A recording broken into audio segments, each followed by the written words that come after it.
Good morning, everybody. I hope you are doing well. This is day 9 of the Karen Reed trial, and I'm on just a few minutes early because court has surprisingly been hopping right on time. So, more often than not. So, I decided I better come on early. I better get here and do the happy birthdays and ease into it instead of us just jumping straight into court. I hope you guys are doing well.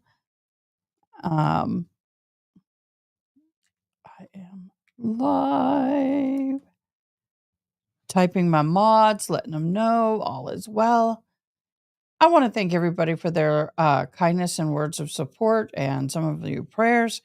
I have been struggling with, they're not canker sores, it's something else, but my whole mouth feels like raw meat and sliced up, but it is we are in the healing process. That's what I'll say. And that's the way it is. We all have things. Everybody's got something. I am really shocked at the amount of notes I have taken. Literally a book of notes for 9 days. It's a lot, y'all. I don't know how I feel about this. Somebody asked me yesterday if I was on what side I was on, and I'm not on any side right now. I like to play devil's advocate on both sides. So right now we've got devil's advocates going on. Good morning, Miss Kevin. So I'm being a devil's advocate to the prosecution because they're on the target. Oh no, no. The court, it's Friday, and I suspect court's gonna hop on pretty quick. And they've been pretty much close to right on time. I'm going to go ahead. Oh my gosh, I remember those days. I actually was in bed by 9 o'clock, y'all, last night. I was not feeling good. I am still struggling from this mouth problem. I did go see a doctor. They gave me this stuff called magic mouthwash. I don't mouthwash it. I just dab it where I need it. Because I talk all day, as you can tell, and I don't need my mouth being um, totally numbed up. And I did it once, and it was like I couldn't swallow. It was like swallowing was a feat. They're now 24 and almost 20. Mm-hmm. Yeah, I remember those days. I do. Good morning, Andrea or Anne. Jeez, I remember being a mama. I mean, that kind of a mama, I miss it. So let's go down here. We're going to start the happy birthdays. Are y'all ready? Here we go. Happy birthday to you. Happy birthday to you. Happy birthday. Happy birthday. Happy birthday to you. All right. Happy birthday, James. To you. Happy birthday, Karen. Happy birthday, Susan. Carolyn, may it be a blessed and glorious birthday. Nauna, happy birthday. Anna, Maba, happy blessed birthday, y'all. Lindsay, may this birthday be the best. And Sally, enjoy your happy birthday. Happy birthday. Happy birthday. Happy birthday to you. Well, y'all, we did it. We got the birthdays in. Hallelujah. Yay. We don't always get the birthdays in. I have there we go. Now it turned. Now I got to go and get my live on. I wish Facebook would do just like YouTube, and I don't have to go into Facebook and fix something every time I go live. But I do. In order for Facebook to leave people on Facebook to leave comments, every time I have to publish my redo my live while I'm live as public. Go figure. We have the proverbial fan blowing. What did I tell you? They said they were going to be on at 8:59 a.m. And guess what? They are. So, with that, we're just going to wait for them to come in the courtroom for new comments. Happy birthday, everybody. And you do have your hands full.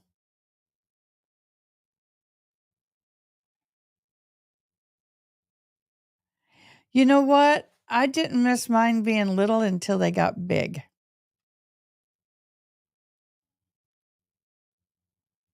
We're starting a sleep train? Explain? I've never heard of a sleep train. I've heard of food trains, but a sleep train? What the heck is that? Y'all, everything hurts. Drinking, eating, everything hurts.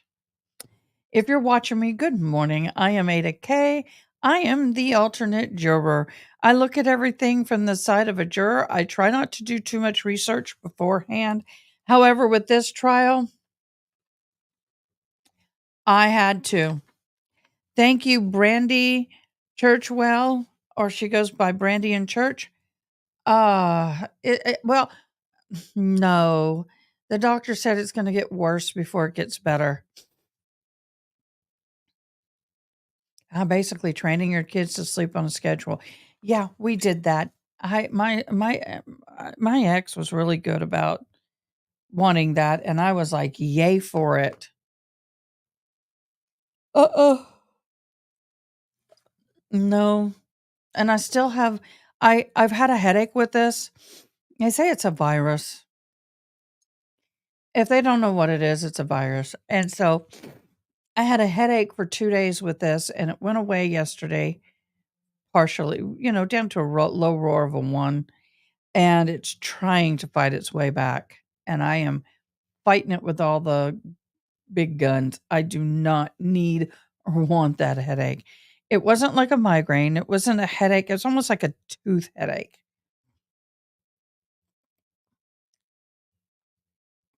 They told me that, that this is well, it's wrapped around now between the cheek and gum on this side, and that it's affecting that tooth, which is probably why I had the headache.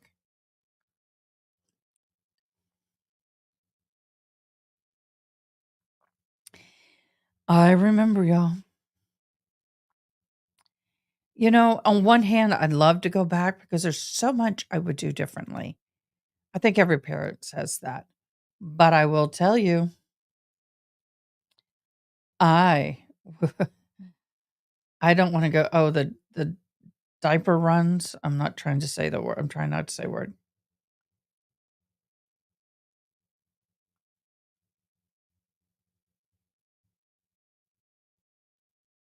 That is so true. The teens sleep.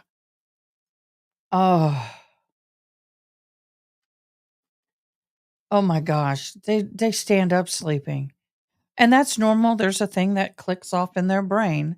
Is my sound okay with the mic this far away? That was a huge deal, moving the girls into the yeah, that was a big deal. This side. It looks darker, but it's just the shadow.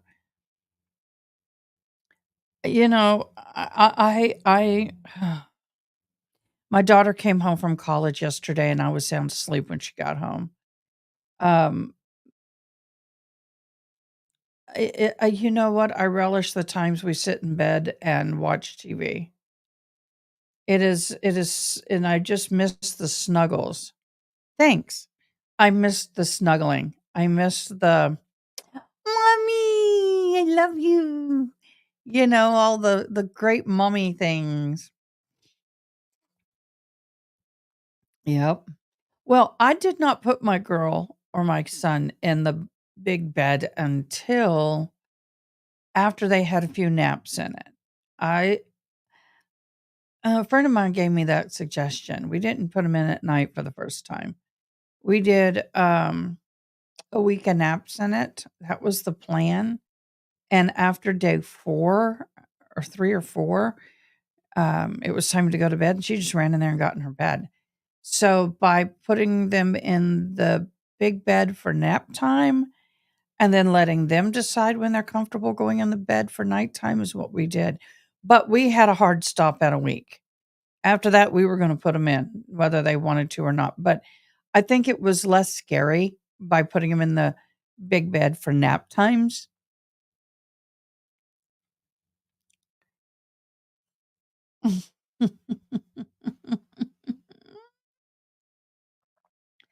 What? Do you know what, doll?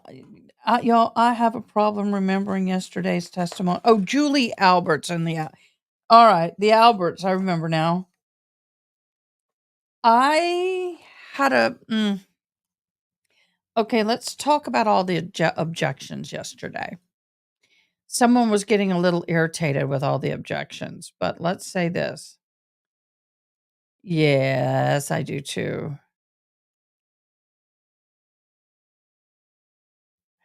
The teen years are great. How old are the teens? Because once they get to a certain age, it is like hell. I thought I was going to get out unscathed in the teen years. I really did. I really did. But I didn't. My children were really good teens. They didn't go out partying or drinking. They didn't do anything that was horribly bad.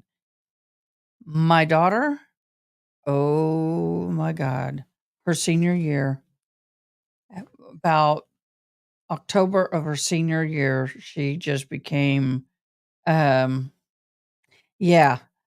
The boys aren't near as hard as the girls, I think. But it depends on the boys and girls. But I love my daughter and she knows it. We've talked about it. Rebellious, and only in the sense of you can't tell me what to do, rebellious, but she still didn't do anything bad. She didn't go drinking and driving or partying or anything like that. She was too involved with band, being drum captain and everything. But if I asked her to do anything around the house, it was a fight. It was a fight. But now we are the best of friends. So it is, I when she left the house, to go to college, "I can't wait to get out of here. This is hell." And I'm all like, "Uh-huh, uh-huh." Well, about the end of her first semester in college, all that changed. And we took at the end of her first year, she and I um took was it last year? Last year. This is the end of her second year. We took a trip, 3-week trip to Tennessee. We drove up and drove back, and we had the best time, and that's where we really bonded. That's where we bonded. So, I wanna talk about all the objections that were going on. Thank you for joining me. If you're watching, please do the YouTubey thing and subscribe. It doesn't cost anything. Um, the objections yesterday when the cross was going on and Julie, Albert was up on the stand. Some people were having fits about that, and in a way, I thought it kinda helped the defense and it kinda hurt the defense. In the sense, I did not appreciate the judge's comments.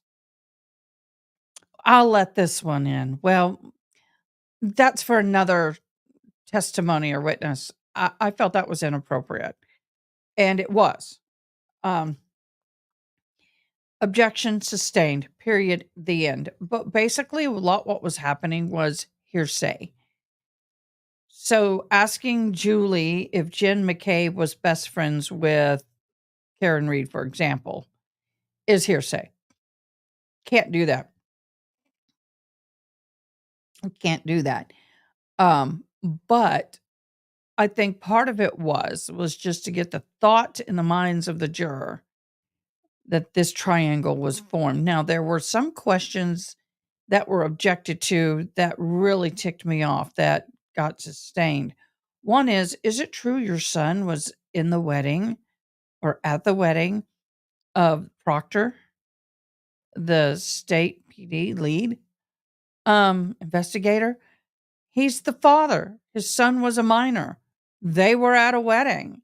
There's no reason to object and no reason to sustain because he himself was there. And then I got to think he didn't set the background.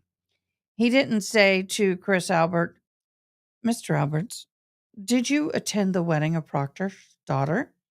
Yes. Is it true that your son was a part of or attended or was a part? I don't remember what it was. See, he didn't set it up, and I think that's where the objections came in. However, it kind of looked like that when the objections were coming across the board, prosecution was trying to hide something. If I'm sitting on the jury and I hear a ton of objections from the prosecution, mind you, we're not attorneys. We're not lawyers. We don't know the law. I'm talking we as in a juror. You do not know all the laws and you don't understand all the objections unless you've gone to law school. So for me, it was kind of like, as a juror, it would look very fishy. What is your comments on that? Let me hear from you. Did it sound fishy to you? Sure did to me. So if you're just joining us and don't know the Karen Reed saga, Karen Reed was a girlfriend to John O'Keefe. She is charged with second-degree murder. They accuse her of running him over with her, backing her vehicle and hitting him, knocking him, rendering him unconscious, and then leaving him to die in the snow and dying of hypothermia. I'm all like, okay. This is very short version, y'all. The defense is saying that this is a cover-up. The one thing that I can't get off my mind is that piece of glass. That was a big chunk. Where's the rest of the chunks? Why are you saying they were found scattered over the yard because you blew the evidencing with a leaf blower? Let's think about this logically, shall we? If you're blowing the leaf blower and you have it filmed and pieces of red plastic, I keep going to glass because I'm old school, piece of red plastic lens to a vehicle blowing across the yard in a white snow, in a blizzard, you're going to see that red the moment it hits surface. Come on now, y'all. You were able to see a clear broken glass in the snow as soon as it was uncovered. Then tell me why you did not see red broken plastic. It would have stuck out like a sore thumb. Court's getting ready to start. The judge is entering. By the way, mods, I have an appointment at 11 and at 3 today. It will be about an hour. I am going to leave court running. Mods, I'm going to ask you guys to comment, keep it polite and unargumentative, which you've never done. And please do your job with the trolls. But is that okay with y'all? Or is at least one of y'all able to stay on? Okay. Okay. We've got sidebar all ready. What? Well, here is the sidebar music.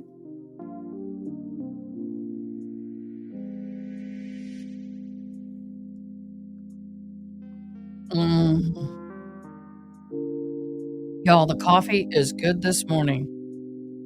I mean, real. Oh, shoot. I forgot to do the comment thing. I'm still learning, y'all.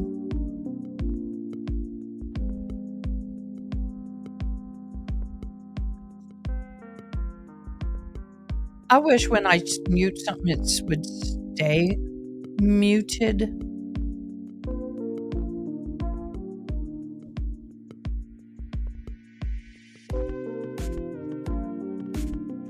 I have to pop chat because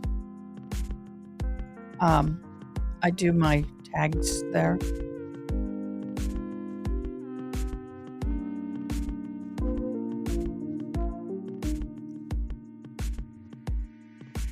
That right there is Nicole's parents, FYI.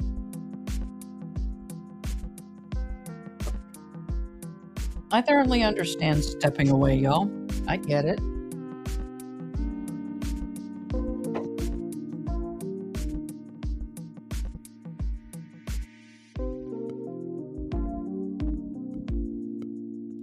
So, are we still on Julie?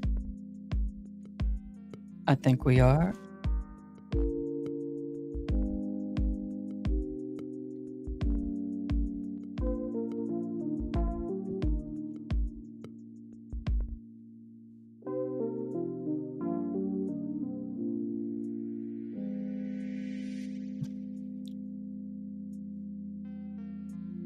I'm just lining everything up, y'all. I'm sorry I got quiet. And of course, that's the family of O'Keefe sitting within literally arm's reach of Karen Reed.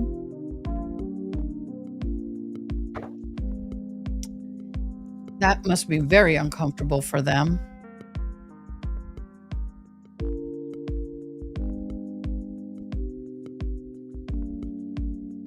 Ooh.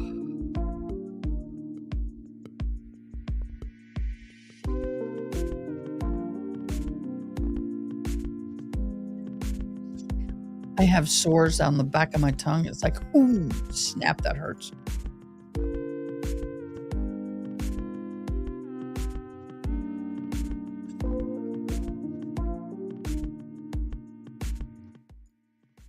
I'm going to turn that down just a hair. Today, I'm hoping, I'm not trying to be tacky when I say this. I could care less about some of these witnesses. But what I do care about is a medical examiner. I want to see the medical examiner. I want to know that information. Give me the medical examiner, please. Give me medical examiner, please. That is where my heart is. I want to know the medical examiner. That is important to me. I want to know what the ME has to say. Now, I struggle with the injuries. At first, we thought it was a dog bite. I didn't look at the arm injuries really that close, but then the glass came into play. And it is just like this one, except for smooth. It doesn't have it may have had a pattern on it, but it's this size of glass. And I use that for a water glass up here, but I'm not a drinker, so to speak, but it was broken and charred. After seeing the glass, I went back and looked at the injuries on his arms. I believe those injuries were caused by a glass, if they were caused by this at all. People have asked who that guy is sitting at that little makeshift desk. He is the tech person. He's running the videos for the projector. So I believe. Oh, that felt good.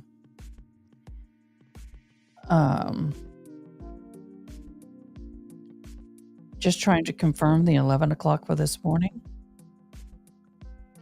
I love it when people make appointments to be with you at a certain time, but when you ask them to confirm, you don't get a confirmation. That is irritating to me. What's for breakfast? Nothing. I am so hungry, y'all, but with this stuff going on with my mouth, I can't eat. Even eggs hurt. I ate some cottage cheese that wasn't brutal, but it hurt. And then I tried some wonton soup, and that burned like fire. Lukewarm coffee is about as perfect as it can get right now. I know I got to get food, but it's very painful, so I will wait and eat after the live. I might snack on something real soft, something that I could let dissolve in my mouth. I don't know what that is yet. Ice cream, I took a couple, but the cold hurts. The smoothness was great, but the cold does hurt. Yeah, they're saying it's a virus. In fact, he told me that he had seen I went to the ER because it got so bad before I could get to my doctor. And they told me that I was the third person that day that they had seen with this. And I'm like, what? So, as long as my tongue doesn't actually rest on the roof of my mouth, I'm okay. But the moment I close my mouth and rest it, it's not fun. As far as talking is concerned, it doesn't rest on the roof of my mouth when I talk. So if you see me doing a lot of semi-mouth breathing today, that's why. Yeah, not fun. Not fun at all. I don't know what they're talking about, but it's serious. It's serious. My daughter, I mean, we've all heard kids, seriously. I would love to I might record my own self going, seriously, with the little voice mod. Let's see how that would sound.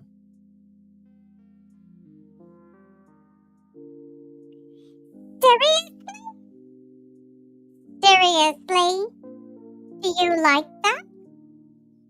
Maybe I should record that. Seriously. And then I want to record Bring the Jury. Those are my two that I want to record. Bring the jury in a man's voice. I'm trying to get it from that judge from the Murdaugh trial. I loved how he said it. Okay, are we back on? It looks like it. Bring the jury. Wow.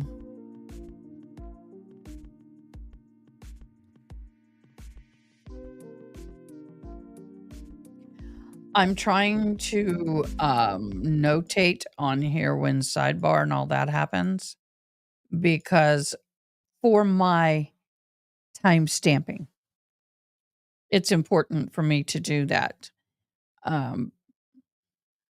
Good morning, Rosie. Nosy Rosie.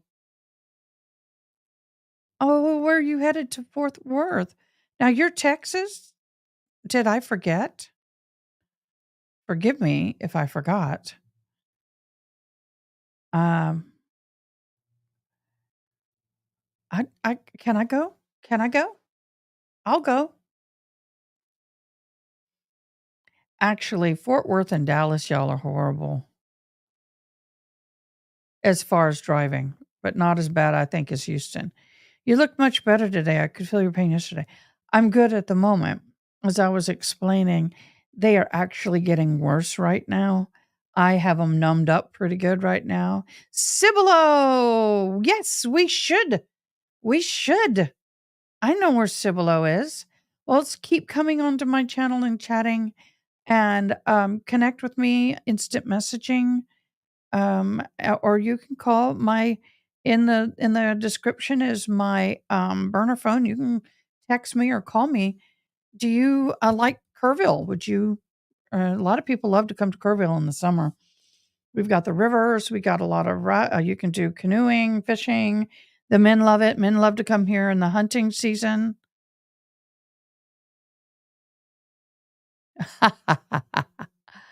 Yeah, for migraines, I agree. But this headache is actually more from a nerve from the tooth. That's what was killing me more. I mean, giving me the awful look yesterday. What's happened is this is spread between the gum and the cheek and affecting the nerve in that tooth, that back tooth, the one that would be next to wisdom. And that's You are giving me a unmuted. headache but I've been keeping the headache at bay at the moment. So let's see how today goes. I'm concerned the more I talk, the worse it's going to get. But I'm willing to do it.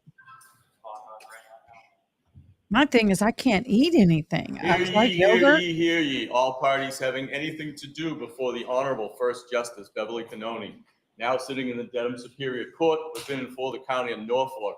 Draw near, give You your need to attendance, come and if shall be you're heard. if Vouchsafe the you Commonwealth need and to this come court. visit Thank the you. May be seated. empty cross up Kerrville that crosses 77.7 feet All right. tall. Good morning Top of again, a hill is Council. Good morning again, Ms. Reed. Good got a morning, wonderful jurors. garden. She's going to ask all the same Happy Friday. questions. I appreciate you all being here, ready, willing, and able to But start. the cross We've is got an with the awfully Coming long King done in about 5 or Foundation. 7 minutes, so we I can was there when they put that burger up. It was maybe you awesome. wait, but in the long run, it's I things thoroughly out there. love that place. I spend a We lot of appreciate your time there. patience. Those same It 3 is questions, have you all been a able great to place to follow come the visit. instruction Plus all the and other refrain from cool places discussing we these have. things with anyone since we left yesterday? I'll treat you to lunch Yes, not or dinner. affirmatively. Were you all able to follow the instruction and refrain from doing any independent research or investigation into this? Heck, we're in trial. You can come. Oh, let me write that Did down. anyone happen to see, hear, or read anything about this case since we left yesterday? Okay, do you want to One thing I did wanna say delete that, before- Miss Kevin? If you can't hear a witness or a lawyer, or you can't see You might something, want to delete I that, don't Miss know that Kevin. unless you raise your Oh, that's mine. Never So if mind. you raise We're your good. hand, Leave it the up there. court officers don't have to Let Please answer me. that again and speak louder. But I do. So if you raise your Nope, hand, can't do it. court officer will come over and let me know, pin it. and we can I make sure don't that- memorize my Right, numbers so I very remind well. counsel This is keep new to their me. voices up, and you've been doing a Um, great job of moving out of the way of the jurors toward the end there, so please continue to do so. All right, is Ms. Albert here? You're awesome, Miss Kevin. You rock. It's a new phone. I'm just now starting to use it. It's a new phone number. Actually, it's a Google phone. It's a Google phone. Okay, I'm gonna get the banner going, y'all.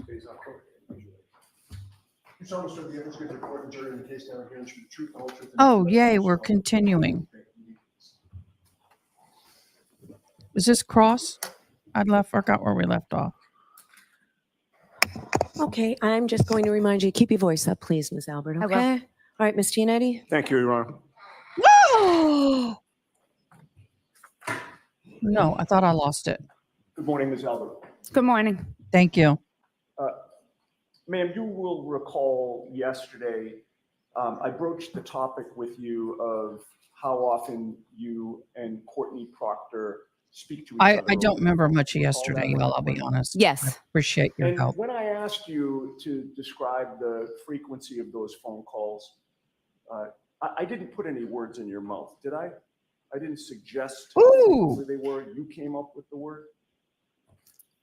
I don't really. Well, let me put it this way. What? When I asked you how often you talked to Courtney Proctor, you could have chosen any word in the English language to answer that question, correct? Correct. Oh, What was the word that you chose? Not often. I don't remember, How about honestly. rarely? Rarely. Yes. That was your word, correct? It could have been. I don't Oh, really oh my recall. God. I don't you're recall. already on the You don't spicy recall meter. telling Are this you jury kidding me? yesterday that when I asked you about how often you spoke to Courtney Proctor by phone, you said, well, rarely. I don't remember. What is your definition of rarely? Not daily. Not daily. Not. Yes.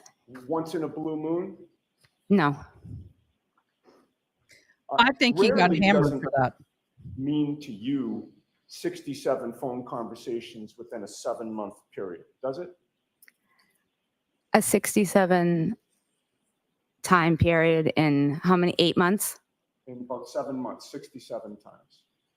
That's 10 times. It's not a lot. I wouldn't think it's a lot in 7 months. 3 times in one day? Is that rarely? No, but I'm not. That wasn't every day. I would. Okay, well, when you left the stand yesterday, did you log into your account or check any Are y'all hearing the volume well enough?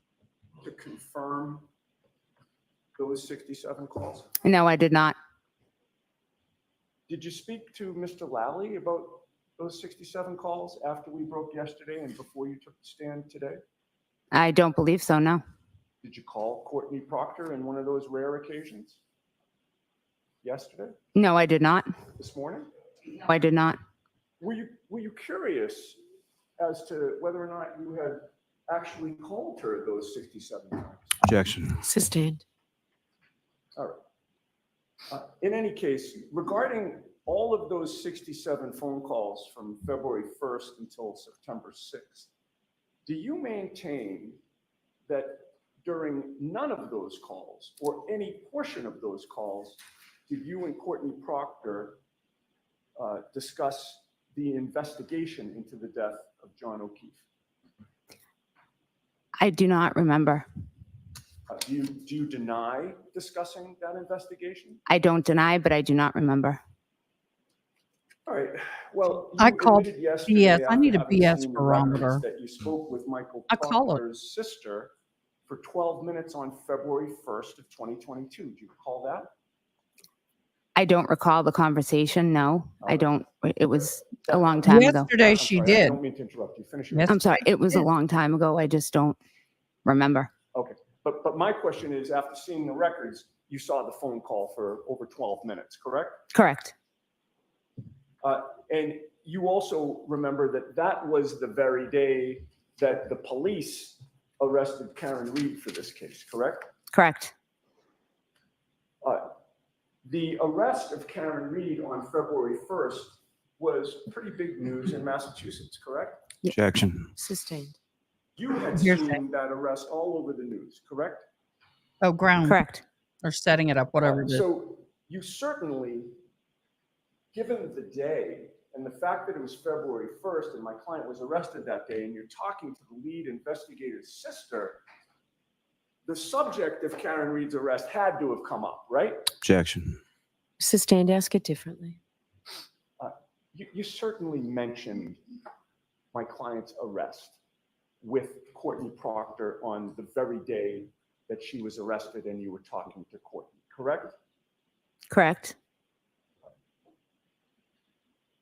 Now, when we broke for the day yesterday, I had also asked you about the 3 phone calls that you had with Michael Proctor's sister on the morning of February 2nd when my client was arraigned, correct? Correct. And you recall that her arraignment was televised publicly, correct? Objection. Sustained. Ask it differently. You saw her on the news being arraigned, correct? Correct.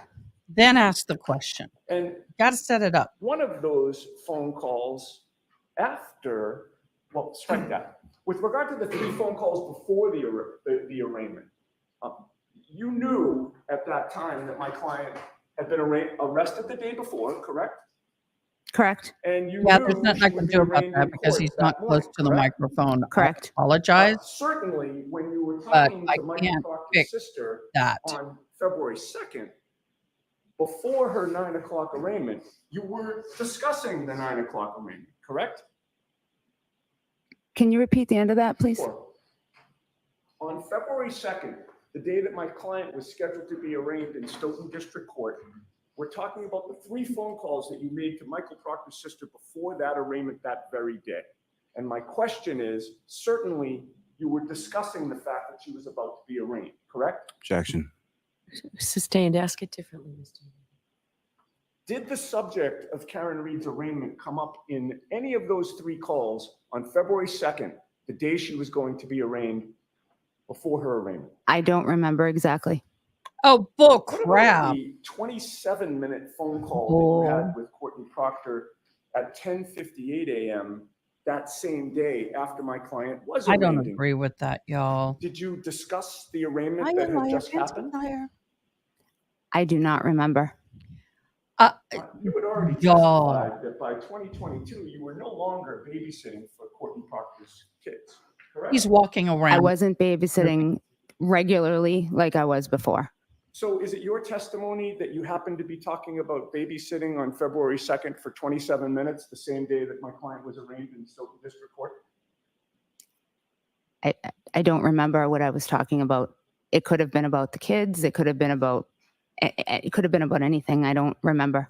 Sure. And certainly it could have been about the publicly televised arraignment that had just occurred, correct? Objection. So I'll allow Y'all. this and then let's move away from this, okay? Can It- you answer that? Yes, it could have been. Yes. Did you tell Courtney Proctor during any of these 67 phone calls that you were a witness in her brother's case? I don't remember. Okay. Ms. Albert, you were at the waterfall on the night of January 28th, correct? Yes. And you also went to 34 Fairview on the morning of January 29th. Yes.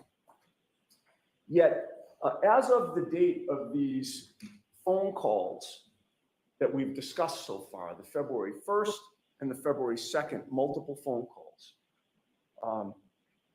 Trooper Proctor still had not interviewed you, correct?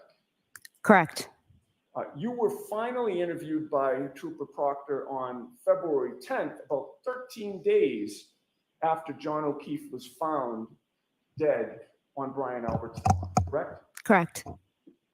And you told Courtney Proctor that you were nervous to speak to her brother, Trooper Proctor, about this case. Do you remember that? I do not remember those exact words. No. All right. But you were nervous to speak to him, correct? Of course, I was nervous in general for a police interview. I mean, I don't know someone who wouldn't be. Were you worried that one of Trooper Proctor's colleagues might ask to speak to your son, Colin, about what had happened on the 28th? and the Any 29th? mother would be. Objection. Ooh. Was I nervous they would ask my son? Yeah, were you nervous that one of the investigators in this case might approach your son to ask him about his whereabouts? No. All right. In any case, you were interviewed at 5:30 p.m. on February 10th, correct? Correct. Where did that interview take place? At my home in Canton. Who was present for that interview? Me, my husband, Trooper Proctor, and Trooper Bukaki.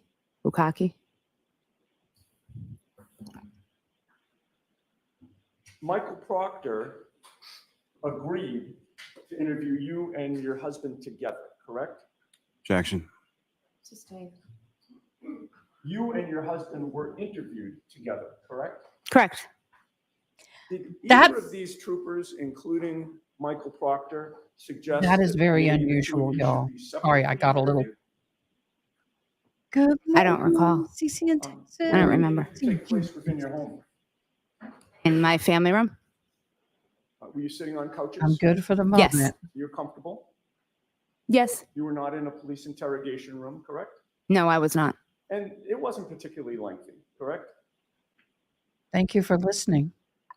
What do you define lengthily? I don't recall. I don't remember how long it was exactly. It didn't go into the evening, correct? No. And then Michael Proctor and the other trooper left, correct? Correct. Then at 6:17 p.m. that same night, shortly after you had been interviewed, you called Michael Proctor's personal cell phone number, correct? I don't remember.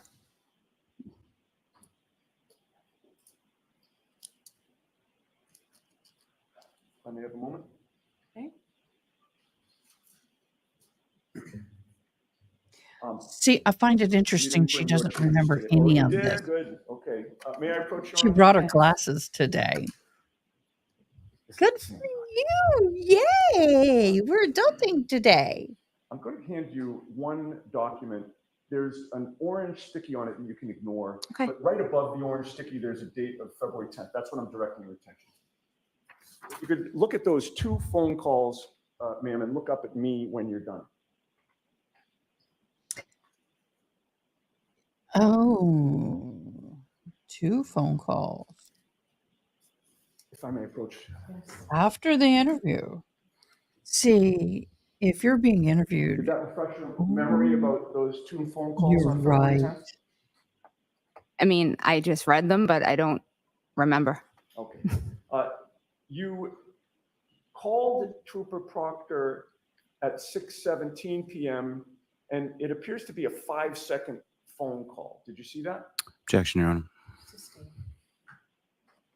Do you recall that Trooper Proctor called you back that same day at 6:21 p.m. and that you spoke for about 4 minutes? Objection, Your Honor.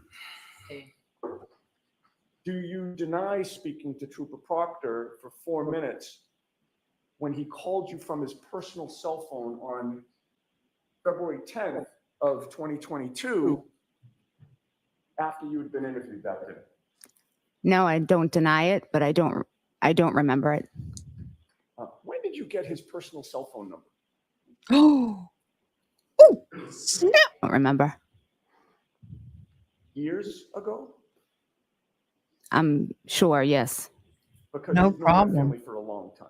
Yes, I have. Joining me, Nosy And, Rosie. Appreciate As you testify here today, you can't remember what that phone call would have been about, correct? No, I do not remember. Okay, I'd like to contrast your relationship with Karen Reed versus your relationships with Jennifer McCabe and Courtney Proctor. You would agree with me, and I think you testified yesterday, that Jennifer McCabe is one of your best friends. Correct. And you call her Jen, correct? Yes. And Courtney Proctor is also one of your best friends, correct? She's not one of my best friends, no. She's a good friend. She's not one of my best friends, no. She's my sister's best friend. Gotcha. Okay, so your sister My Jill, sister Jillian, yes. Jillian is best friends with Courtney Proctor, and you're close friends with her, but not best friends. Correct. But you really only knew Karen Reed as John O'Keefe's girlfriend, correct? Correct. She was just an acquaintance of yours. Yes. There are no photos of you in a hookup together, right? You and Karen Reed? No. There are no photos of you with your arms around each other at the beach, correct? No. You've never been to a baby shower with Karen Reed, correct? Objection, Your Honor. Sustained. She can answer You that. didn't have any contact with Karen Reed while you were growing up, correct? No. Karen Reed was definitely not from Canton, correct? Objection, Your Honor. I'll allow this and then you can move on. No, she was not. No, one more question. She was an outsider, correct, to Canton? She didn't live in Canton. But after she started dating John, you would see her driving in and out of the street, correct? Yes. You'd see her taking groceries in, correct? Yes. Because you were neighbors with John. Yes.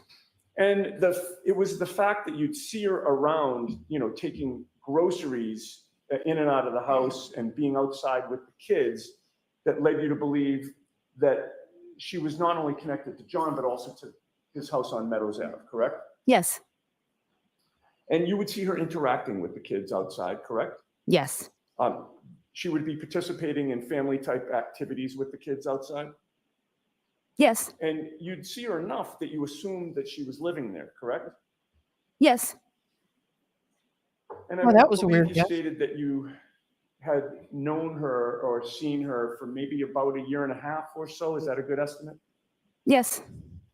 And in all the time that you saw her in the neighborhood or had any contact with her and John, you never saw the two of them fight or argue, correct? No. You never heard them fight or argue, correct? No. And you had been out with them in a group setting a handful of times, correct? Just a couple of times. And during those times, they always appeared to get along, correct? Yes. And you knew of no problems in their relationship, correct? No. And you were particularly impressed with the time Karen spent with John's adopted children. Objection. Were you? Can you repeat that once more, please? You were impressed with the amount of time that Karen spent with John's children. I didn't know the exact really amount of time she was there a lot. Yes. She was. So yes, I would assume that she spent a lot of time with them. Yes. Now, on Friday, January 28th, you had plans with your sister-in-law, Nichole, correct? Yes. You are close with Nichole. Yes, I am. You picked her up at her home in your car. Yes. You drove her to the waterfall, correct? Correct. And the two of you went for dinner there. Yes. Your husband, Chris, came later. Yes. Brian Higgins came later. Yes. And you knew Brian Higgins, correct? Yes. Stand there, I'm going to stop you for 1 Yes. second.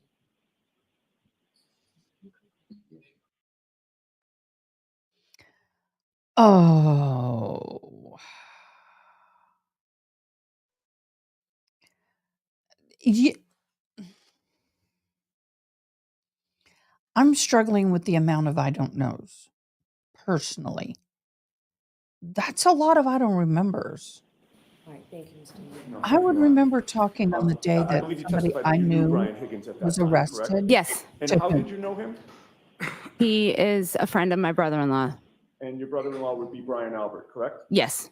And by the way, when I just asked you Who that was a friend of question Brian Albert's? about how you knew Brian Higgins and what his Brian relationship was to Brian Albert, you didn't hesitate to say that they were friends, correct? Correct. It was very clear that they were friends, correct? Correct. In fact, the two of them arrived at the bar together, correct? Yes. And it didn't surprise you to see the two of them together, correct? No. Karen and John came sometime after that, I believe shortly after that. Yes. and they walked over to your table. Yes. And then John kind of came up from behind you and sort of in a joking way, dug his finger into your shoulder Correct. Yes. and essentially said, what's up? And that was about it. And he went on, correct? He said, "What's up?" and made a joke. And And the joke was, given the fact that you and your husband moved from the neighborhood, they decided to hold a block party. Correct? yes. And John was the same jokester he always was, correct? Correct. Yes. And you had some contact with Karen while you were at the bar before you had to leave because of the migraine, correct? Correct. And she was just very bubbly that night, correct? Correct. That's just her personality as far as you could see, correct? As far as I knew, yes. You didn't know her that well, but that's how she always was, correct? Correct. And you left the waterfall at around 11 o'clock, your best memory? A little after 11. And it was a particularly bad migraine that night? Yes. And the loud music didn't help you out at all? Not at all. And you drove home? Yes. Now, when you got home, your son Colin was not there, correct? Correct. He was not out with you at the waterfall. Correct. He was out that night, correct? Yes. And you knew that he stops by your sister-in-law Nichole's house quite a bit, correct? Yes. He's very close to Nichole and Brian's kids, correct? Correct. He's also very close to his aunt and uncle, Brian Albert and Nichole Albert, correct? Correct. So you would have gotten home maybe shortly after 11:10 p.m. approximately? Around 11. Yep. Around that. And that was when you entered an empty house, correct? My son Dylan was home. Oh, Dylan was home. Yes. But Colin was not. He was not. And Colin did not come home at 11:30, correct? Correct. He did not come home at 11:45, correct? Correct. And when the clock turned midnight, he still wasn't home, correct? Correct. Now, at some point, your husband Chris came home, correct? Yes.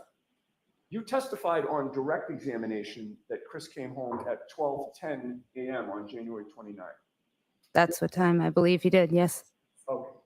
That 12:10 a.m. time, did you discuss that precise time with anybody prior to taking the stand yesterday? No.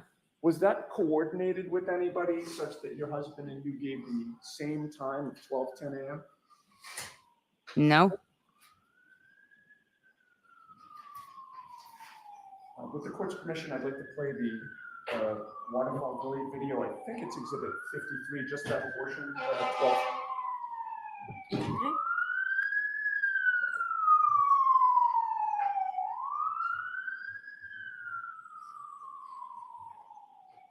This is getting ready to get spicy, I believe. I know I've been a little quiet, y'all. I'm trying to reserve my mouth. We may just have a moment, Your Honor.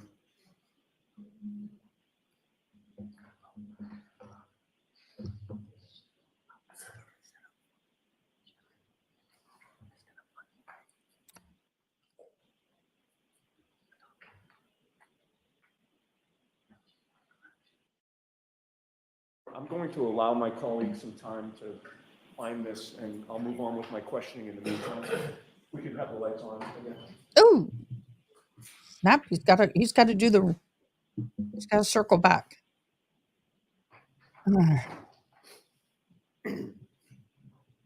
Now, I believe you've testified that The waterfall is very close to D&E Pizza, correct? Correct.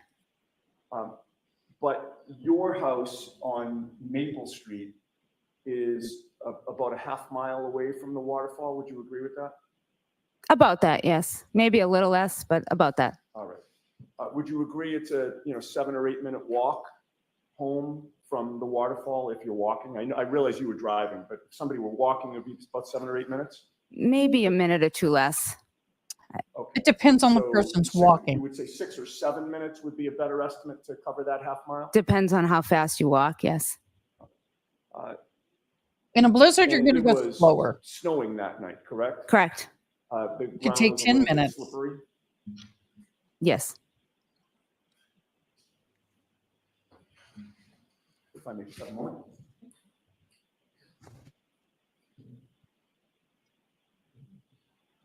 If I could have the lights dimmed again.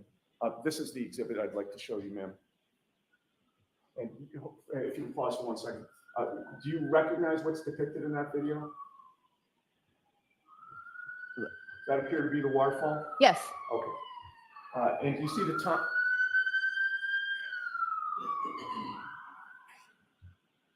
Do you see the time, 12:13 a.m.? Yes. Okay, if you can run that, Mr. Bates.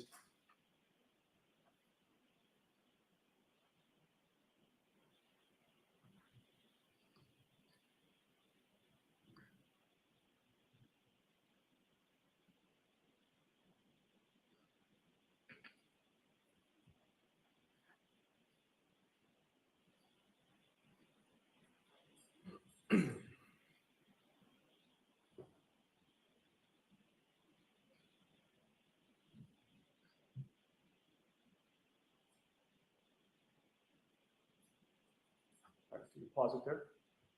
I noticed. Thank you. I'm And going to like I direct your- said, see it's where it going to says take this weekend for me to get this to where I don't have Yes. to push And two you see buttons the to unmute. timestamp up the top, correct? Yes. Between those two markers on the video, you're going to see somebody walking by. I'd ask you to pay attention for the next, 6 seconds or so. Mm. But they do prep you every single time Do you recognize that person? you Yes, I testify. believe it's my husband. Okay. If you can run that. Stop. Okay. Would you agree with me that your husband left the waterfall at about 12:13 and 46 seconds? Well, yes. I mean, that's what it says on the screen. Okay. So it was closer to 2:14 than to 2:10. Would you agree with that? 12:14, you mean? Two? You know what? You're right. 12:14 than 12:10. Yes, that's what I'm seeing. Thank you. So if he's leaving at around 12:14, and by your testimony, it would have taken him he was walking home. You knew that, correct? Yes, Yeah, he didn't have a car that night. he did not. And if it took him 6 or 7 minutes to get home, and by the way, let me strike that question. You had said it takes 6 or 7 minutes. Did you factor in the fact that of the weather that night for your estimate about a 6 or 7 minute walk? Objection. Can you answer that question? Is that what you said? Yes, I didn't factor in the. I don't know. All right, so your testimony would be you don't know if it would have taken him a little bit longer or anybody. Anybody, everyone walks at a different pace. Right, but whatever pace they walk at, Mhm. Given what you saw of the weather that night, is it I'm your sorry, it testimony probably that would have maybe it would have taken him taken a closer little to bit 10. longer than the estimate because It of the could weather? have. Okay, I but don't in know. any case, let's leave it at 6 or 7 minutes. That puts your husband coming home at around 12:20 or 12:21, correct? Correct. All right. And that 12:10 estimate that you had, you made that estimate before having the benefit of the video, correct? Correct. Now, where were you within the house when your husband came home? In my room, Bedroom? upstairs in my bedroom. All right. And you share a bedroom with your husband. Yes. And when was the first time that you saw him within the house? He came up to the bedroom. Okay, so you were in the bedroom and you see him appear in the bedroom. Correct. Did you hear the door open way down on the first floor? Yes. Okay. And it would have taken him maybe about a minute to get upstairs. It wasn't very Where are long. you going with this? It wouldn't be very long, no. Okay. And when he got upstairs, you noticed that he was in wet clothing, correct? Yes. He appeared to be cold. Yes. And he got undressed, correct? Yes. Did he brush his teeth before bed? I think he got right into bed. Okay, so you didn't see him brush his teeth or wash up. No. And were you in the bed when he came into the bed to go to sleep? I was sitting up in bed, yes. Were you reading or watching TV? I was just sitting up in bed praying for my headache to go away. Oh, okay. Still, the migraine was still really Yes. bothering you. And you were suffering at that point. Suffering? I had a headache. Well, yeah, but a migraine headache, I would Yeah. imagine. It was a headache, but I took medicine and I was waiting for it to get Waiting better. for- All right, you Yes. suffer with freaking migraines. I And that's suffer sort from of what them. you were concentrating on. It's really kind of hard to read or watch TV or concentrate on anything when you have a migraine, right? And Okay. Yes. Now, was she the one that was having relations that was a butt you would dial? agree with me that You wouldn't do your that with a husband Chris migraine. was asleep when Colin came home, correct? Correct.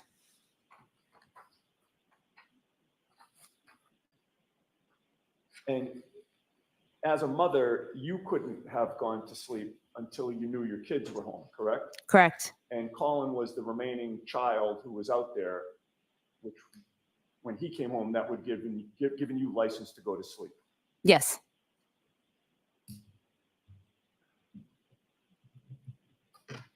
I want to know what medicine she took because a Now, lot of migraine medicines At the time knock your that, butt out. Colin came home with Chris sleeping, it's fair to say this was just an ordinary weekend night, correct? How do you? Well, in other words, you didn't know that anything tragic had occurred or was alleged to have occurred, correct? Correct. So it wasn't like you were paying attention to the clock at that point and recording your memories as best you could because you knew you'd be testifying later, correct? Correct. Which also explains the 1210 estimate, right? I mean, you're being asked about, Where are you times that going with things this? occurred, and it was just sort of an ordinary day, right? So it's difficult to pinpoint times, correct? Correct.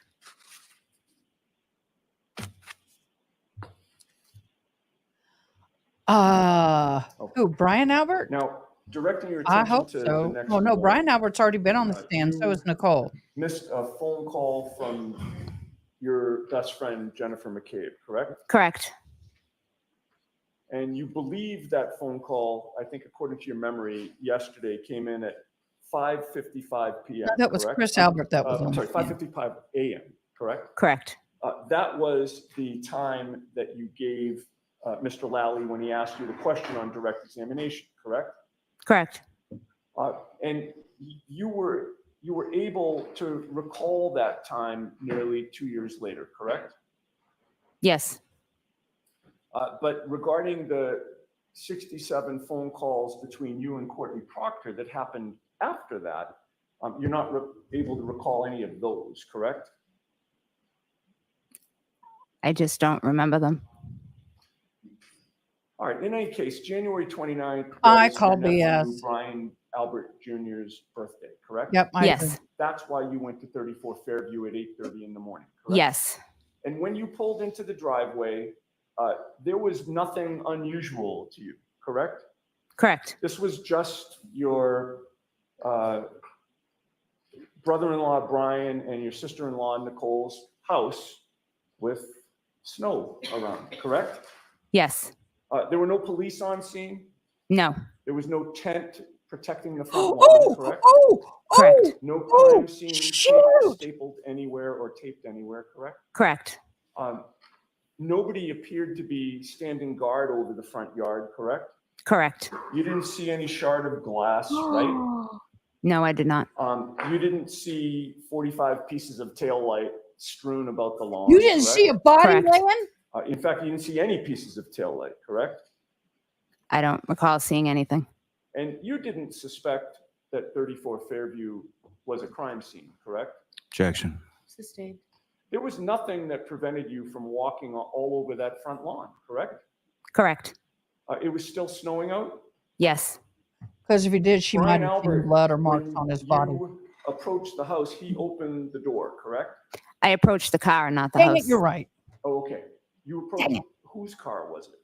My nephew Brian's Brian? in the driveway. Yes. All right. And then Brian Albert opened the door of the house. The side door of the home. Yes. All right, so can I have Exhibit 8, please, with the court's permission? Yes.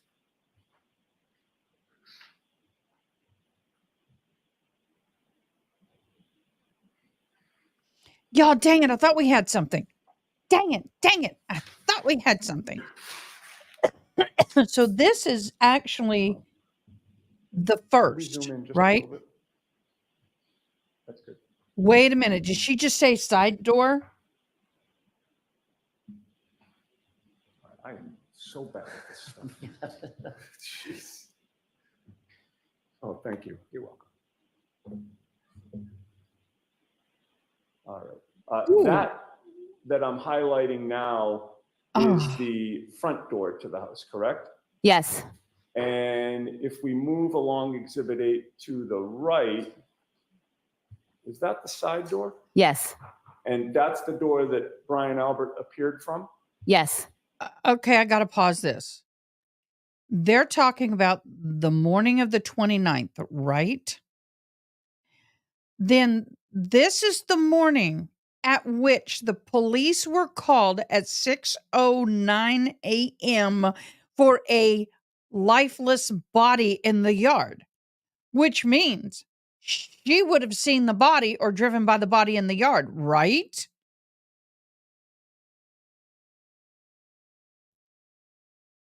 What time are they talking? I thought she got up at 5:55 a.m.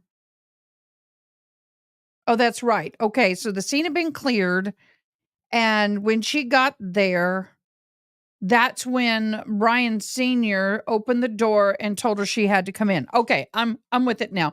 Guys, forgive me. Remember, I was sick yesterday.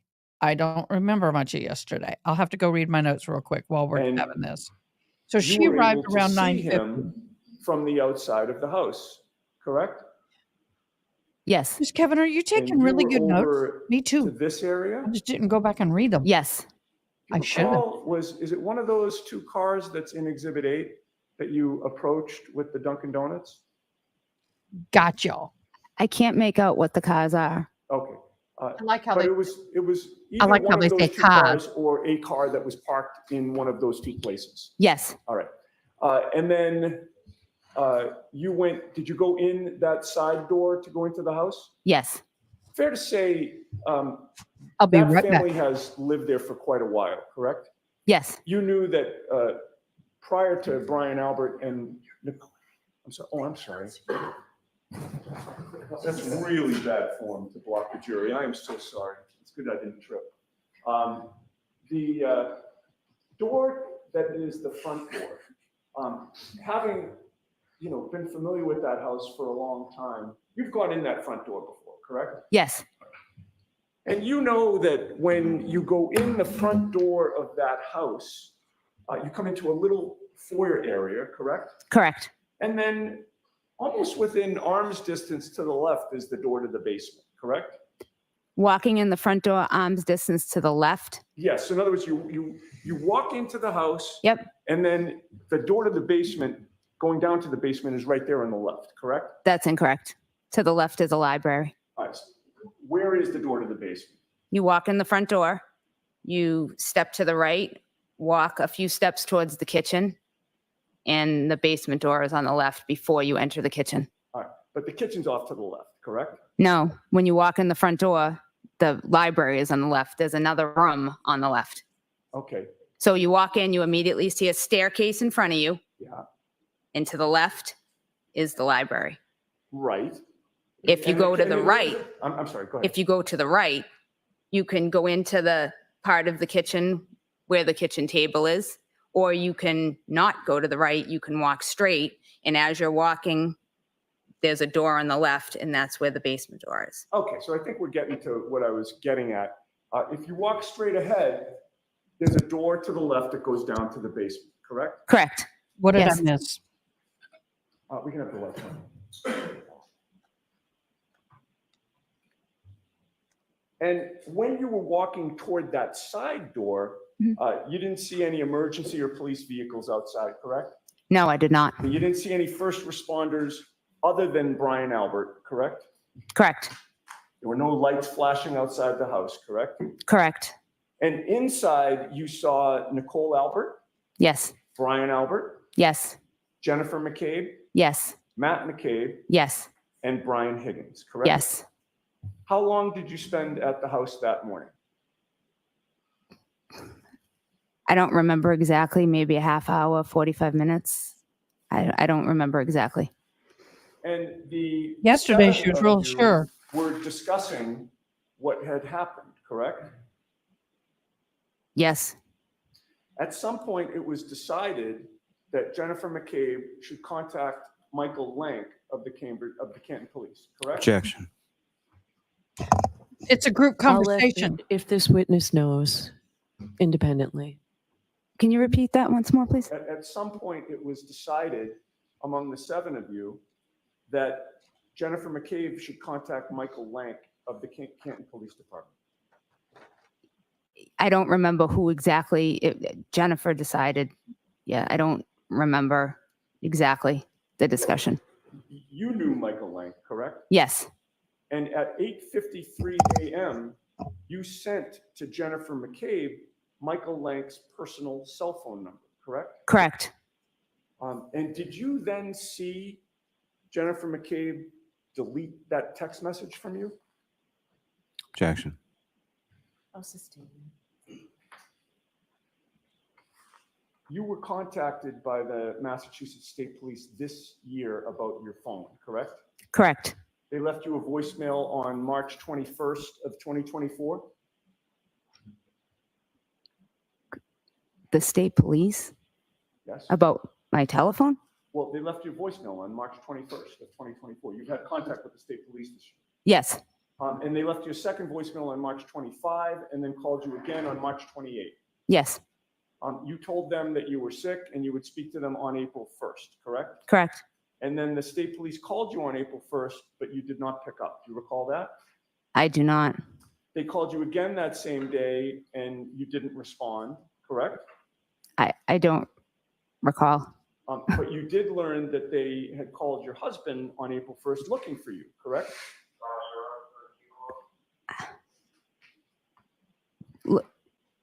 I don't recall. All right. After speaking with your husband, you texted the Massachusetts State Police on April 1st, correct? I think around that, I don't know the exact date. All right. And you finally met with the Massachusetts State Police on April 3rd of 2024, correct? I would assume, I don't know the exact date, but yes. And during that meeting, the state police looked through your phone for contact that you would have had with Michael Proctor, correct? Correct. Did they seize your phone? No, they did not. Did they tell you that they had a search warrant for your phone? No, they did not. Did they take it back saying that they had to give it to some experts to do an extraction? Objection.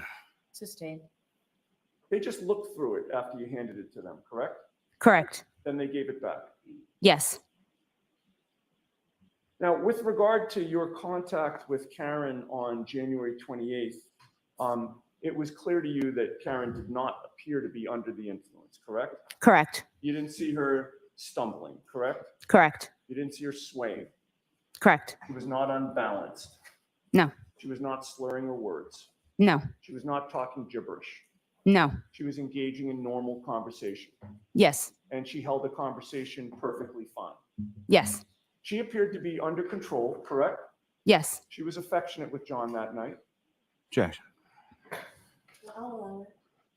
I didn't come in contact with them like that. Well, the two of them certainly were not arguing. No, not that I saw. You She didn't was see with any him 30 tension. minutes and then she went back home, No. picked up her husband and came back another 30 minutes. And I mean, given your family's connection to law enforcement, you would not knowingly let someone drive a car if they were under the influence, correct? Objection. Sustain. Why are you, she's, He's asking the questions that the jury wants to hear, and they're getting Everyone appeared to be having a good time sustained. that night. Correct? Yes, And that included John and Karen, from what you could see, correct? for the 10, 15 minutes I was there, yes. Okay. Now, after you left the waterfall, it's fair to say that you didn't know precisely where your son Colin was that night, correct? I knew where he was. Where was he? He was at his friend Michael Leonetti's. He left Michael Leonetti's to stop to say happy birthday to my nephew Brian at 34 Fairview Road. Okay. And you learned that from him, correct? Yes, So you had learned that Colin was at 34 Fairview on January 29th of 2022, correct? January 28th. To Fred. So is it your testimony that you know that Colin left on Friday night as opposed to after midnight on January 29th? I don't understand what you're asking. What just occurred is I asked you whether you knew that your son Colin was at your sister-in-law Nichole's and your brother-in-law Brian Albert's house on January 29th, and you just corrected. I'm sorry, it was after midnight. Okay. So I got confused. I apologize. Not a problem. So the answer to my question is you learned that he was there on January 29th, correct? Yes, after midnight. And you now know that that is the same house outside which John O'Keefe was found dead that morning, correct? Yes, I do. And one last question. You were interviewed by Trooper Proctor, and it's fair to say you never told him that Colin was there that night, correct? I don't recall my interview.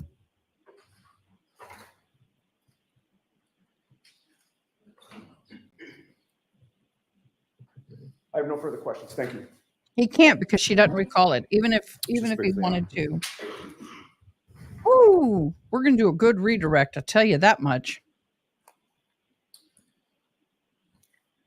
Morning, Ms. Howard. Good morning.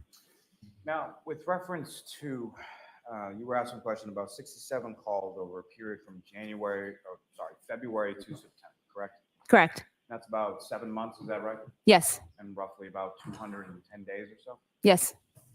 Do you have other friends besides Ms. Proctor? Yes. And versus some of your other friends, as far as those phone calls, 67 times over 210 days, is that more so, less so, or on average with? Less so. I agree, Ann. And at no point in time did you speak to Ms. Proctor that you recall about this case or talk to Proctor outside of that interview? Correct. In the interview that you had with Trooper Proctor, there was another trooper present, correct? Yes. And you would just ask some questions about meeting with some other troopers this year in 2024, correct? Correct. Okay, fair to say none of those troopers was Trooper Proctor, correct? Correct. And also wasn't the trooper that was with Trooper Proctor when you spoke to him. Correct. And they asked you questions. You had at least 2 interviews with them, is that correct? Correct. And you voluntarily went to those interviews? Yes. You answered their questions? Yes. They asked for your phone? Yes. When I was sitting there, they looked through my phone. Yes. So they asked for your phone, you provided your phone? Yes. Voluntarily, nobody threatened you with a search warrant or anything like that? No.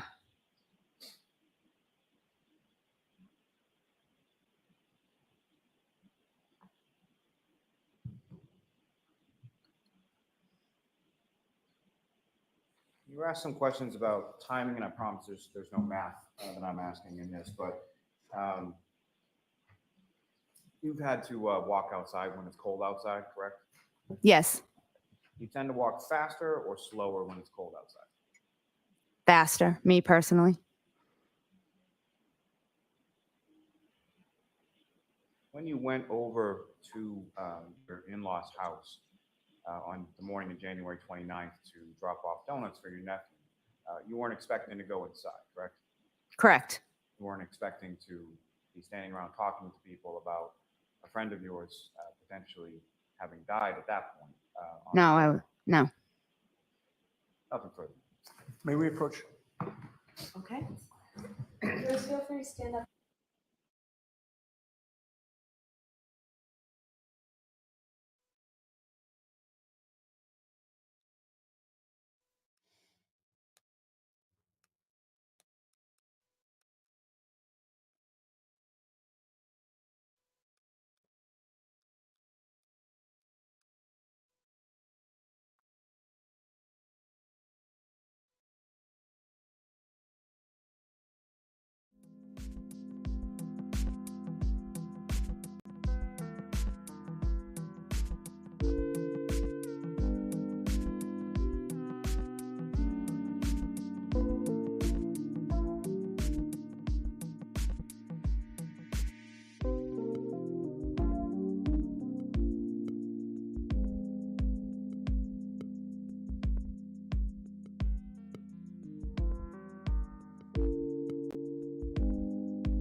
Thank you guys so much for joining me this morning.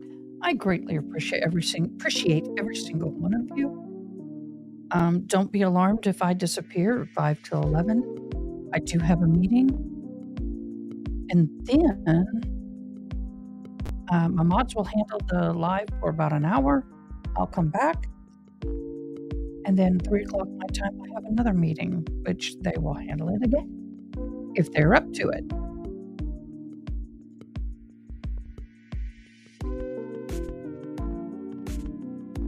Oh, that's funny, frozen donuts.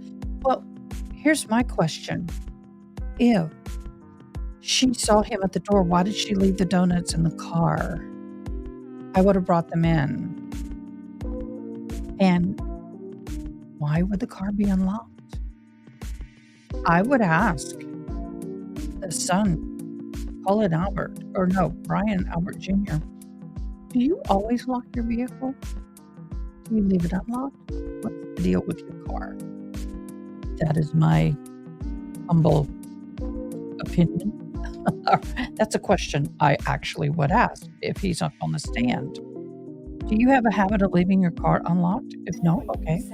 You're actually, your testimony was up. It's coming. Thank you. Right, so, but let's let the jurors go first, because we're doing something that may take a little while, so we got you coffee and bagels.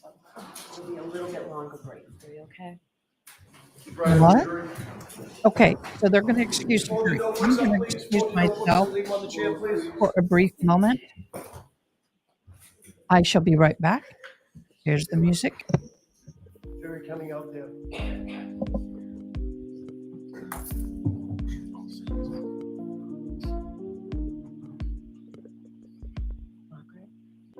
You can step down. You can just follow. You just follow.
Sorry about that, y'all.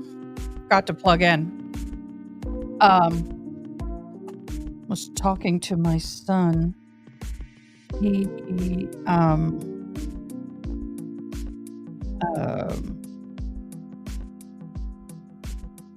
went to my daughter's college, almost 3 hours away, and they had to move her out of her dorm, move her into the summer dorm, and because they move out of their dorms into the summer dorm so they can get my ears situated, so they can maintenance the dorm that she was in this semester. They rotate them. Last semester she didn't have to move out. Last summer she didn't have to move out because her dorm was the summer dorm. So now they got home late last night and they are crashed. However,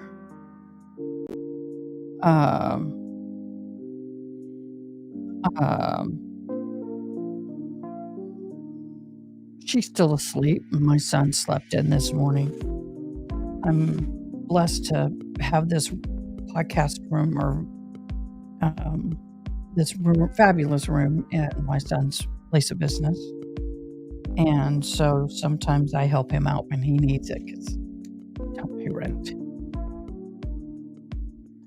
So, yeah, it was a tough haul. It was 99 degrees yesterday where they were, and they had the shopping. You know those big laundry carts they use? That's what the college gives the kids that they can borrow to move their stuff. And they had to roll the carts literally across campus a mile. It was a mile across campus to move her. So they probably made, I think, 6 trips. So that's 12 miles of walking yesterday and loading and unloading. So it was a hard day for them yesterday. So they're both dragging. I'll be honest, guys, the headache is coming back. But I took something for it.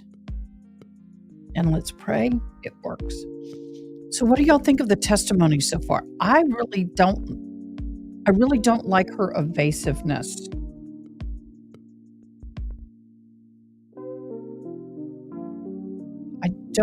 Hi.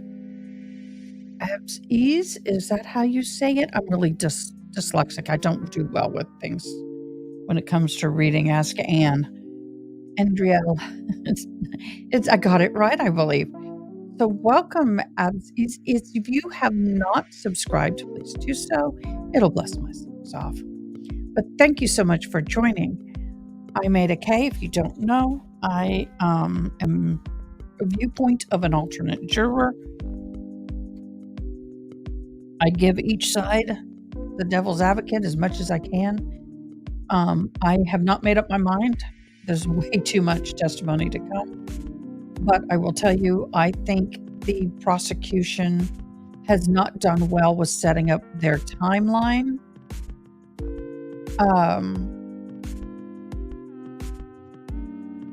The thing that gets me is that from the get-go, the prosecution should have set up their timeline and a timeline that we can follow.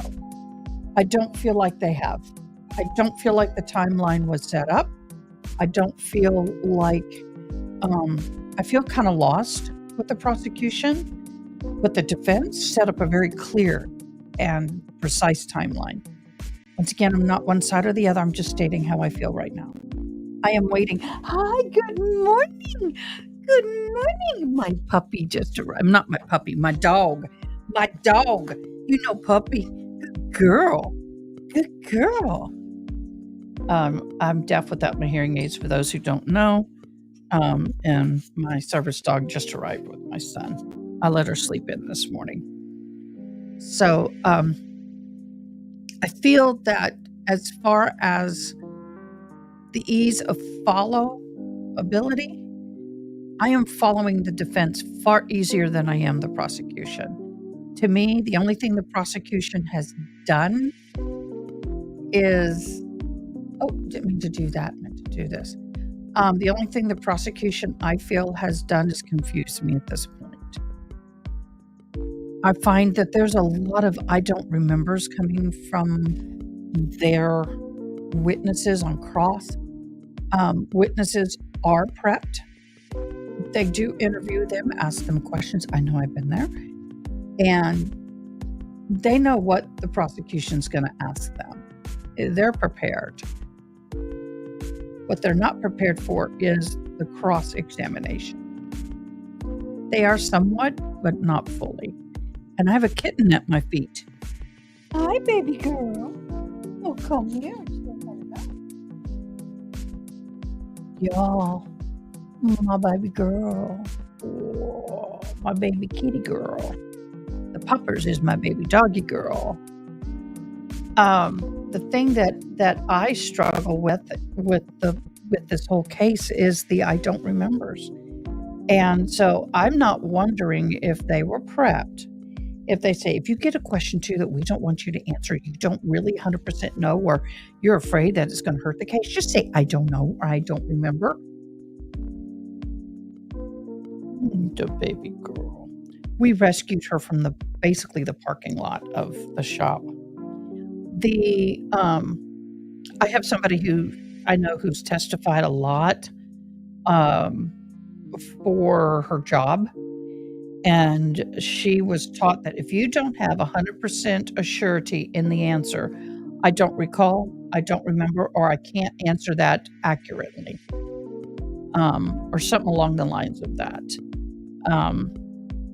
I don't recall, or I don't have a full recollection, and those kind of answers.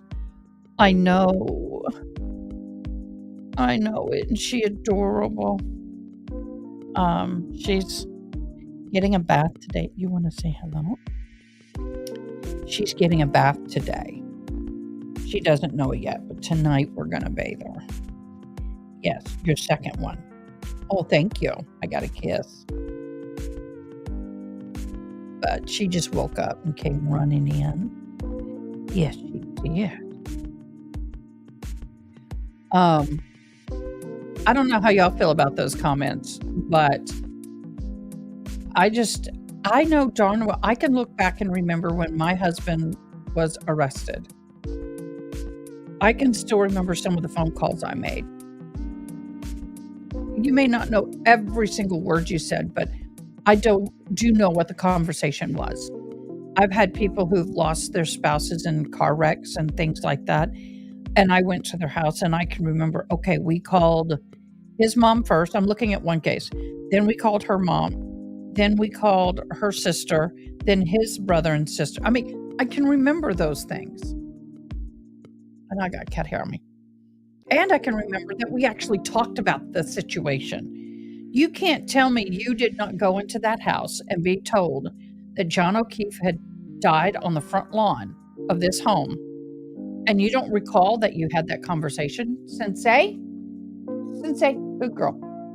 You can't tell me you did not have a conversation about the case.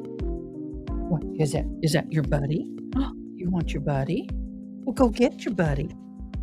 Lay down, Sensei. There you go. There's your buddy. She's like, really? You're going to hand me the kitten? That's a good girl. She's like, Mom, I don't want the kitten. I tolerate the kitten. She's good with the cat, don't worry. What, are you going to sit here and meow? She's going to sit here. Meow, meow. Hi, Sensei.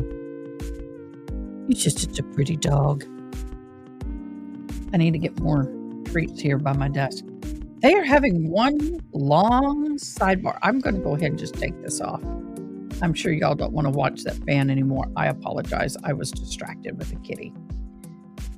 So, the whole thing about the timeline that bothers me is that you can win or lose your case, number one, by your opening and your closing. Just as easy as you can by some of the evidence that you do or do not produce. And you want your jury to have it in their minds from your opening. For example, Karen Reed, they're claiming, was arguing with John O'Keefe. They had a I can't say it. What, baby? Did she take your bed?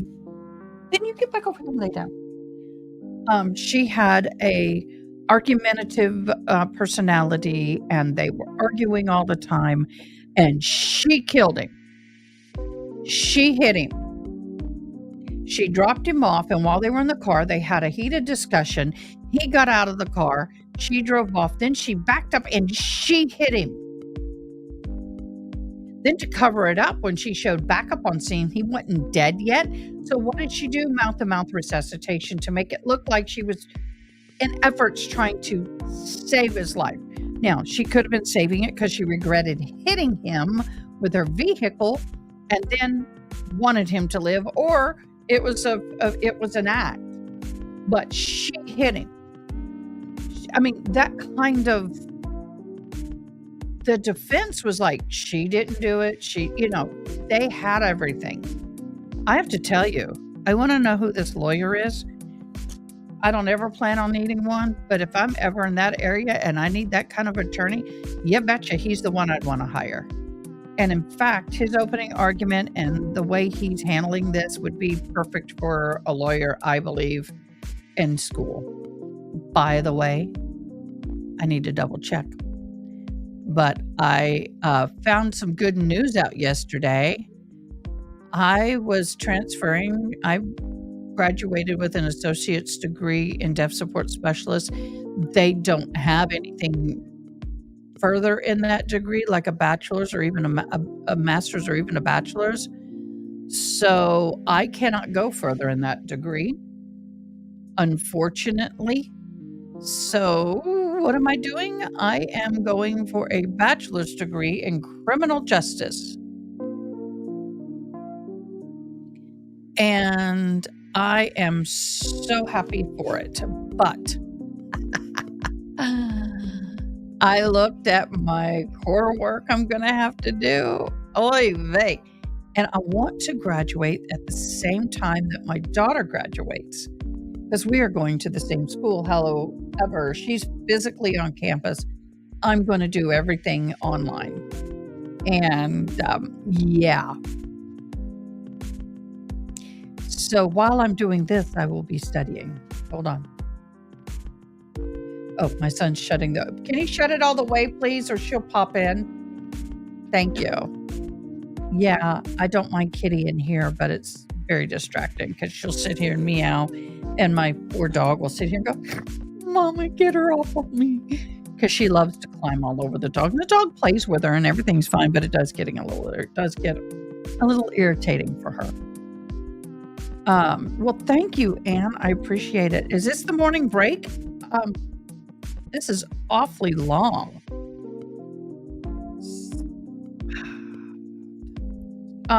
What are y'all's thoughts about the timeline? Are you confused yet by the prosecution, or are y'all pretty well following along with them?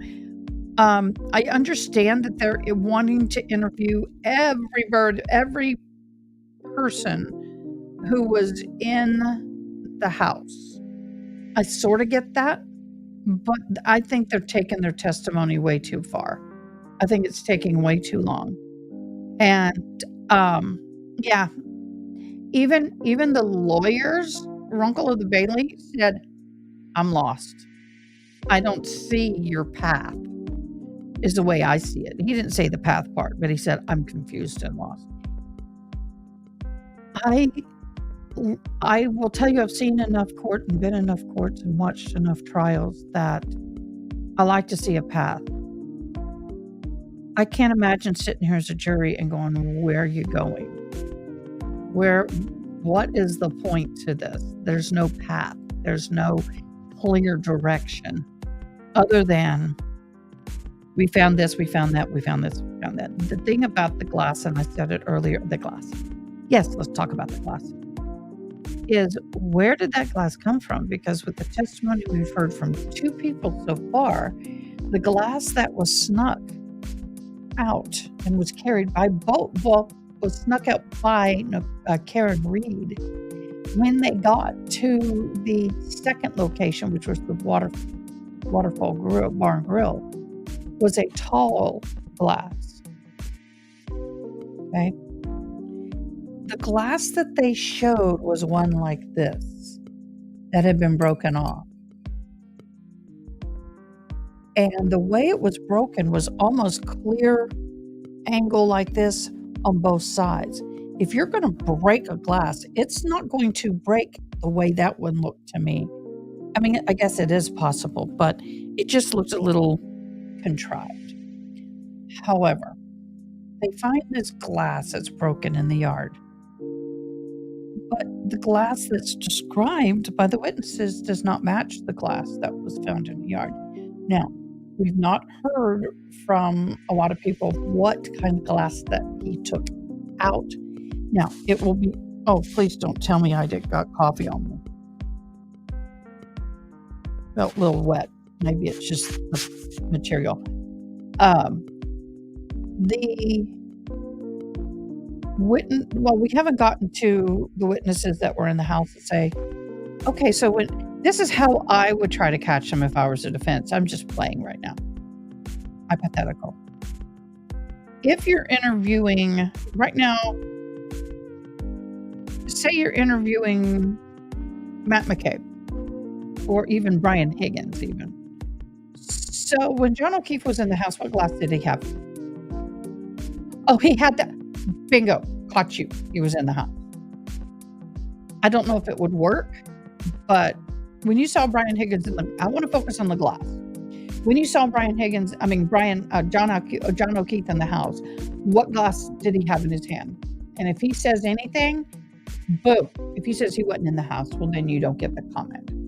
But you understand my point. I would try to go to that point with them. It just is very confusing on that. Now, the other thing that confuses me is the pieces of tail light. If she just cracked it when she bumped into his car,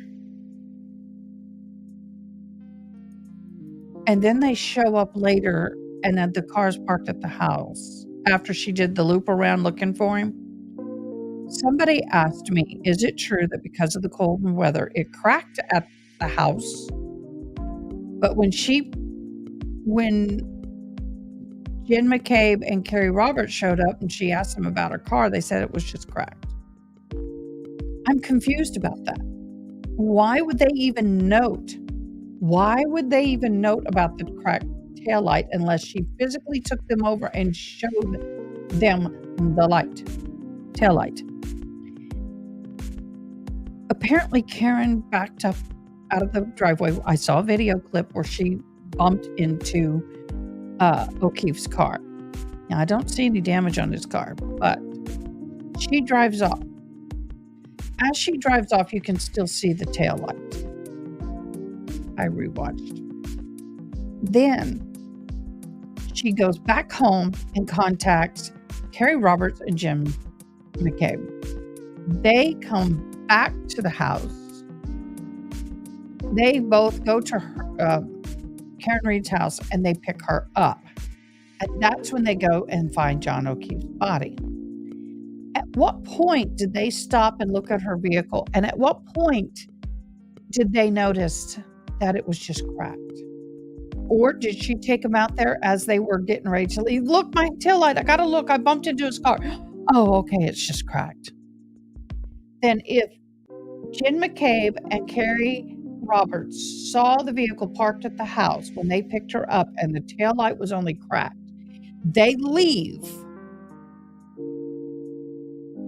Who went to the car and broke out the taillight before they went and checked on the kids? And the other part of that is the taillight would not break and dispose of all of the red part and not damage the silver plastic part. That's what I was going to do. The silver plastic part on the back of the vehicle. What I'm going to do right now is I'm going to pull up. It is this was 2022, so let's pull up a 2020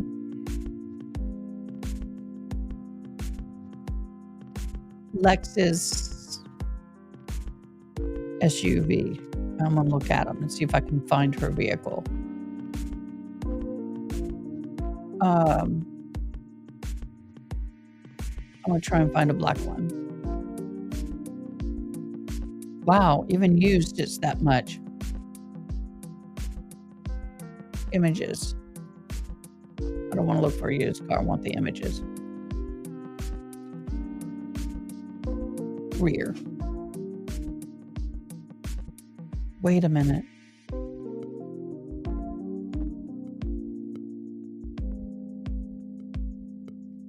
Nope, that's not the same vehicle. Let's do SUV rear. It's not 2020, so let's just go to Lexus SUV rear. I'm trying to find her. I'm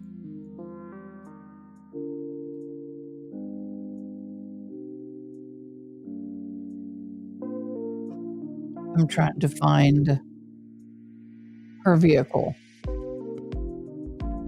Images. Because the image, was it a Lexus? Y'all help me out. I think that looks like it. Nope.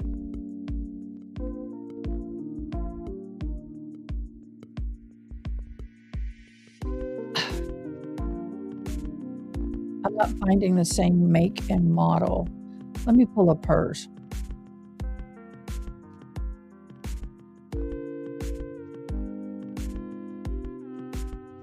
I'm trying to pull up her car photos. Images.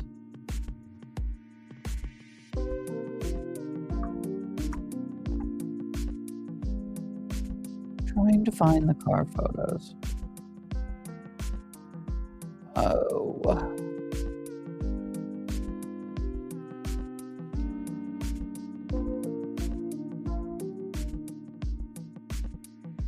At police station, maybe that will help me. Maybe not. I'm trying to find her car photos and I'm not finding it. They showed it in court. I may have to go back to the court photos.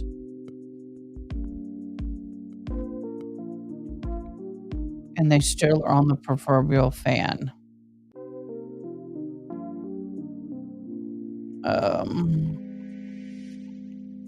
Oh.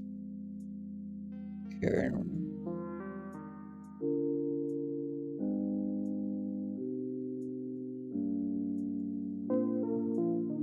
I'm trying to find it before they come back. Okay, here's the video. Oh, we're sharing this. We're sharing this. Stop screen share.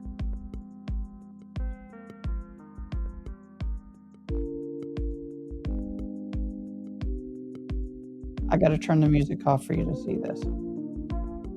Okay. Here is her backing up. I'm going to try and find videos. Let me redo this. Videos.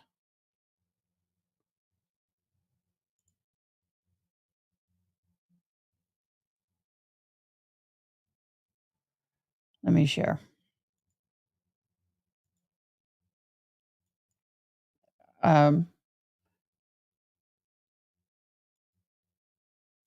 Share volume. She's accused of the murder, striking him with her car. But the defense has a whole different theory about what happened here. I'm not calling it a conspiracy. I'm just going to skim through this and see. Told investigators. I'm going to skim all the way and then, oh, didn't mean to do that. Back.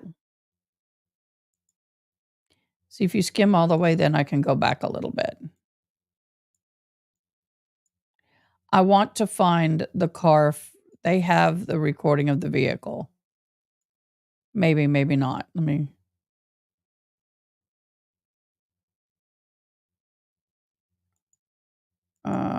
Where's the recording? Is court back? No. I'm really, really, really wanting to find that video.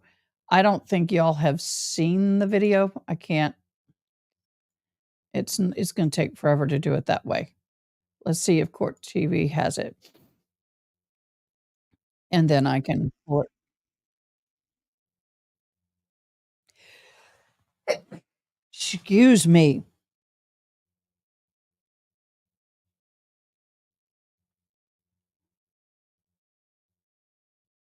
Here it is.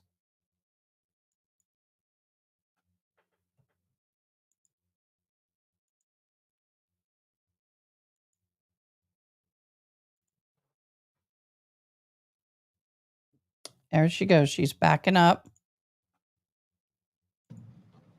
And the defense says that she makes contact, hits the victim's SUV right there, damaging that back right passenger side tail light.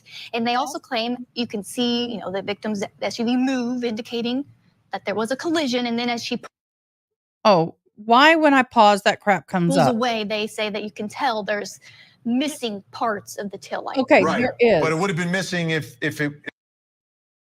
So it's really frustrating because when you, that's what I need to do. Okay, let's do this. Side tail light. And they also claim you can see, the victim's SUV move, indicating that there was a collision. And then as she pulls away, they say that. Are you kidding me? Are you kidding me? That is not what I asked for.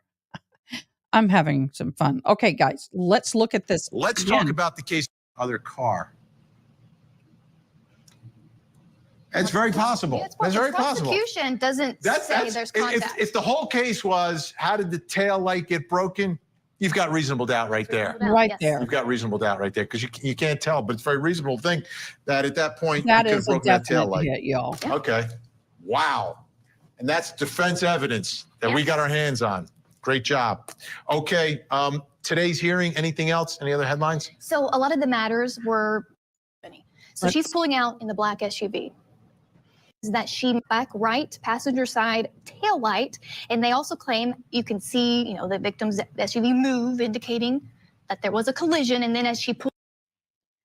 All right, here you go. They're back in court. But look, right there. It's broken. Right there. It's broken. We got it, y'all. I'm going to save that. I'm going to screen share something else.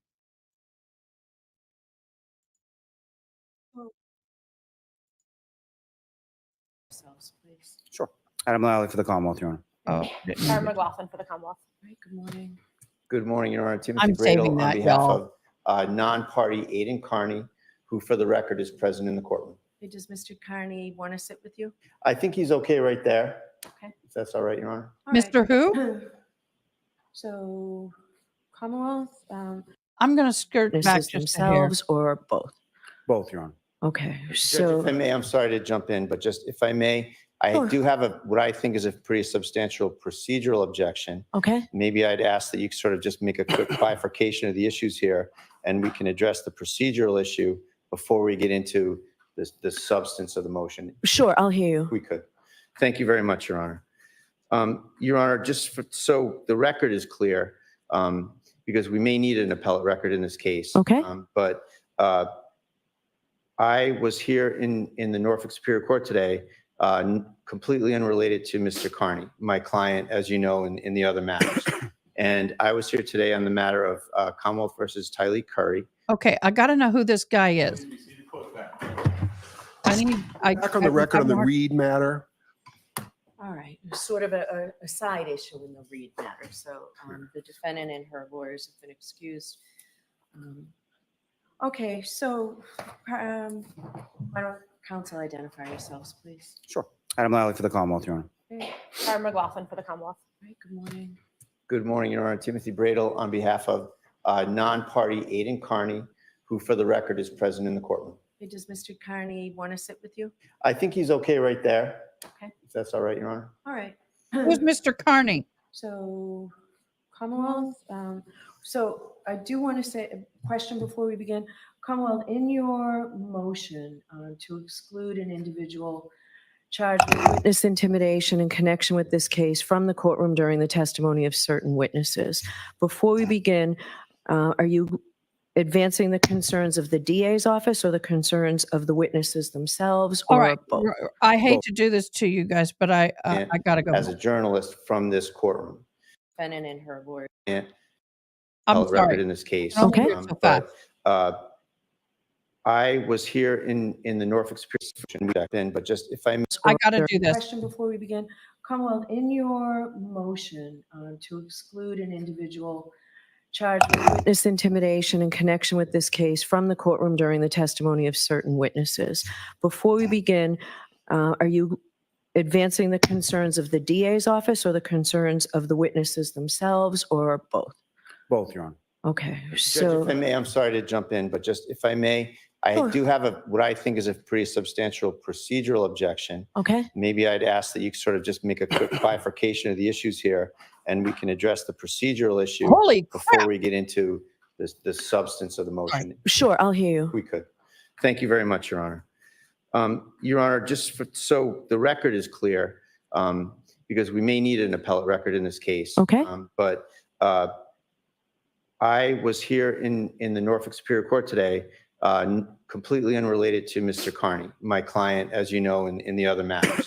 And I was here today on the matter of Commonwealth versus Tylee Curry for a motion to suppress. And Which is a case that I am in the middle of Right. that motion to suppress with you. Exactly. And I actually figured that we wouldn't do the motion and get a date. But I was fully focused on that matter and had no notice whatsoever that the Commonwealth was in the Reed matter, was seeking to exclude my client as a journalist from this courtroom. The first thing is that, and I know the court has a job to do in terms of ruling on this motion, and that's fine. And I ask that the ruling be that it be denied on procedural grounds.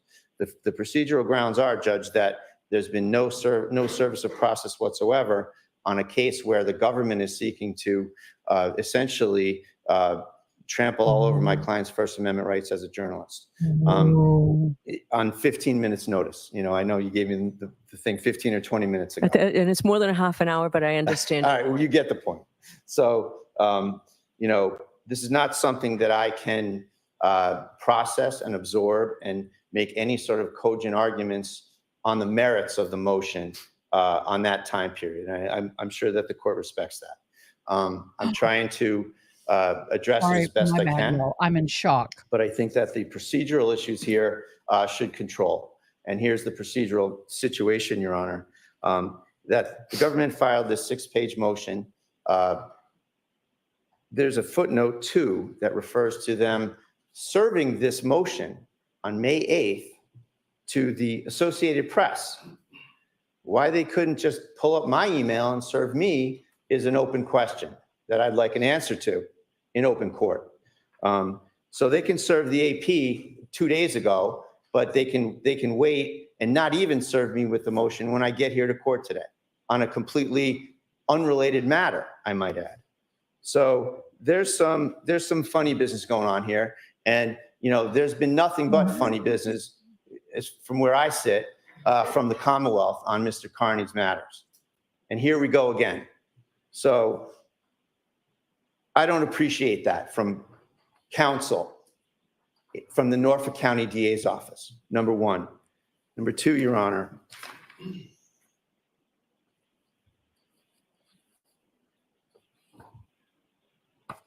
What? Mr. Carney has covered this case and written about 350 news articles on this case. He has developed evidentiary scoops on this case that have added to the quantum of evidence in the matter. He's never caused a problem. He wishes to be in the galley of journalists like everyone else and cover the case. There's never been a problem whatsoever. This is more personalized retaliation from the Norfolk County DA's office against Mr. Carney. Another point, Your Honor, is that this matter, as far as the Commonwealth is concerned, is res judicata ×2. Judge Krupp in this very court addressed this exact issue about Mr. Carney covering this matter, being in the courtroom with witnesses that had a stay-away order. All the same people that the government is trying to have another bite at the apple with here. All these people, this was adjudicated fully with the special assistant DA before Judge Krupp, and Judge Krupp ruled against the Commonwealth. Judge Krupp said that Mr. Carney was able to be in the courthouse covering this case regardless of any of these witnesses in the stay-away order. The stay-away order was exempted from Mr. Carney's presence in the courtroom, rather, was accepted from the stay-away order. Okay. So this is done. This has been adjudicated. It's been adjudicated again, Your Honor, by Judge Pomeroy across the street in the district court. One of these people associated with Mr. Carney's detractors, Ms. Gattani, has taken up with the Commonwealth and sought charges and sought a restraining order against my client. And Judge Pomeroy recently, as recently, I think it was a couple of weeks ago, we were across the street, Your Honor, seeking to vacate the order under the doctrine of unclean hands because this plaintiff keeps trying to contact my client while under a restraining order. Putting that aside, the ruling in that matter, Judge, was another ruling in support of Mr. Carney's First Amendment rights. It was another ruling that said Mr. Carney was not subject to the restraining order in any court of the Commonwealth. And the reason we brought that motion, Your Honor, was because these same witnesses that the government here is, again, trying to advocate for their own personal issues, those same witnesses somehow took up with this plaintiff across the street, Ms. Gattani, brought her to court here in prior Reed proceedings to kick out Mr. Carney, because at the time she had an operative order against him. And Mr. Carney, to his credit, got up and left and got out of here. And that situation was what we addressed across the street with Judge Pomeroy. He agreed with us and said, you can go to court, you can cover this case. So number two, litigation number two, this has been established. Mr. Carney followed all proper channels. We worked with the SJC media office. He has a press pass. He's doing everything in accordance with all of the rules and regulations that are in place. He's been harassed, and we have it on video, by other so-called journalists on this case at the steps of the courthouse. And he just wants to be here. He doesn't want to be an issue in this case. He wants to sit here and cover the case. He's done his job. He wants to watch the trial unfold. And he has an absolute fundamental First Amendment right to do so within the confines of this courtroom and within the confines of time, place, and manner restrictions. He's followed everything, and he's here. We've gone through all of these hurdles, Your Honor, and Mr. Carney triumphed, as he should, because it's the First Amendment that needs to triumph here, not any particular person. And that's what he's doing. And there's absolutely no reason for the government to sneak behind my back to interfere with his First Amendment rights. It's outrageous. And on procedural grounds, I ask you to deny the motion for all of those reasons. And if the court has some hesitancy to do so, well, this is news to with me. respect to these procedural issues, I ask that you set a date give me 7 days or so that I can properly respond to this motion on the merits of whatever's in these 6 pages of the motion that I haven't been able to look at. So thank you for hearing me, Your Honor. All right, sure. And you wanted a response to your question from Mr. Lally on why you were not served, but the Associated Press was served. That's correct. So if you talk about that in the procedural part of this, Mr. Lally? Yes, Your Honor. Simply put, Mr. Bradle, neither Mr. Bradle nor Mr. Kearney are parties to the case. I can't presume that Mr. Bradle's representation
Y'all, I'm sorry. I don't know what happened. All of our internet went down, but thank you, StreamYard, for your keeping me up and connected. We went, okay, so they went, I'm going to skirt back to this guy. I'm going to share screen. Give me a split second to get everything back up and running again. I do greatly apologize because this is not something I've dealt with before. So I am trying to get everything up and running again. Share. From the courtroom while those witnesses are There we testifying go. from the stand. And the witnesses you told me have expressed concern. What do you say about that? Yes, Your Honor. The witnesses have expressed concern. The Commonwealth is thank you, concerned as guys. to his I presence got it. affecting their testimony or We're their back. ability to recall. And for all of those reasons, the Commonwealth would submit the administration of justice and the witnesses being able to testify, as well as the witnesses' own concerns are more than meet the test of the substantial reason for Mr. Kearney's exclusion during the course of their testimony. Okay. Mr. Bradel? Your Honor, the witness's concern has no legal materiality under the law. So the answer that I have is, so what? The witness's concern, where does that fit into the law here, Your Honor? This matter's been adjudicated twice.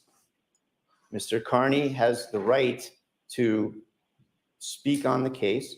He's gone through all the proper channels to be here. He is not in any way wants to or is trying to make any issue of his presence here. And he's just trying to cover the case as best he can. That was And interesting, y'all. this is just a personal vendetta that's been carried out by the Norfolk County DA's office against Mr. Carney. And, you know, this is where the court needs to hold the line on the First Amendment. You know, this witness intimidation statute, Your Honor, is an absolute abomination. It is going to be struck down. It's just a matter of time. And this is just a continuation of everything the special counsel's been doing to Mr. Carney. Now the office itself is doing it. There's no reason for this motion to be allowed, Your Honor. Thank you. There's no discomfort exception to the First Amendment, Your Honor. There's been absolutely nothing advanced, especially on an emergency basis, which is, I assume, why this is being done with no notice. There's been no establishment of any emergency. There's been no conduct whatsoever on the part of Mr. Carney to justify this motion. And I did happen to see some reference to the Chestnut trial about published, it's something to the effect of doxing a seated juror. That is false. Mr. Carney wrote a story on a juror after the jury was discharged. There's absolutely no prohibition or problem or issue with that. And it is absolutely protected conduct by the First Amendment. And it is not in any way a grounds for this court or the Commonwealth to assert any wrongdoing against him. So I can assure you I am not considering that incident in this. You all know I was the judge. I am not considering that experience in this motion. Thank you, Your Honor. Anything further, Mr. Nothing further. Bradel? Thank Are you. y'all all All right? right. Give me a thumbs So, up. Mr. Bradel, I agree with you that Mr. Kearney has certified, is certified by the Office of Public Information pursuant to SJC Rule 119, and that he has a right to be here today. He arrived timely, and that he is registered. I have honored that 119 registration today, and I will continue to honor that. However, my role in this case, Commonwealth versus Karen Reed, is to assure that the defendant's constitutional right to a fair trial are honored and upheld. And because of the chilling effect that Mr. Kearney's presence, I find, will have on the witness's testimony, I'm going to excuse him while the named witnesses in the Commonwealth's motion, Julie Nagel, Christopher Albert, Colin Albert, Michael Proctor, Jennifer McCabe, Matthew McCabe, Brian Albert, and Yuri Buchanan. And the Commonwealth also today requested Nichole Albert because of the incidents that reportedly have been held So that's at her pretty much home. everybody at I'm the going to party. excuse him during all of that testimony. Now, in my media order, if you have it, I'm sure your client has it because they're handed out to the press. Under number 1, I say that anyone leaving the courtroom to the media during the trial proceedings may lose their seat and may not be permitted re-entry unless there is available seating. That will not happen to Mr. Carney. Okay. I will not take away his seat today. For other witnesses who are not subject to this order, that seat will remain empty. No other person of the media will be able to take that seat in his absence. Okay? Your Honor, one last thing, if I may, just came to me as I was They standing here. just lost. Extension in same regard as to Nichole Albert for the address would be Brian Albert Jr., son of Brian and Nichole Albert, lives All at the right. same address. It's for the same reason. So Brian Albert Jr. All the people that were at the party. All right. So those are my cannot be findings, in Mr. it. Bradle. It should give you enough to CG and seek Chet, are appellate you action here? if you wish. Okay. All right. Thank you for being here. All right. All right. So I'll take a Thanks, short Marco. recess. We can bring counsel back in and Ms. Reed back in, and we'll proceed with the trial. Wow. That is.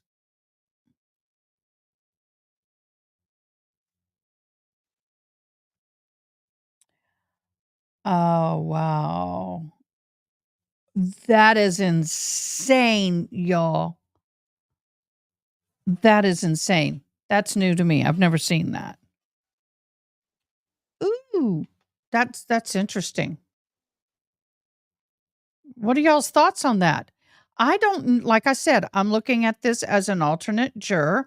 I do not know really what happened with this Turtle Boy dude. I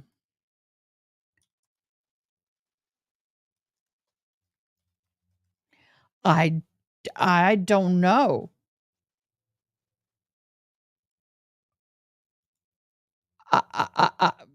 That's all I can do.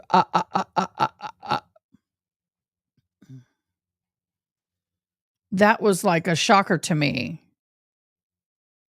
Miss Kevin, thank you for being here. Y'all, our entire internet for the whole block shut down. So that's what happened with us. That's why. But StreamYard, I love you. They kept it to all I had to do was I rebooted my computer, waited for the thing to come back on. And as soon as it came back on, I'm sorry, I'm opening up something I can try and eat snack on. As soon as it came back on, StreamYard picked up right where we had left off. I love StreamYard. It's worth it. Okay, so Turtle Boy has a YouTube page. You fell asleep. You missed it. So what did he do to all these witnesses? Did he go to their homes and try to interview them? What did he do that was so horrible? I'm just asking, trying to figure it out.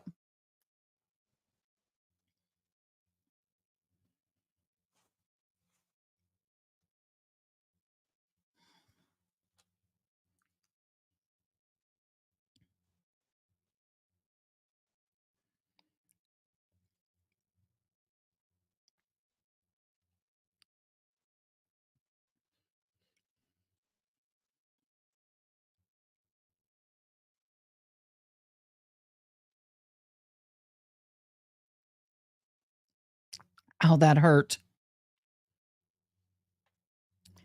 That actually hurt. Oh.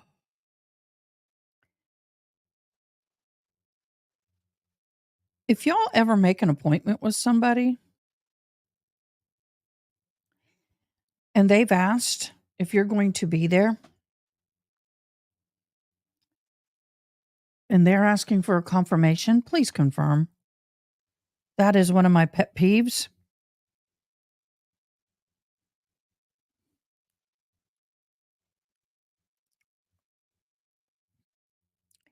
I have an appointment that's supposed to be here today, and I have asked for confirmation twice and got none. Miss Sparkles, are you having a good day? And once again, I'm going to skim through this because we can.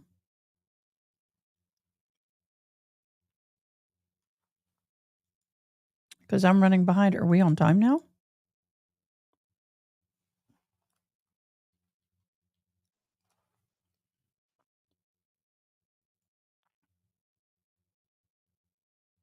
Your Honor, the Commonwealth will call Ms. Nichole Albert to the stand. Whoa.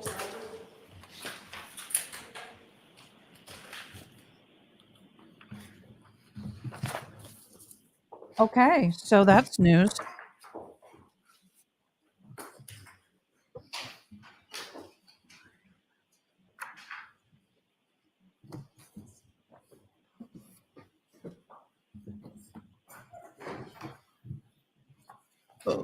Okay.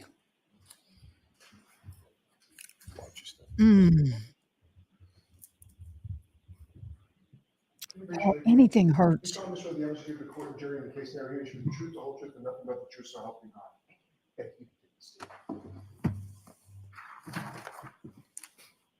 I just need you to speak nice and loud into that microphone. Okay. Thank you. Yep. All right, Mr. Lally, whenever you're ready. Thank you, Your Honor. Good morning. Good morning. Could you please state your name and spell your last name? My name's Nichole Albert, Albert. And where do you live? Norwood. And about how long have you lived in Norwood? About a year. And Quit breathing prior on the to, mic. Moving to Norwood, where did you live? Where did you live prior?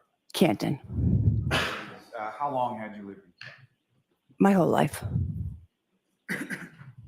Now, They need to lower the mic. address, where did Raise you it, live but get it off her nose. prior to you moved to Norwood? 34 Fairview Road. And how long did you live at that house? About 12 years. And are you married, ma'am? Yes. What's your husband's Brian Albert. name? Does he work? He's retired from the Boston Police. About how long was he an officer with Boston? About 30 years. And do you have children? I'm Yes, we sorry, have Miss 5. Sparkles. Well, if you want to talk to me how later, old are your contact me. Look this My email oldest up daughter is before. 28, and then I have a son who's 25. I have another son who's actually 23 today. And then I have twins, a boy and a girl, who are 20. And your oldest daughter, what's her name? Caitlin. Your oldest son, what is his name? Brian Jr. And Brian Jr., does he live with you currently? Now,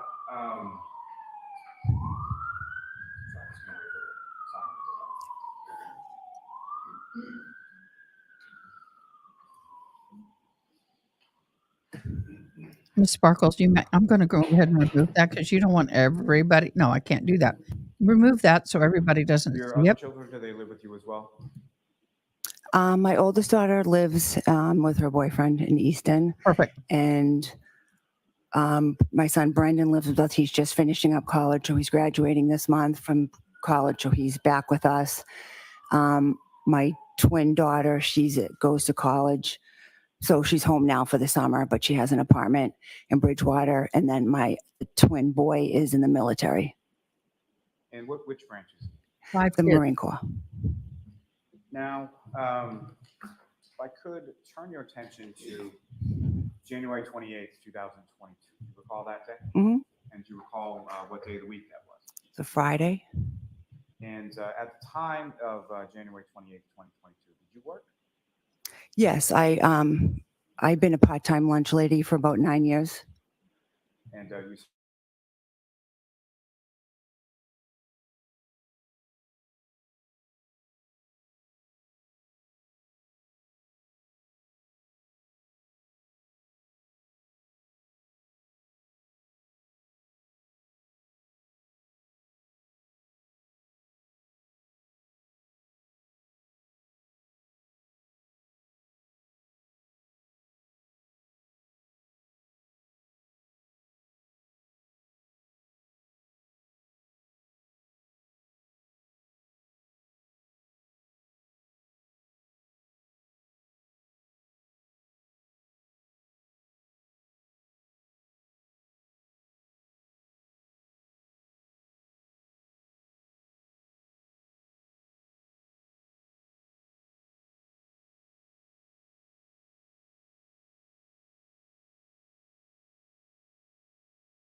Okay, guys, I am back. I am live.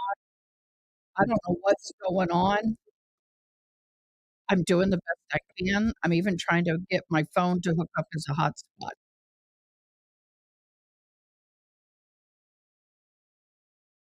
Reference to Ms. Reed, what if any interaction did you have with her that night? I had none. I don't believe we spoke or we were introduced or anything. I don't think we spoke at all. Now, turning All back to the this is photo just for a on, sec, if you recall, what if anything do you recall him unfortunately, wearing my end. as far as clothing was concerned during your interaction? I believe he had a hat on, some sort of just sweatshirt, jeans, and sneakers. At any point in time, And that you what's Brandy's saw take him or on while this? he was talking to you, did you see any sort of like winter jacket or big coat or anything like that? No, And as far as his clothing was concerned, did you observe it to have any sort of tears in it or any dishevelment, anything like that? no. And as Yo, far as his face was concerned or any sort of outward I'm gonna look at our weather. part of his body did you observe, or what, if anything, did you observe with regard to injuries on him or anything like that? Nothing like that. No weather. Now, as far as your home was concerned, was that somewhere that either Mr. O'Keefe or Ms. Reed had ever been to before? No. And over the course of the evening, what, if any, discussion was there that you heard or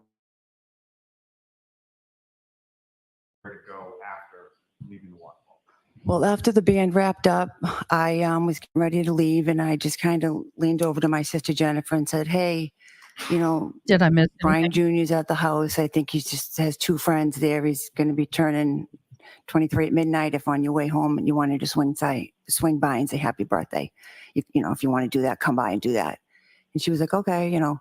And then I was just kind of gathering up my stuff, and I got ready to leave. It may have been mentioned at the table, but I had no idea, you know, I'd if hear- anyone else was interested in doing that or wanted to do it.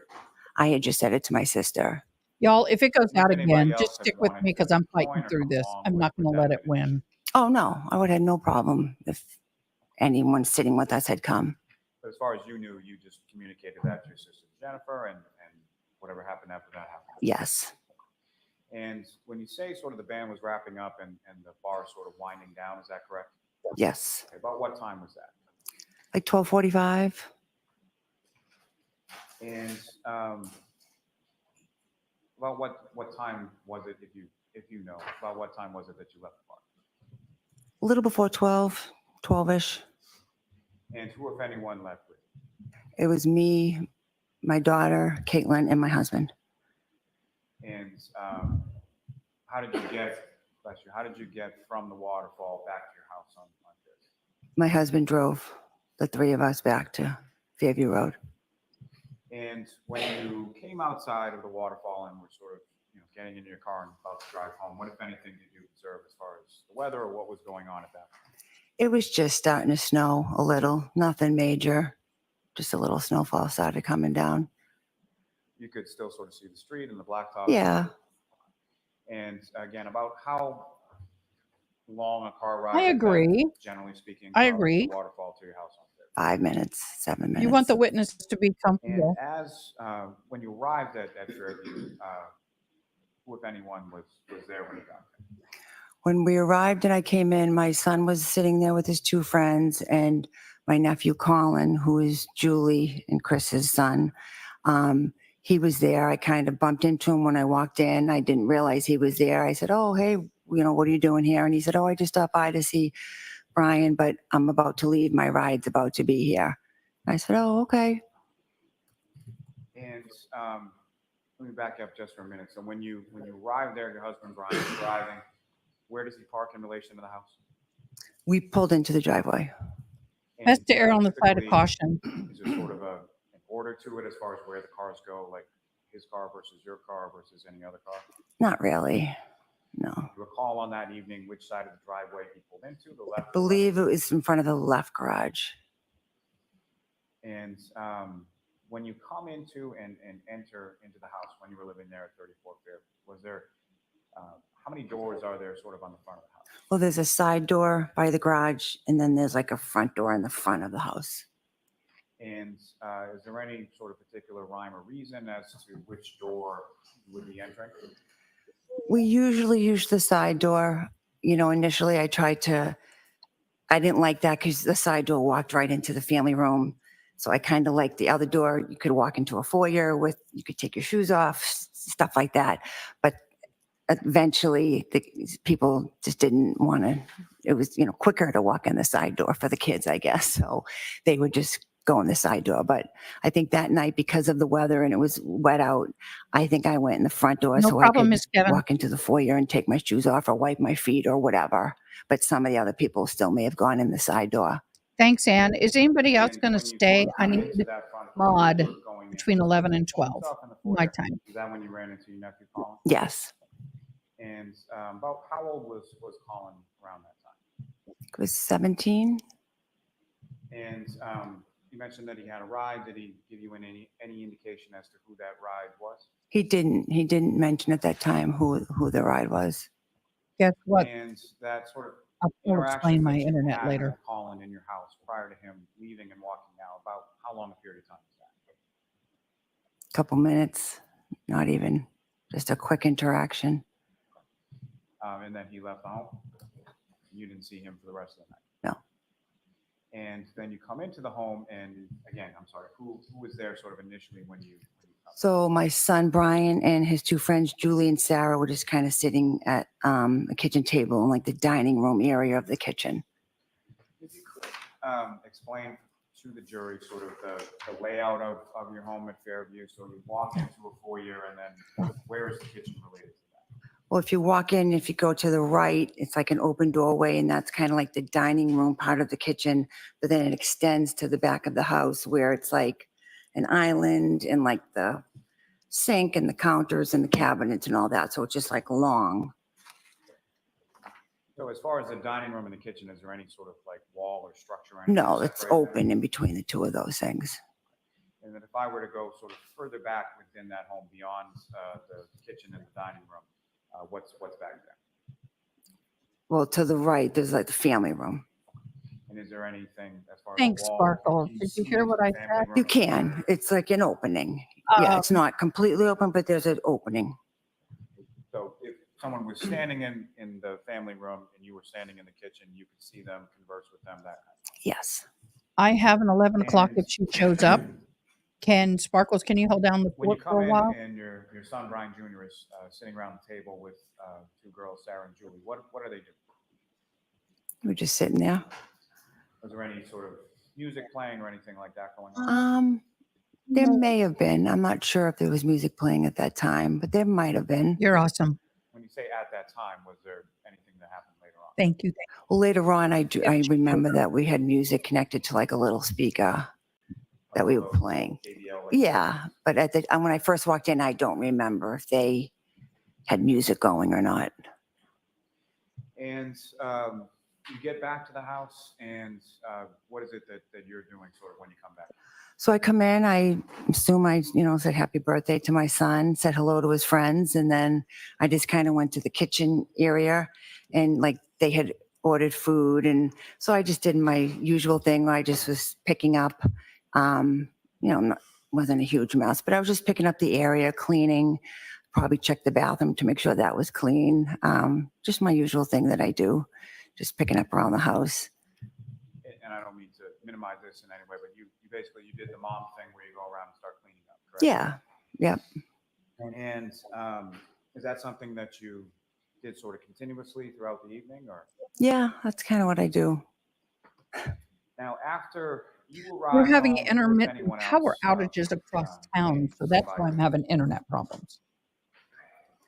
Well, once we were there, it was me and my daughter and my husband, and Brian Higgins had come in. And then it was, Brian and his two friends were already there. And then my sister Jen and her husband Matt came in maybe like 12:15-ish.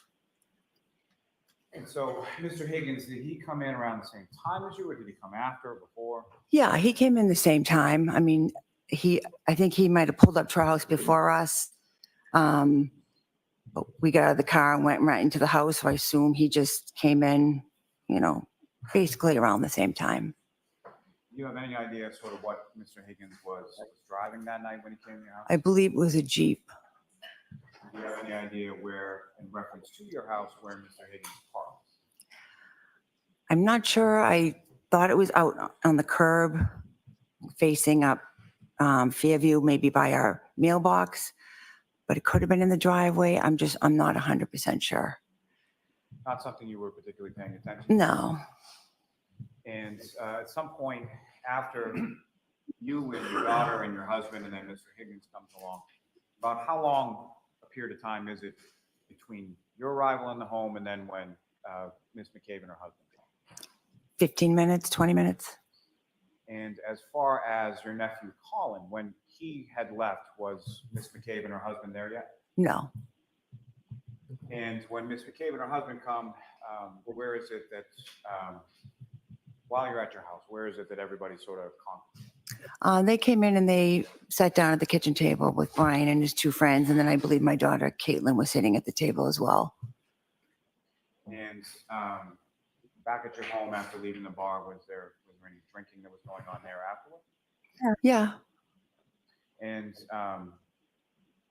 about how long, skip forward to a little bit, people had left your home, about how long a period of time was it that people, from the time that you arrived back from the waterfall to the time that people sort of left and you closed down? By the time everyone left, it was probably close to 2. And who was the last person that left? My daughter, Caitlin. And do you know how it was that she left, or who, if anyone, picked her up? Her boyfriend, Tristan, picked her up because, like I said, he was going to have to get up anyways overnight to do the shoveling, plowing thing. So I think she didn't want to get stuck probably at our house for the next day. So she had just said, hey, can you?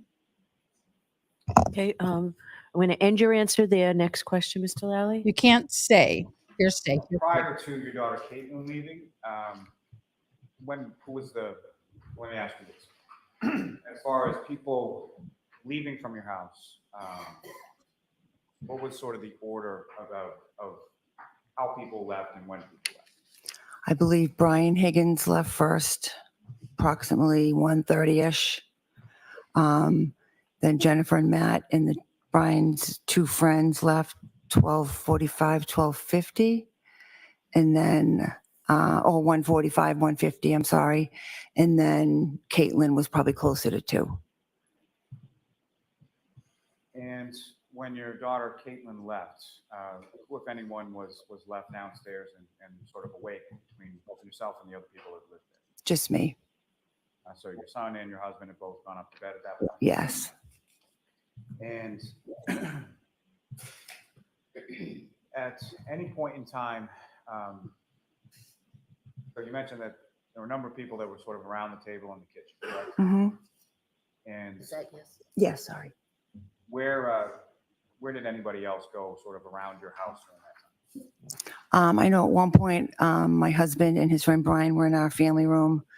So I kind of went in there and was talking to them.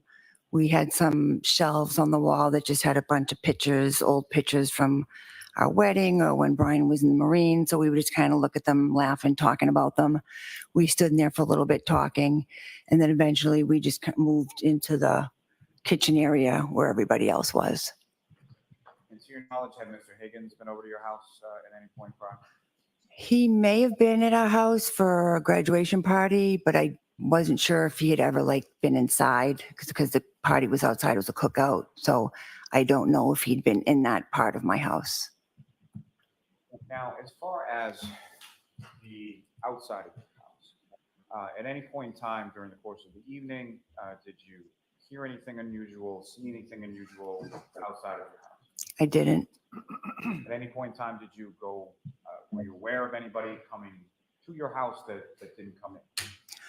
I was only aware at one point I saw my son, I think, either looking out the window or at the door, and his friend Julie, she went out the side door, and I said, to Brian, is Julie leaving? And he said, well, no, she had asked her brother for a ride. Objection, Your Honor. Sustained. So no conversation. And Mr. Lally's going to ask another question. Okay. So you saw your son's friend Julie go outside? Mm-hmm. And, So that has to be a Sorry. yes or no. Okay. Sorry. and at some point, did Julie come back into the house? Yes. And about how long was it, if you know, that she was outside before she came back? I don't think it was very long, couple minutes. And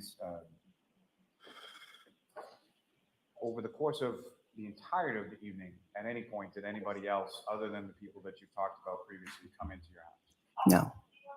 And specifically, John O'Keefe or Karen Reed that you saw at the bar earlier that night, at any point in time on the evening of the 28th or the early morning of the 29th, did either of those people come into your house? No, they never came into my home. And at any point in time, even on that evening or that early morning of the 29th, were you aware that they were coming to you? I actually wasn't. I think when I was in the other room with my husband and his friend, I had missed the conversations about Jennifer reaching out with John or her texting him and him texting her about where we lived. I didn't even realize that was happening, that they had any intention to come. Let me ask you a little bit about sort of going back to the waterfall just for a brief moment. Over the course of your time there, how would you describe sort of the tone or how was everybody at the waterfall? It was fine. It was a nice night. It was nothing out of the usual. Just had a good time. I Nothing that hopefully long, have no an 11 arguments, o'clock no fighting or meeting, anything like that? No.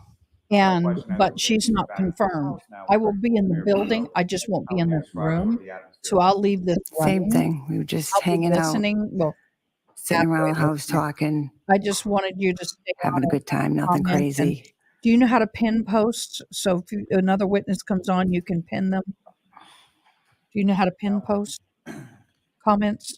Go to my YouTube channel. If you put After your aside, daughter, I don't know. Caitlin You gets know how to picked do up that? and she leaves. If not, it's okay. What if any? I'll catch how up. long did you stay up after that? Just right. I think once Okay, she so left, if I there's a just new did my witness, final cleanup of the kitchen and, hold on. shut the lights, and I went upstairs to bed. And do you recall anything about locking the front door or any of the doors to your house before you Okay, went to bed? if No. Is that something that you would they change the witness, typically do, just never in do? comments put who it It is, was type and of then I'll thing. go back We have and 5 kids. Everyone's coming in and out at timestamp different it later. times. Just Like to the the last witnesses person in was part. supposed to lock it. Just type it as a comment Then, like you're doing now. we changed the doorknobs, and immediately the keys got lost. It was just always a disaster. So a lot of times the door was just kind Am I of moving again? left unlocked. And when you went up Can to you bed, hear me? you share a bedroom with your husband, Brian, correct? Yep. And was he awake or asleep? When you He was awake. He was just Thank lying you. in bed watching TV. Now, as far as over the course of that evening after you come up to bed with your husband, do you recall anything about him talking to anyone on the phone or any phone conversations or anything? I do not. At some point you fall asleep and then you wake up the next day, is that right? Yes. And turning your attention to later on that morning of the 29th. So you had gone to bed about what time? Probably 2:30ish, somewhere around there. And it's a little unclear for my question, but when you go up to your bedroom, about what time is that? About 2-ish. And so the 2:30 that you're talking about, is that sort of when you fall asleep? Yeah, sometime around there. And from that next morning, how is it that you wake up the next morning? Well, at some point between 6 and 6:30 that morning, my sister Jennifer came bursting into my bedroom. And comes bursting into your bedroom, is that correct? Yes. And what, if any, how would you describe your sister Jennifer, and how was she sort of acting at that point? Well, she came in, my husband and I just kind of sat up in bed, and she's saying, he's out in the snow. We found him out in the snow. We don't know if he's okay. And my immediate thought was just that something had happened to one of my children. Something had happened to one of her children. I couldn't imagine why she was in my bedroom at this time in the morning. And I'm like, Jennifer, what are you talking about? And she's like, Objection. You're set. All right, next question. Your Honor, if I may? In reproach. Okay. Sidebar. I need a breather.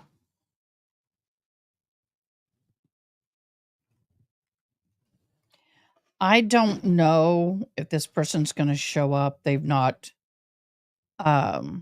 confirmed the appointment. They had an appointment. I can't get them to confirm. If they show up, I appreciate you just kind of monitoring this. I appreciate it a lot. I hope you can hear and see me. We've had power outages. I'm gonna power outages. I see me moving on my side. By the way, all mods, we have a group chat for communicating back and forth. For anything that doesn't need to be publicized, just FYI. But I guess what I'm saying is that I don't hear anything unusual that's getting my attention. Seriously, I don't. I don't have any red flags with this. It seems to flow easily. She's very relaxed in her testimony. I'm all good with it. Sorry, Your Honor, one moment. Thanks.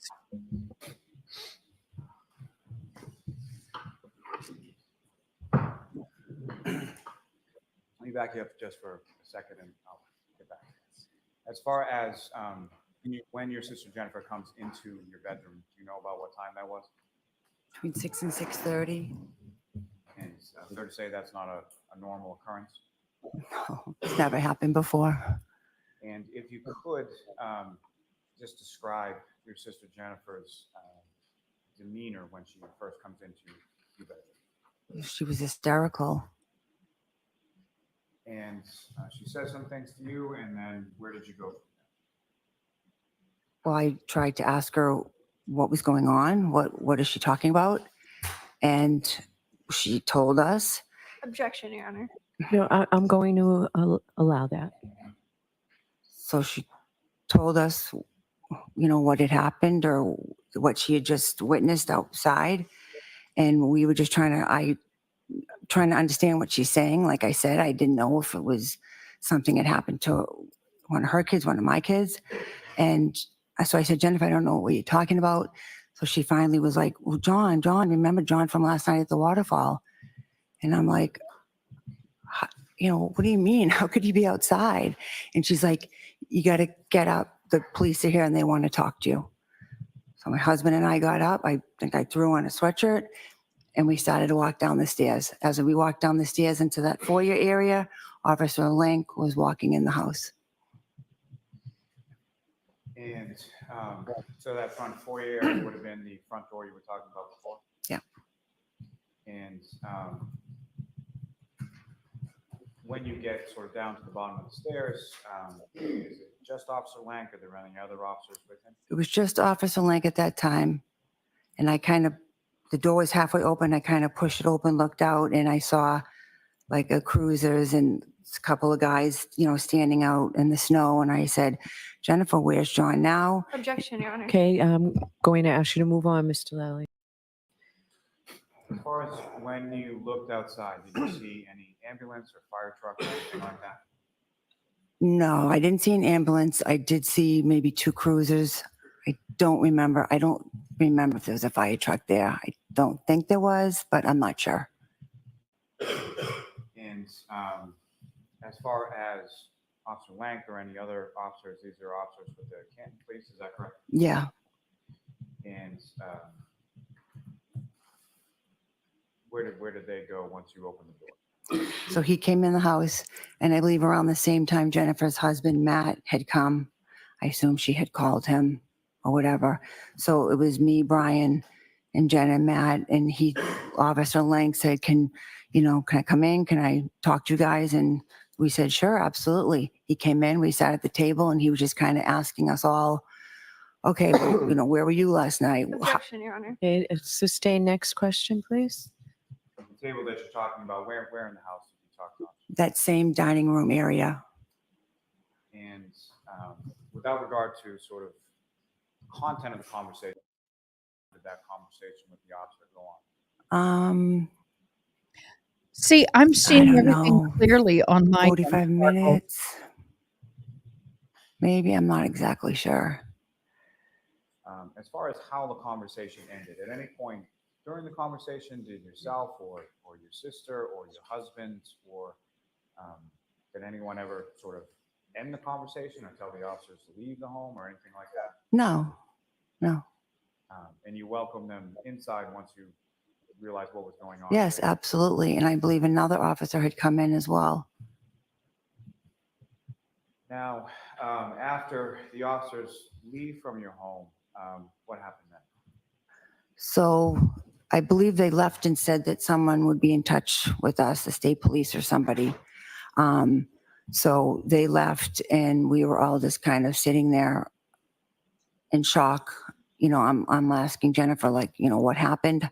How did you end up here? Like, what's going on? Objection, Your Honor. Sustained. Next question, please. Your Honor, as far as, may we approach this briefly? Okay. Okay, I knew that was coming.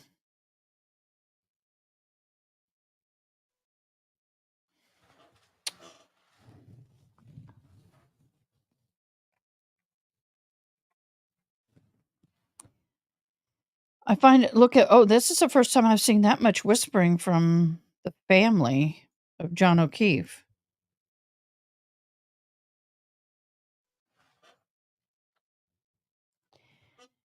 Oh, y'all, I was hoping my headache wouldn't come back, but it's coming back. Oh. Let me check my messages, see if she responded.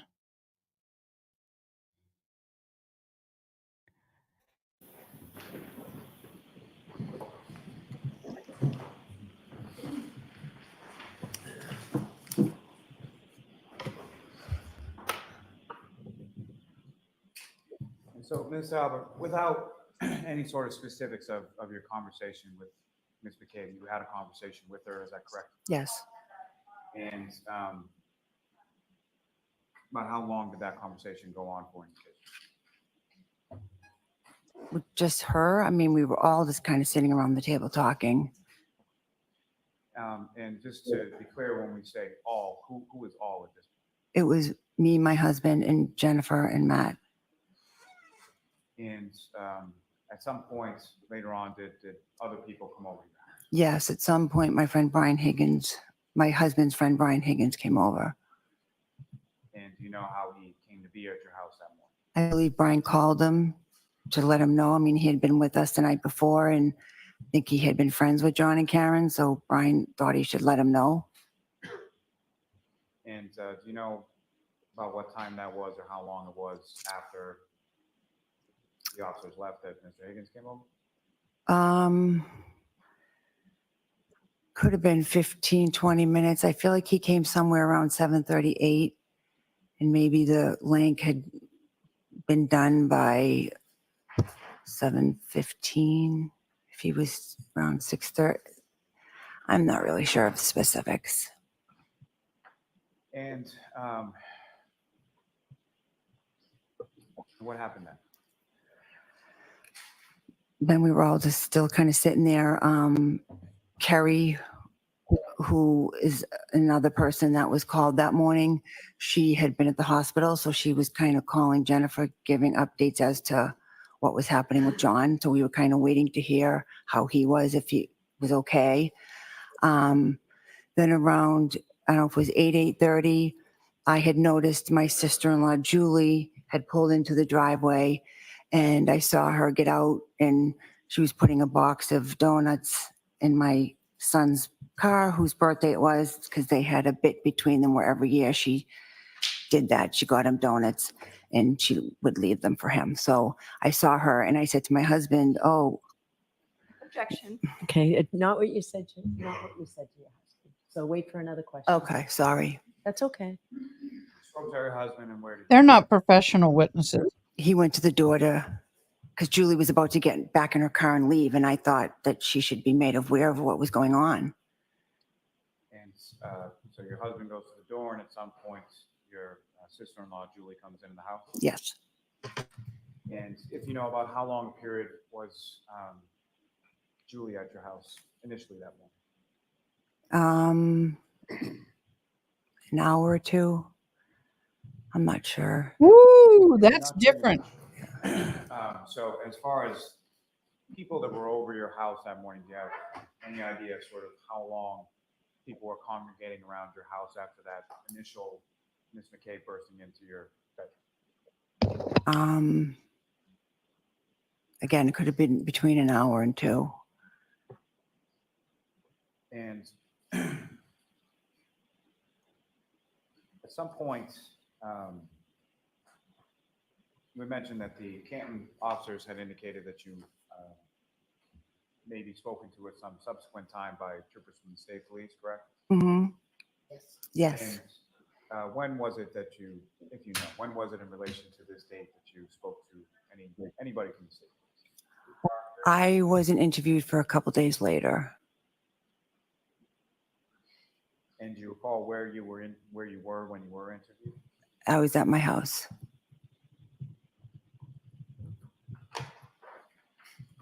Now, with reference to, you indicated that on the way back from the waterfall to your house at Fairview on the night previous, on the 28th and the 29th, it just started to snow, is that correct? Mm-hmm. Yes. Now, when you looked outside or opened the door for Officer Lank as he came into the house, what, if anything, did you observe as far as the weather and how it had changed in the interim? Well, to me, it was starting to look like blizzard conditions. It was very windy. It was snowing. It was, the snow was starting to come down a lot now, and it was probably a couple inches accumulated. And it was, Now, at any point in time over the course of that day on the 29th, did you yourself, did you go outside from your house into the front yard or the driveway or anywhere else? I didn't. And anyone else from your house other than the people coming and going? The people that live there, did you observe them going out into the front of the house area? No.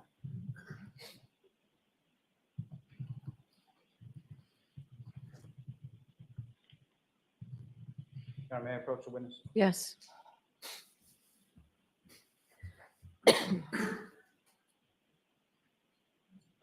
Y'all. She's very I'm believable placing before you a versus series of Julie. photographs. I just asked you to look at them. Mm-hmm. Look at her behavior and her mannerisms. Very comfortable. Are these already in evidence? Fair enough. Okay. I'm going to let the dog out.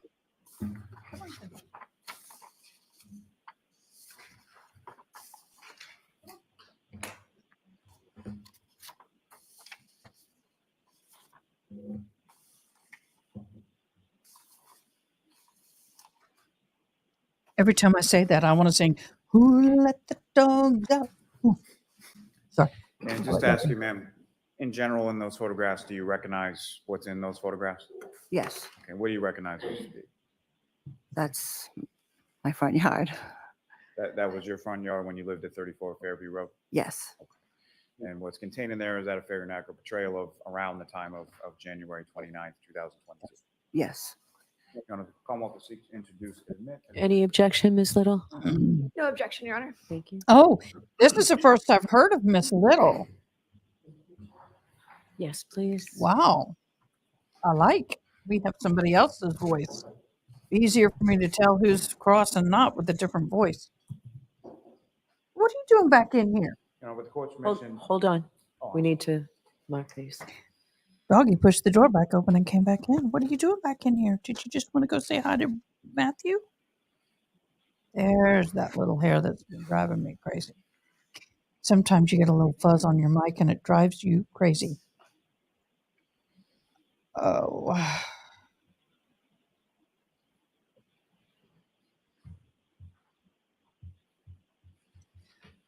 Thank you for joining me, y'all. I greatly appreciate it. I am Adakay, your alternate juror. We are now listening to the infamous Nichole Albert. Today is going to be a lot of Alberts, I believe, on the stand. Maybe even McKay. How many were there, Mr. Lally? 18. 18? Wow. Sparkles, my mouth is starting to scream. It's weird. I can drink hot things, but cold things bother it.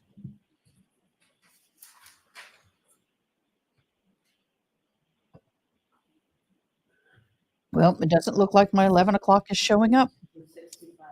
Thank you. Y'all, you offer free skincare consultation to somebody and they commit and then they don't show up. You may be late. Sparkles, if you were nearby, I'd give you one. But that's okay. Mm.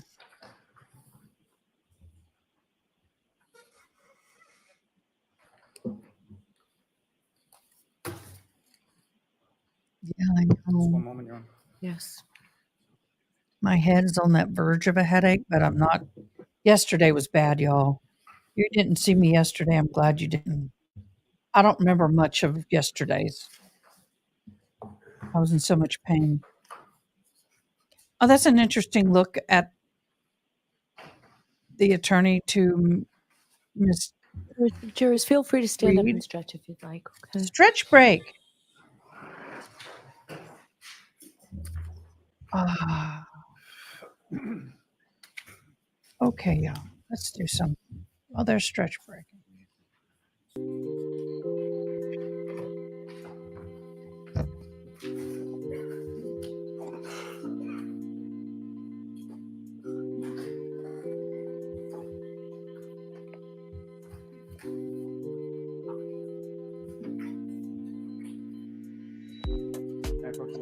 Yes. What I'm showing here is what's been marked as exhibits 58, 59, 60, 63, and 64. And I'm going to direct your attention to this before you. It's a laser pointer. Just click on this button. Okay. When you go to an emergency course, room, the Commissioner, last first thing I'd you just want to like to do the start with next exhibit day 58 on or so is Okay. be filling out questionnaires and surveys. No, I've been getting calls. We appreciate you coming in and see us. Would you please take a few minutes to take And again, an Ms. Allen, do you online, recognize what's over the on phone screen? survey? Yes. No. And what do you recognize that? It was my home at the time. Call me next week. And from this photograph, do you see that front door area where the foyer is and the side door area that you were talking about on your house? Door? Yes. If you could, using the laser pointer Side door. in your hand, just direct the jury's attention to Body. Curb. That would be the very front And door, oh, and then the side doors over here in between. body. And as far as the sort of what's in the front portion of this photograph, you recognize that as if I'm standing and facing as this photograph is your house, where you live at 34 Fairview Road. What, if anything, do you have as sort of a landmark or an item that you observe in that sort of left area of the yard? Flagpole? Is there a fire hydrant there as well? Yes. And do you see anything as far as like a box or something like that? Yeah, I believe there was A for some sale electrical box Oh, that I don't think we ever actually knew what it what it was or what it did. So it's fair to say all the years that you lived there, it's not something that you utilized or even knew what it really did. No. Now, this particular area of the yard, in its relation to the house, was that a part of the yard that was used or utilized by the family all that much when you lived there? No. And that part of the yard where the fire hydrant, flagpole, that is, how close is that to sort of the next door neighbors? That kind of comes up high. It's pretty close. It's almost, I would say, on the, close to the property line. Now, as far as from the side of the road, in between sort of the curbing from the roadway. There's your and berm right the there, front or lawn, the there's curb. nothing there as far as a sidewalk or anything like that, is that correct? Right. And the curbing that's between sort of the roadway and the front lawn, how would you describe that? Is it a Few step-up inches. curb, rounded curb? It was kind of a rounded curb. We have pictures. Now, with reference to your driveway, do you see that depicted in this particular photograph? You can't really see it in the picture, no. It's way off. But I mean, it's Out of It's- view. would be over here. If I could direct your attention to the next photograph that you have before you. Mhm. Geez, quit showing us. I ought to take a screenshot of those so I know exactly what they have. That's a better one. Driveway's Again, here. Ms. Cars Allen, in the recognize driveway. what's up on the screen. Yes. No, that's more than a few inches Just another photograph of your home of as it snow. was around January 2022 at 34 Fairview Road. Yes. And from this photograph, you see now sort of the driveway and where that is. Yes. And if you could just That's for all the EMS indicate to vehicles. the jury sort of where in this photograph that would be. The driveway was right here. The two garage doors, and then there was driveway right along here. Now, in reference to that driveway, or in reference to your family at the time that lived at the house, about how many cars would there typically be when everyone's home parked in the driveway? Could have been 4. Let me think. 1, 2, 3. I think 4. And who would those vehicles be typically operated by, and what kind of vehicles are we talking about? I had my car, which was a Cadillac SUV. My husband had his work car. And then we had, I think, a Ford Explorer. And then the kids were driving a Ford Escape, maybe?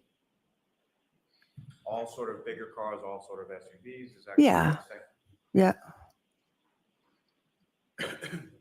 If I could direct your attention to the next photograph.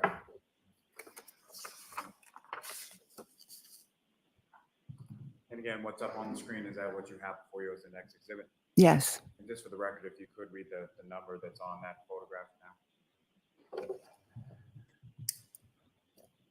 60?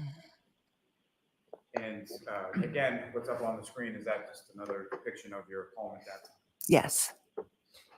Now, when you open that At 3 o'clock showed up. door and Officer Lang is there, and you invite him Sparkle, into your thanks house, for being willing to stick on for me. Obviously, you said she's that not you saw showing up. some cruisers, correct? Hmm? Where in relation to your property were the cruisers when you opened the door and saw them? If you could direct the jury's attention in this photograph. I believe they were right here. Somewhere here. If I could direct your attention to the next photograph that's in there. Meant that I was supposed to stay with you guys. And again, the photograph that's up on the screen, is that what you have before you? Neighbor's And again, house. I'm sorry to keep asking. Yes. you to do this, but Oh, I if see you the could electrical read box. the number Yeah, that's on that the is, we have photograph. one of those. 63.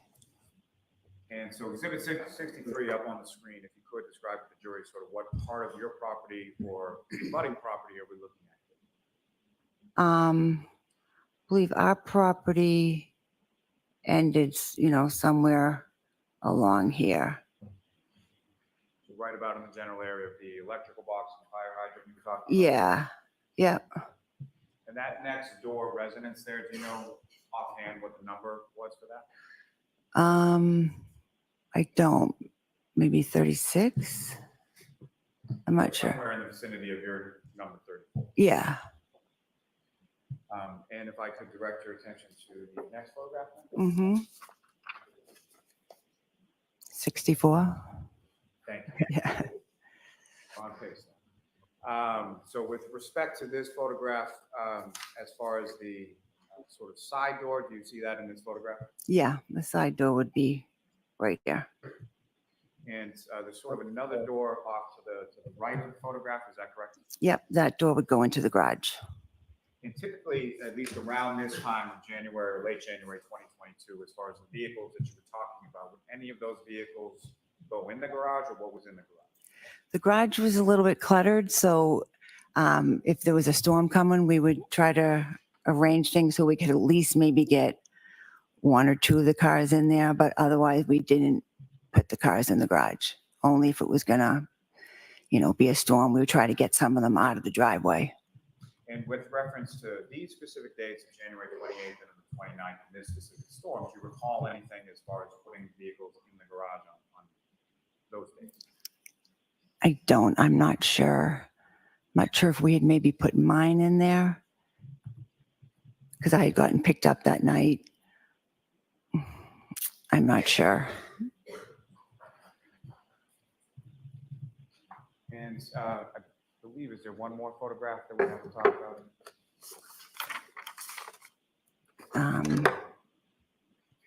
58. May I approach, John? Yeah.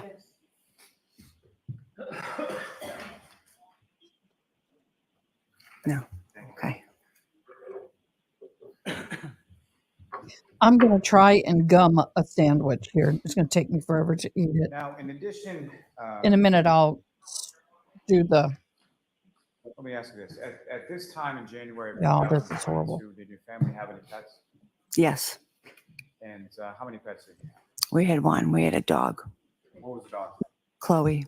And what type of dog was it? She's a German Shepherd mix. And how long had you had the dog at that point?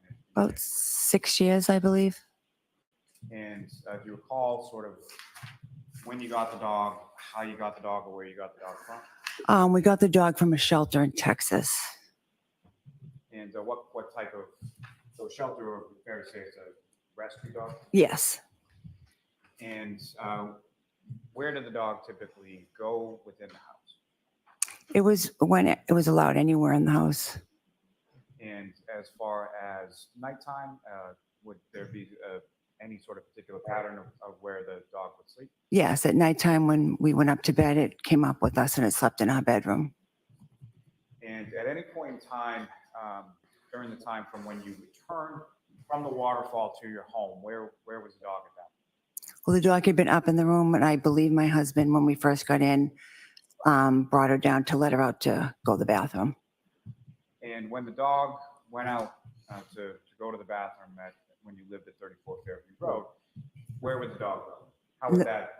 Was it on a leash? Well, she pretty much she knew the door where to go. So when she had to go, she would go to that door and she would just go out and run in the backyard and go and on her own. So on her own, and someone would sort of stand at the back door? Yes. And the back door that we're talking about, what kind of door is that? It's a regular door. I mean, is Like, it a door that opens? Is it a sliding door? Oh yeah, no, like just a regular door, and it had, I think, a storm door, behind it. And the backyard area of your home at 34 Fairview, when you lived there in around January of 2022, how was that enclosed at all? It was fenced in. So dogs couldn't get out if everything's closed up in the back. Yes, as long as the gates were shut. And as far as that particular evening, after you returned from the waterfall, you indicated your husband let the dog out. How long a period of time was the dog outside? I believe it was pretty quick. She went, did her business, and came back in. I think she might have walked around the kitchen for a minute or two, and then I think you just brought her back upstairs. And to your knowledge, did Chloe the dog, did Chloe go outside at any other point over the course of that evening?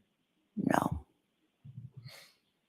Now, at some point, obviously you've moved from 34 Fairview to North, correct? Mm-hmm. And when about was it in relation to this incident of January 29th, 2022 that you moved? We moved in April of 2023.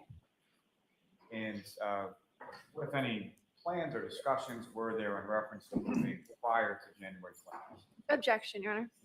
So not the specifics, but generally, not the conversation. We had always planned to move, but it was in our plans that, what kids were starting to get older, we were looking to possibly downsize. So at the end of 2021, my husband's brother had sold his house. Objection. No, I'm going to allow that. My husband's brother had sold his house and got a good deal for it. It sold pretty quickly. The market was really good at that time. So we just started thinking, hey, the kids are getting older. A couple of them had already moved out. We weren't going to be able to stay in that house. It's like a 5-bedroom house. Once our kids were gone, my husband and I wouldn't have been able to maintain that. Needed a lot of work. We couldn't afford it. So we said, maybe now's the time we should put it on the market and see what happens. So I think in November, I agree December. with you. So hold on. Next question, Mr. Lally. Sorry. No, that's okay. So you put it on the market, it's sold, and then you move. Objection leading. The objection sustained. Ask a non-leading question. When was it That's that the sale one was of the finalized? few leading we've had. April of 23. And as far as selling the house, what, if any, relationship did that have to what occurred on January 29th, 2020? It had no relation to it. We had already had thoughts and plans of doing it before that happened. We had reached out to a realtor in the end of 21. May I have 1 moment, Your Honor? Yes.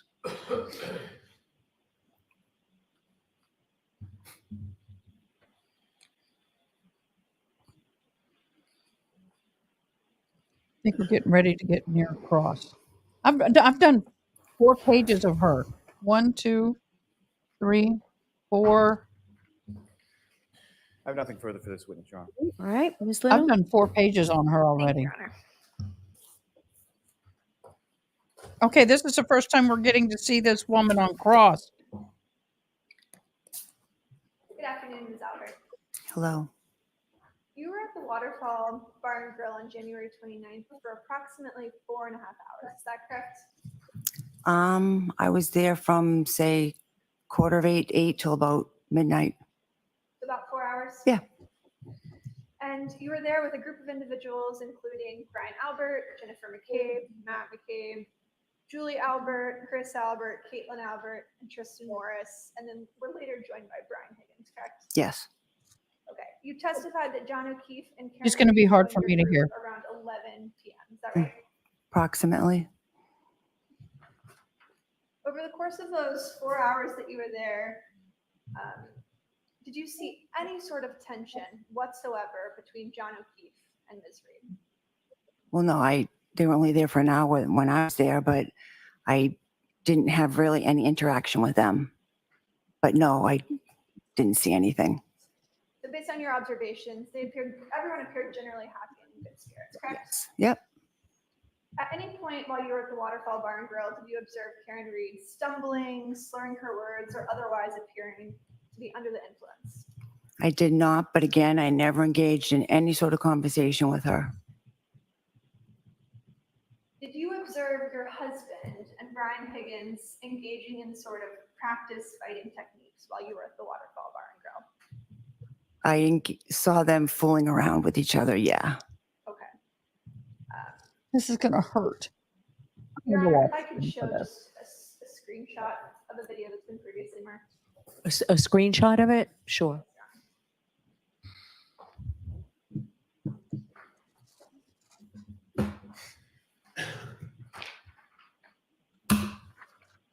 May I refer to the recording? Yes, so can you take this down just until the witness has it, please? I thought you were just showing the screenshot. You want to show it up here? Yes. That's Okay. So what are you doing Should with we it? mark that as an exhibit? Or I don't think there's a need to. I thought you were showing something to the juror that you were just. Okay. if I could show you this photograph. Mm-hmm.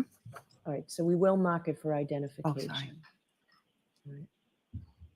Ms. Albert, do you So hold on, we need to, so we'll mark it for identification. So we'll take it from the witness for a minute, please. Oh, y'all. Sorry. We'll mark it for identification, but this is incorporated in what exhibit number? I believe it's exhibit 53, Your Honor. All right, just so our record's clear. Thank you. Thank y'all for joining me. I am Thank you. trying to eat. All right, so now you can, Your Honor, if I may, I haven't seen what the witness is looking at. okay. Thank you. Okay. Thank you very much. Thank you. All right, so you want to display it on the screen now, Ms. Little? Yes, Your Honor. Okay, sure, go right ahead. Ms. Albert, do you see the two individuals? Her voice is that so have been soft. Closest frame to us with their backs turned to us? Two males? Yeah. I know it's kind of hard to see. Yeah. Who is the man that has just been zoomed in with the logo on the back of his sweatshirt? I believe that's Brian Higgins. Okay. And then the person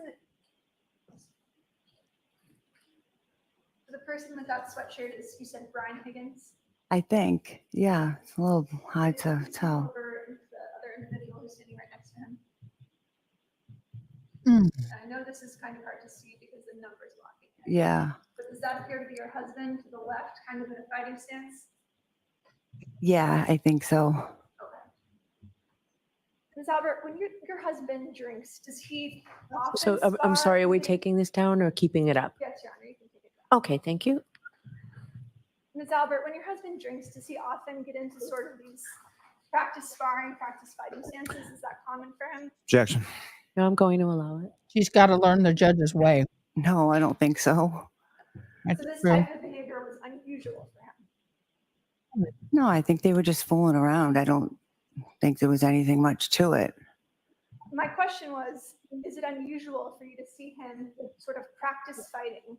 I wouldn't call that practice fighting. I think they were just fooling around. And yeah, maybe I've seen him do that other times, but it was fooling around. They weren't practicing.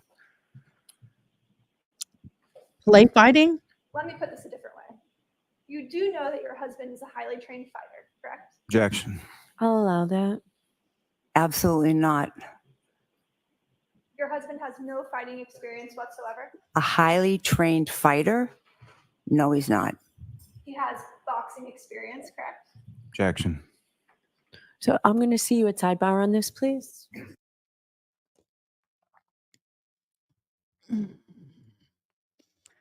Y'all don't need to see me try and do this. This is so painful. I am just in so much pain, y'all.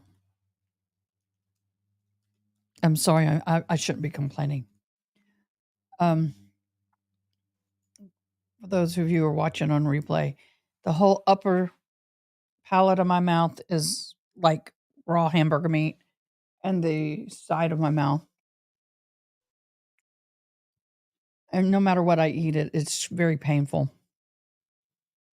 So it's interesting having somebody else do the questioning. I'm not sure if this was a good idea.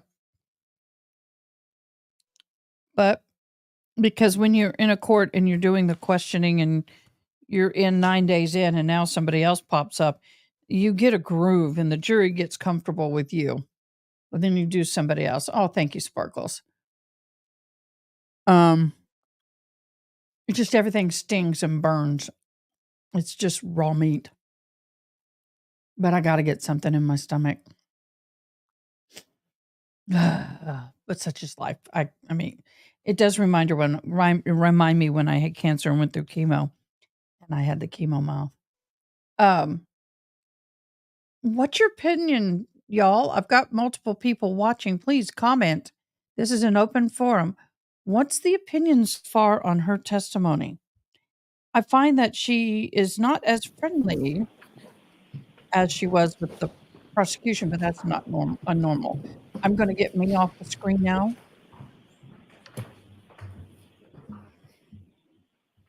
Ms. Albert, your husband has boxing experience, correct? Yes. He also has fighting experience from his training in the military, correct?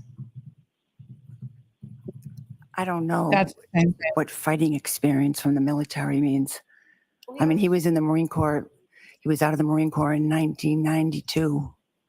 But he had training through the Marine Corps and through the Boston Police That Department. guy can fight. With fighting and defensive tactics, correct? I assume so. So now you're saying Brian Albert did it?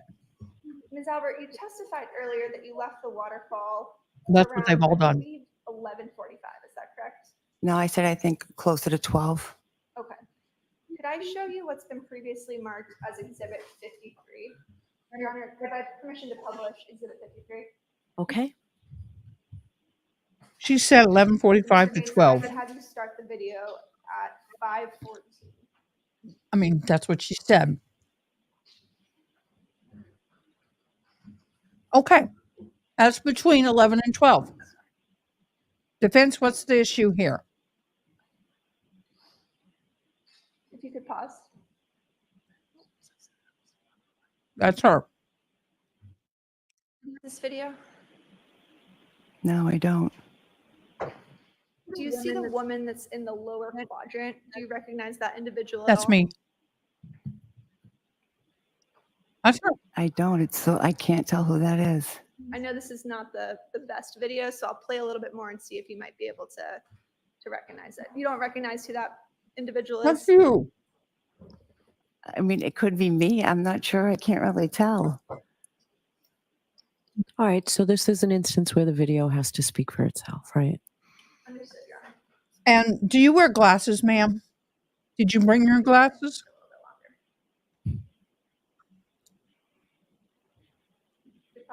Do you wear glasses? Did you bring your glasses? Did you recognize the woman that just sort of walked forward? Yes. Now seeing the coat, I recognize that it's me. Thank you.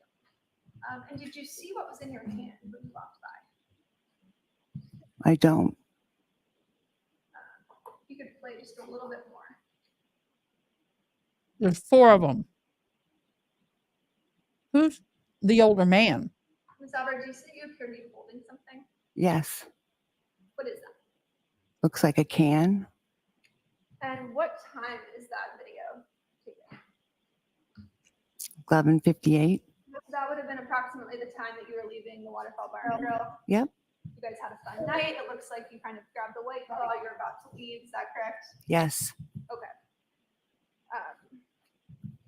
You testified earlier that you got home. So can we turn the lights back on and, okay. Thank you, Your Honor. Okay. She's young attorney. She's junior attorney. She hasn't gotten the floor of the court. Let me switch gears a little bit. You testified earlier that there are 4 cars that are usually parked in the driveway at 34 Fairview. That's correct?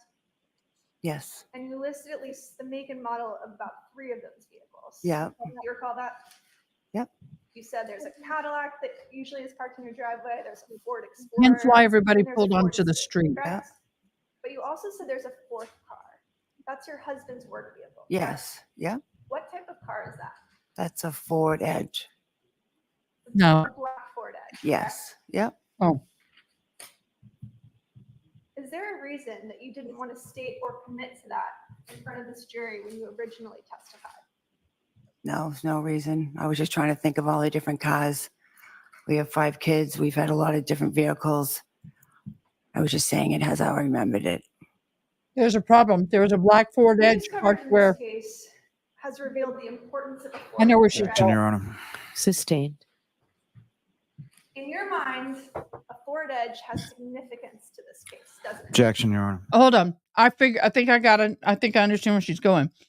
She said that Brian Higgins was already at the house when she arrived. He probably pulled into the drive.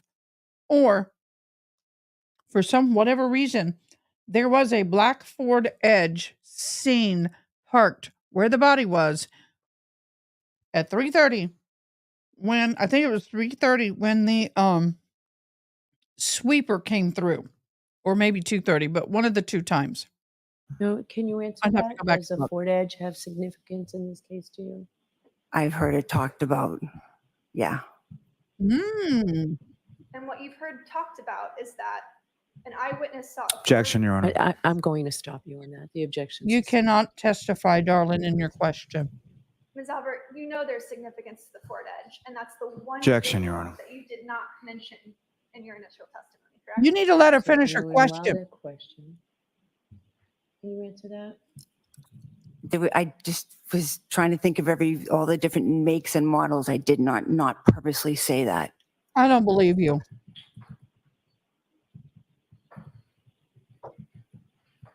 Mm. Where did your husband strike that? You testified earlier that you weren't sure exactly where Brian Higgins parked that night when he arrived at your house, correct? Right.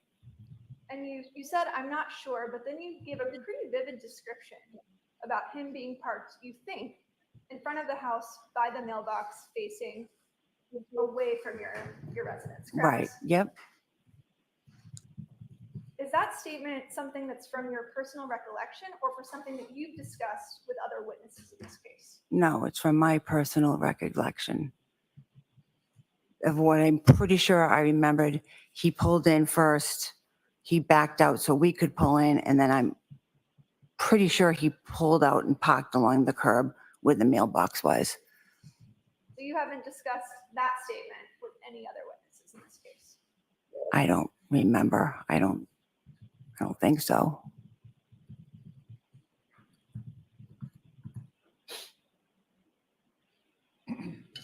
testified earlier that when you arrived at 34 Fairview, your son, Brian Albert Jr. Guess was what? there, When they parked on, Julie Nichole was there, Sarah Levinson was there, and that your nephew, Colin Albert, was I there. got to stop here.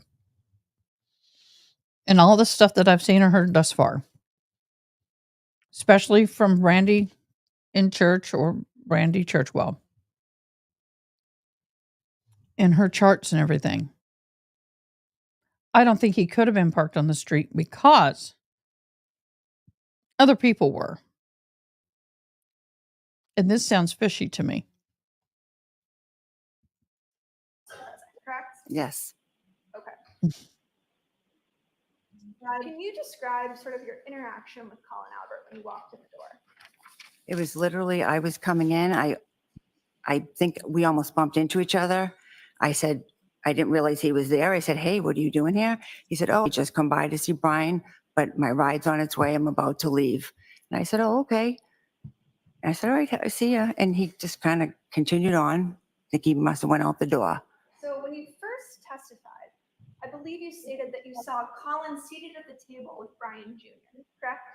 Yep. When I testified, when? Earlier today. I don't believe I said And that. shortly after he got up. No, I don't believe I said that. You never said that he was initially seated with Brian Jr. No, I'm pretty sure I said when I walked in, I immediately saw him. So when you walked in the door, you're saying he was already leaving to go get his ride, correct? He was standing and looked to me like he was getting ready for someone who was coming to pick him up. That's not what you said. I wrote it You down. pulled up with Brian Higgins and Brian Albert. That all happened around the same time, correct? Yes. And you have never mentioned seeing any other vehicle waiting outside the house for Colin when you arrived, correct? No.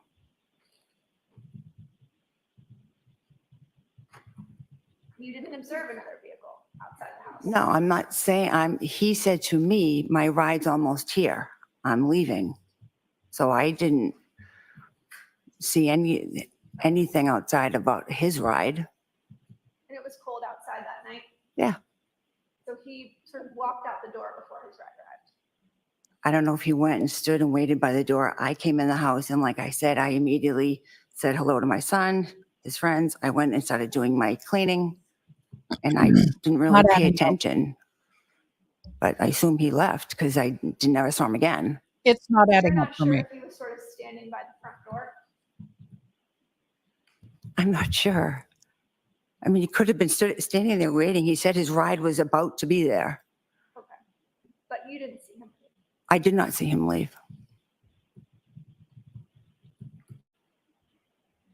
You testified that your German Shepherd, Chloe, was also at the house when you arrived home on January 29th, correct? Yes. She's a large German Shepherd. Yep, about 70 pounds. She's not great with strangers. I wouldn't say that. You wouldn't say that it's kind of a poorly worded question. Would you say that she's good with strangers? I'd say she's fine with strangers. Fine with strangers. Okay. Yep. She's definitely not good with other animals, is she? No, she did not like other dogs. Chloe actually has a well-documented bite history, doesn't she? Objection. Does she? With dogs, a couple dogs, yes. Ms. Albert, she also has a bite history with humans, doesn't she? Objection. Ask that differently. Ms. Albert, Chloe has injured other humans, hasn't she? Objection. I'm going to allow that. In one incident in May of 22, when she got out and was fighting with another dog, the woman whose dog it was tried to break up the two dogs. And while she was trying to break up the two dogs, she got injured. There are actually two individuals who were injured in that incident, correct? Well, there was two women, but I believe just one woman, from what I understand, had an injury from Chloe. That's the other one may have fallen or something, but I'm not sure 100%.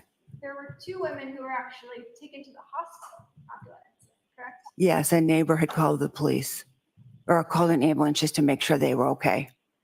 And you mentioned that Chloe had actually escaped from the backyard in that incident. Yes, And that happens from time to time at your house, correct? it had happened a few times, yes. And Mr. Albert let Chloe out when he arrived that night, correct? Yep.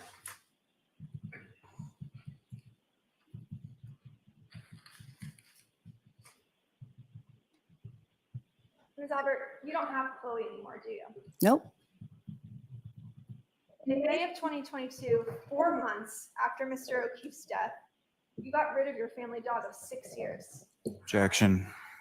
So is that true? Is that when you got rid of your dog? I did not get rid of my dog. I rehomed my dog. Your dog is no longer in the Canton area, correct? No, but I know where she is. She's in Vermont. And that previous testimony, that information has all been given. So if she was ever needed for anything, we know where she is. I know they gave the date of the attack. Did you Probably. catch that? Was I present at the hearing where you testified about this? Objection, Your Honor. Sustained. Your Honor, can we approach? Sure. I got to go back.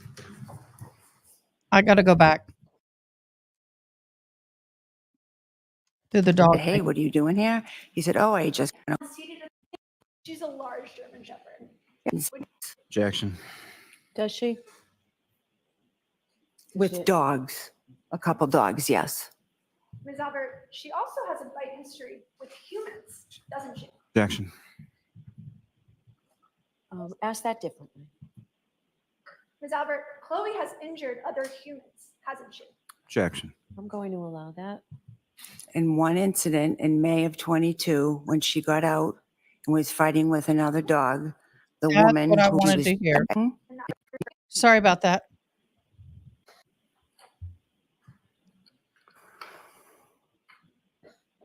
And that's when they rehomed her.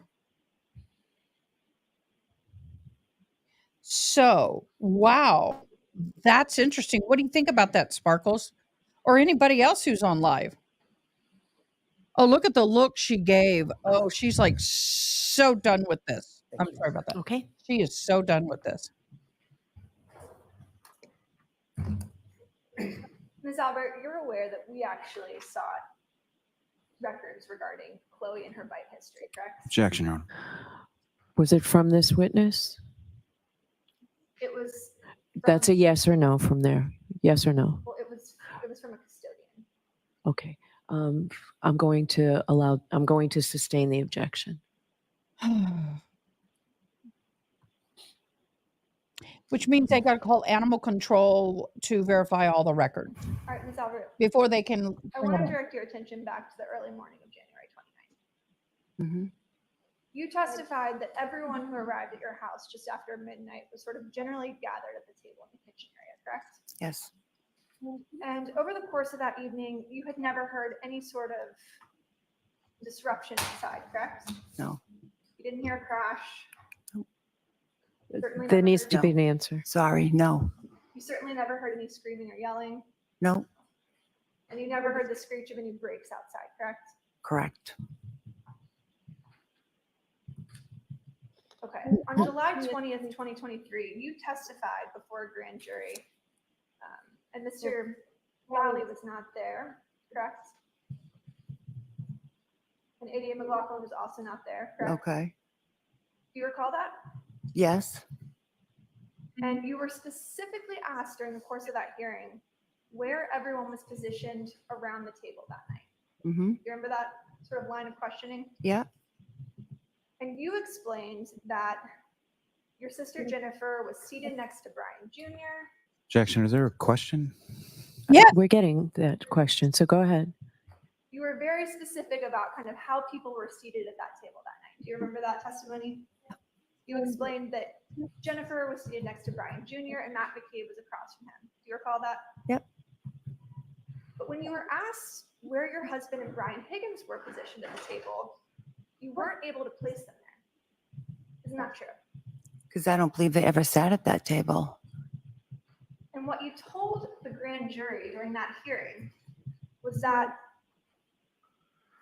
at least at one point, they had left the room and they were outside of your view, correct? I'm not sure I said that. You told the jury that you were cleaning and you weren't sure where they went, correct? Well, initially when I first came in the house and I was doing my my thing, I don't remember exactly where And they were. you told the grand jury that you don't recall seeing them at the table, but you don't recall where they went because you were kind of focused on cleaning, correct? Right. And there was one point at which you said that you joined them in family. Yes. Is that right? I'm having a hard time getting everything she says. But while you were cleaning, you said, I don't really know what they were doing, but they weren't there, correct? Yes. So you recall your husband and Brian Higgins left your view and went to some other place in the house that evening, correct? They could have. Ms. Albert, how many steps is it from the front door to the basement? Steps. It's a poorly worded question. I will rephrase it. When you open the front door of your house, Uh-huh. how many steps does it take to get to the door to the basement? 4 or 5.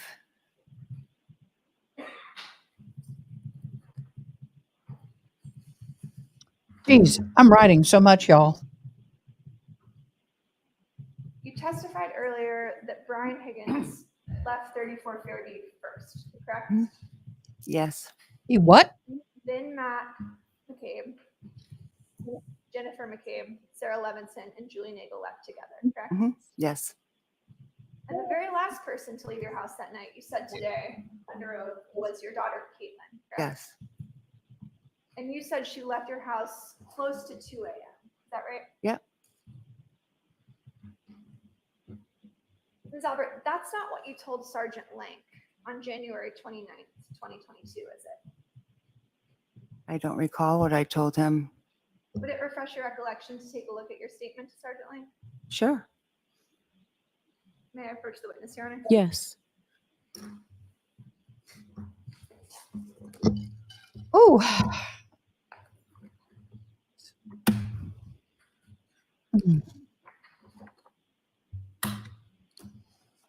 Once again, thank you everybody for watching. I appreciate you so very much. And Sparkles, you're awesome. Thanks for modding. You were so amazing.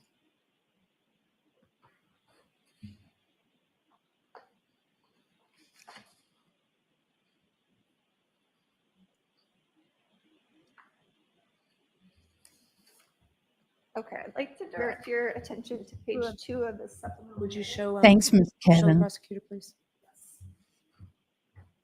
Just the cam, please, request. Your Honor, may we approach just briefly? Okay. Control Z. Why did that come up? Go away. Go.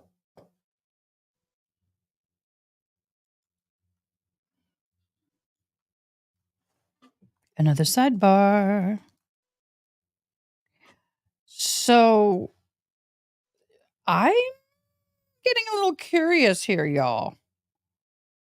I'm getting a little curious about the dog. Now, I don't know if those are dog bites. If the dog may have bit, but it doesn't look like. Ms. Little, maybe you can clarify that. Sure. May I approach? Yes. Okay. I'd like you to take a look at Oh, page 2. how precious. And you don't need to read it out You missed loud. some spice. If you could read this very last paragraph here. Down hit 7? Or Actually, this section right here. okay. This She's second getting paragraph. ready to You don't need to read it out loud. Just look impeach at it her. once you're done. And are you going to clarify that, Ms. Little? Statement? Oh, how would my approach, Your Honor? She's young, and one attorney to one witness, so they can't switch. Ms. Albert, this is just a police report containing an interview that was conducted, correct? Yep. With Sergeant Lank on January 29th, is that right? Yes, the morning of. Thank you. Have you had a chance to? Yes, Is yeah. Your recollection, excuse me, is your recollection refreshed? Yep. Isn't it true that you told Sergeant Lank that your daughter left at 12:15 on January 29th? I do not recall saying that. I've maintained in every interview testimony I've had that she was the last to leave. So I don't know, it was very confusing that morning. Officer Lank was trying to ask everybody, where had you been? Where had you been? When did you get here? When did you leave?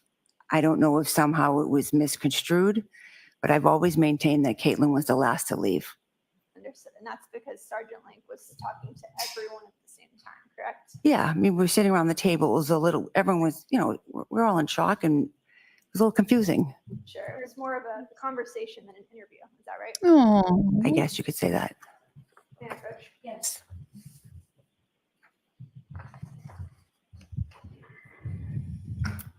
the testimony would be more accurate closer to the event than it is probably today.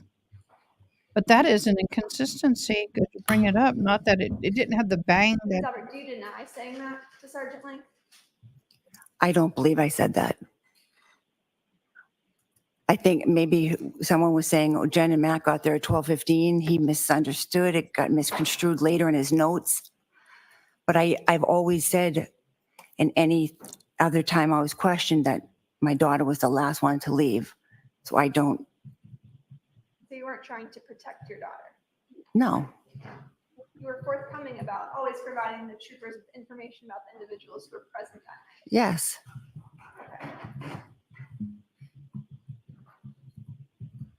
Ms. Albert, you and your family discussed this case at length before your interviews with law enforcement, correct? Objection.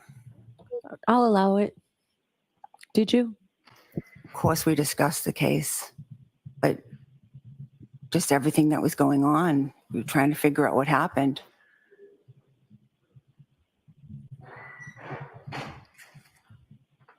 And you testified that you spoke to Trooper Proctor on February 3rd, 2022. Is that correct? Yes. That would be 6 days after this occurred. Is that right? Yep. And that's the very first time that you were ever interviewed by Massachusetts State Police. Yes. Correct? Yep. Aside from that sort of conversation you described with Sergeant Link. Yeah. Yep. When you spoke to Trooper Proctor on February 3rd, 2022, you left a lot of names out of individuals who were present at your house on the morning of January 29th, 2022. Isn't that correct? I'm not sure who was left out. Did you tell Trooper Proctor that your son, Brian Albert Jr., was home that night? Was home the night of his birthday, or what do you mean? Yes, the night of his birthday. Well, yeah, he was home with his friends. Did you tell that to Trooper Proctor? I assume I did. So if it wasn't in his report, that would have been his mistake? Objection, Your Honor. Sustained. Did you tell Trooper Proctor your daughter, Caitlin Albert, returned home with you after the waterfall? I believe so. Did you tell Trooper Proctor that your son had 2 female friends at your house when you arrived? I believe so.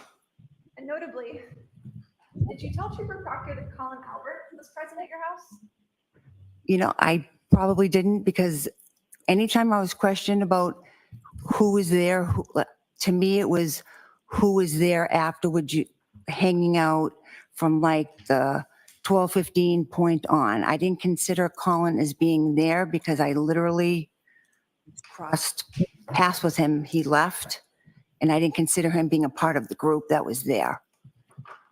That's Were fair you enough. asked who was at the house that night? I assume he asked that, but I also didn't mention the people that my son had previous, because I didn't consider them as part of the people that I was with when I got home. You never mentioned Colin Albert to Trooper Proctor, correct? Correct. And you never mentioned Colin Albert to Sergeant Lang. Correct.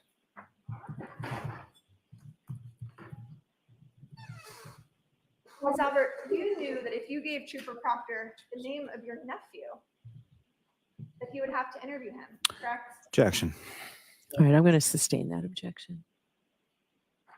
You didn't want your kids or your nephew to have to tell the police what they saw, what they heard, and what they did that night. Objection. I'm going to allow that. Is that true? That is not true. But you never told Trooper Proctor about Colin Albert. I didn't mention Colin because I didn't consider him as part of the group that we were hanging out with after the waterfall, because he left as soon as I walked in. didn't even I think of get him. that to a point, but the other No. people I don't. Didn't think it might be important for the state trooper who is investigating this case to know the individuals who are leaving at the precise time that Mr. O'Keefe and Ms. Reed arrived at the house. Objection. Sustained.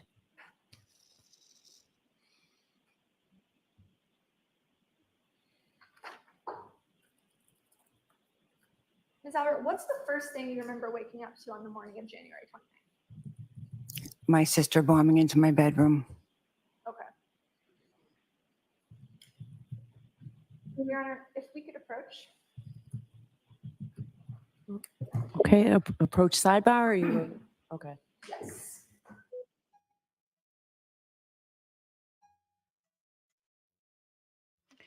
Okay, this is interesting.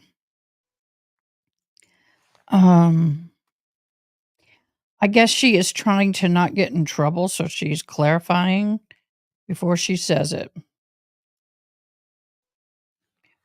Wow, what are your opinions? Hi, Charles. How are you doing? Thanks for joining us. I'm sorry, I just saw you. Forgive me. Very interesting that the other two people weren't mentioned. I'm really struggling to hear her. Nichole Alberts Cole Alberts, Karen Reed, sorry, does not look very happy at the moment. She is being very suspicious to me. But what do you think about the dog thing? I mean, if the dog has been called multiple times, I'm going to guess at least 3 or 4 times on getting out of the house and attacking other dogs. And then when women tried to rescue the dog that was being attacked, I guess it was one of the women, he bit the human. So that happened on May the 22nd, and then May in 22, and then they get rid of the dog in May of 22. That's So very Ms. Little, we're going to mark what you have in your hand for identification. Thank you. so to me, that is super suspicious. Now, I'm not Thank too you. sure that the dog did bite Mr. O'Keefe. It looks more like glass to me, but I very well could be wrong. Photograph which purports to be. Just show her the photograph. Yeah, as in it.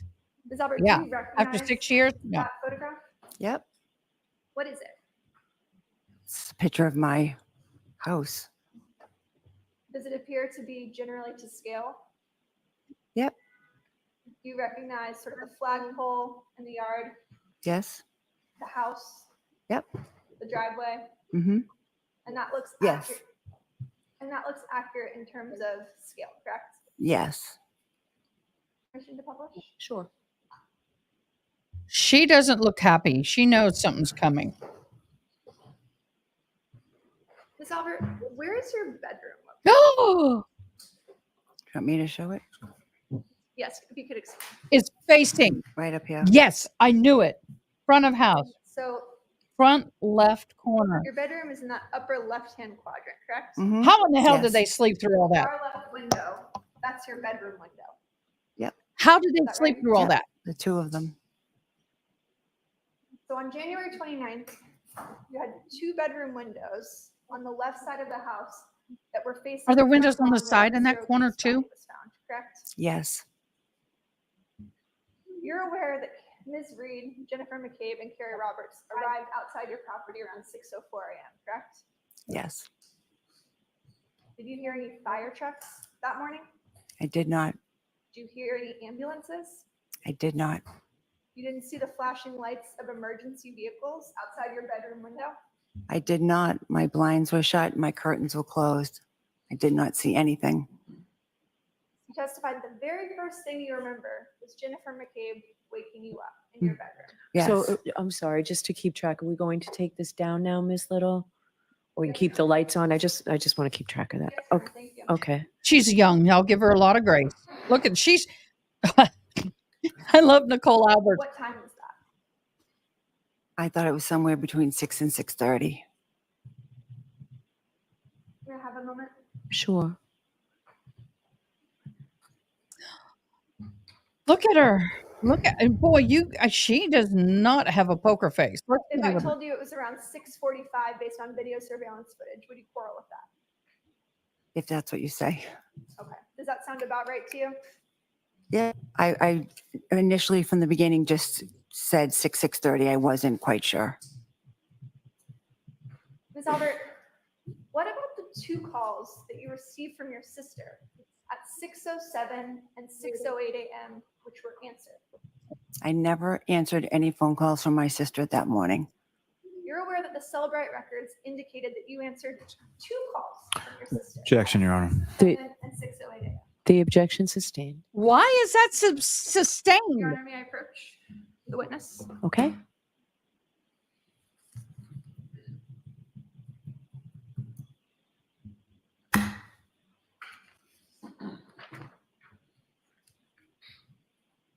You could take a look at this report. The baby needed her mama. No, she doesn't want her mama. She just wants to be in there running. And I have too many cords. Ms. Albert, you received If I could just see what's being shown to the witness before approach. Okay. I'm going to take that, please. Again? Oh, my Lord. Have mercy. Another sidebar.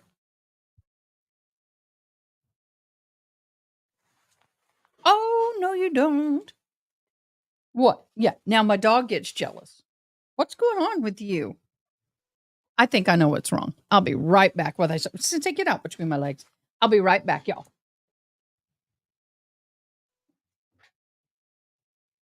I think somebody needs to go get her food. Are you hungry, beloved? Are you hungry, beloved? Oh, well, I told my son.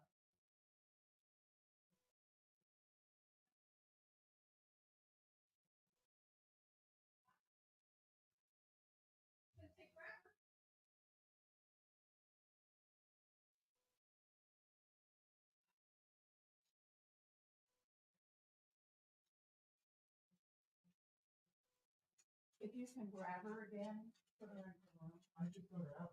Well, now she's in my room under the chair.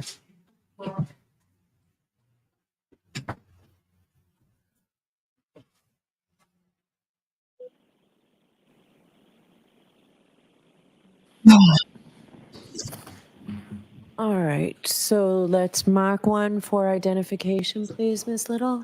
Thank you. Oh.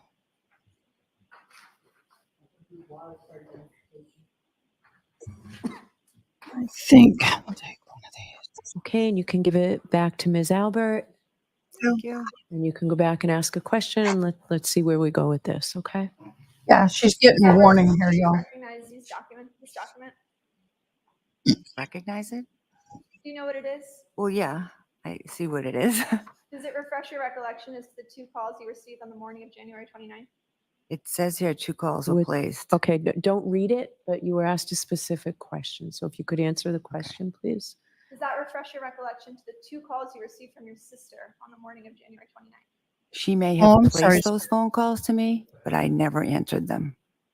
You received a call from Jennifer McCabe on January 29th at 6:07:42 a.m. that lasted for 9 seconds, correct? She may have placed a phone call to me. I never answered it. I never spoke to her that morning. You also received a second call from your sister at 6:08:17 a.m. that lasted for 7 seconds, correct? Objection. Go ahead and answer that. It says that, but I never answered a phone call from my sister Jennifer that morning. You're aware that cell phone companies have what are called tolling records, correct? That show if there's a voicemail or something of that nature. Objection, Your Honor. Sustained. Ms. Albert, it's your testimony here today that you never spoke to your sister that morning. I never spoke to my sister on the phone that morning. Who else was in your bedroom that morning? Me and my husband. You and Brian Albert were the only two individuals who could have answered those calls that morning, correct? We're the only 2 people in the room, besides the dog. And at 6:07 a.m., Someone had a 9-second call with Jennifer McCabe, correct? Objection. All right, sustained. And you've got more for this witness, I imagine, Ms. Little? Yes, Your Honor. Move Okay, it so along. we'll take the luncheon recess, folks. It's 1:00. All right, we're in recess. Let's talk about this judge is such a stickler for time. Goodbye. Okay, Okay. she is not happy. Karen Reed is definitely not happy. Look at her face. There will be a conversation. This is a young attorney, I think. It's by what I'm seeing. And she's giving the stink eye with the half smile to the female attorney. I think they're going to have a lot of discussion at lunch.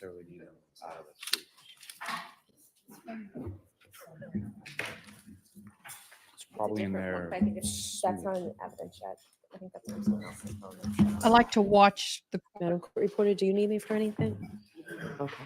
after the jury leaves. You can learn a little bit of what's going on, but they're like, peace out. We're gone. Okay. So, y'all, we've had some spicy moments. We definitely have had a few. Thank y'all for joining. For those of you who are not commenting, if you feel free to, not required, but feel free to join us in comments. This is an open forum. I like to hear everybody else's opinion. This woman was a little difficult to hear. Are y'all hearing me okay?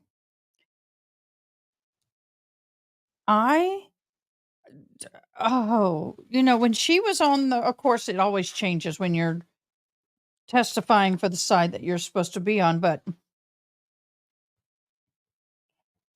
I already have 1, 2, 3, 4 pages of notes for Julie, and I have I have for Julie, and then I have 2 for the Karen Allen. Wow, this trial has more twists and turns than I can keep up with. I'm trying to wrap my brain about some of it, but she did have some inconsistencies in her testimony. The work car. Oh, that's what I wanted to continue with, but let me talk about the cars. People were asking why did they, as in Karen Reed and John O'Keefe, pull up in the street in front of the house and not the parking lot, the driveway. Well, the driveway was full, y'all. I am going to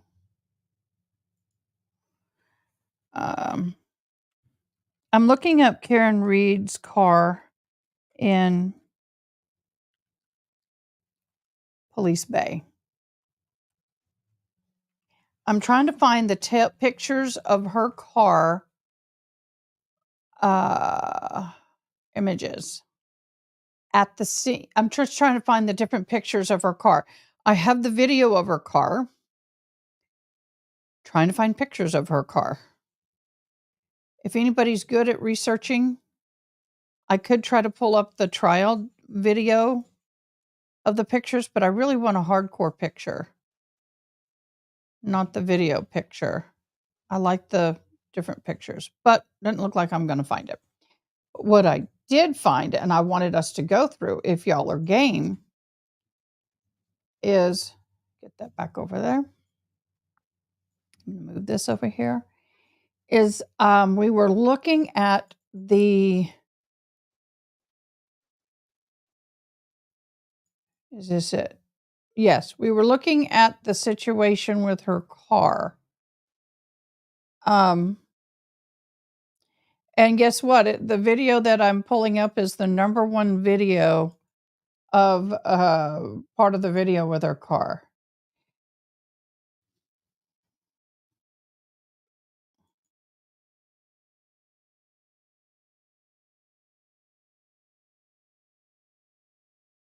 Exclusive. Nope. Nope. There it is. Okay. Let's share this. I'm going to do picture in window. Let's play this. I want to talk about this a little bit. This is definitely a hit to his vehicle. Yeah, you could see the shake of her car when she hits him. And then I want to look at her backlight. Let's come back a hair. Because I'm sorry, I'm scraping. It appears right here, it's all white.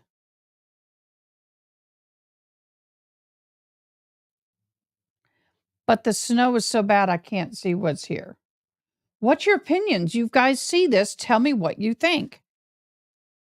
This is white. Now I'm going to go to my YouTube and see if I can find.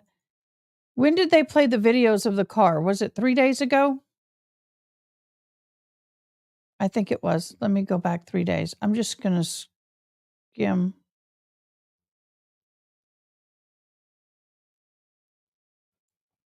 It was at the very end. Oh, I forgot to do the swoopy things. Y'all, I'm learning.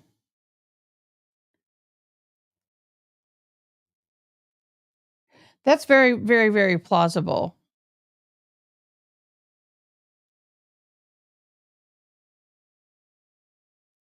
Nope, it wasn't that day. Maybe it's day 6.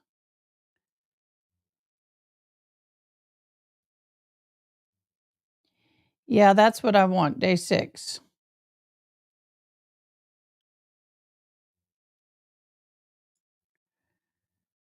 I'm going to go back on day 6. I found the video. I'm just skimming.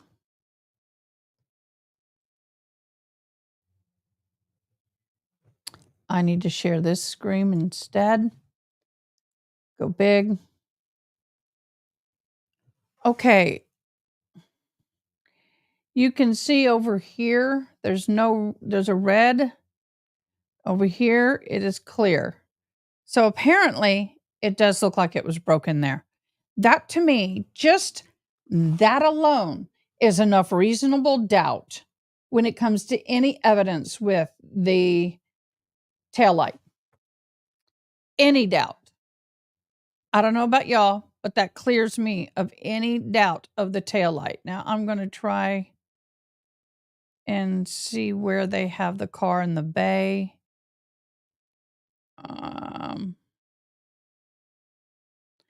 I know it was this day. Probably in his testimony.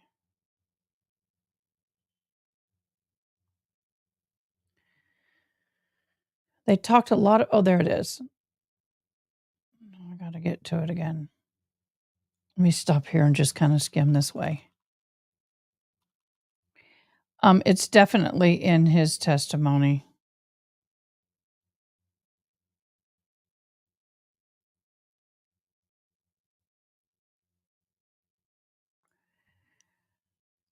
But for me,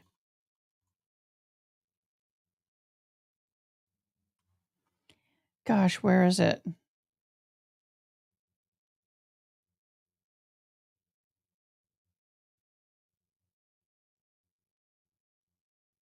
This is when I wished I had my thing installed. I've got a new mouse thing that I want to install, but I don't know how to do it. I may have to go get the door. See if my son does it. It's around this somewhere. Oh, yeah, my son did. Good boy.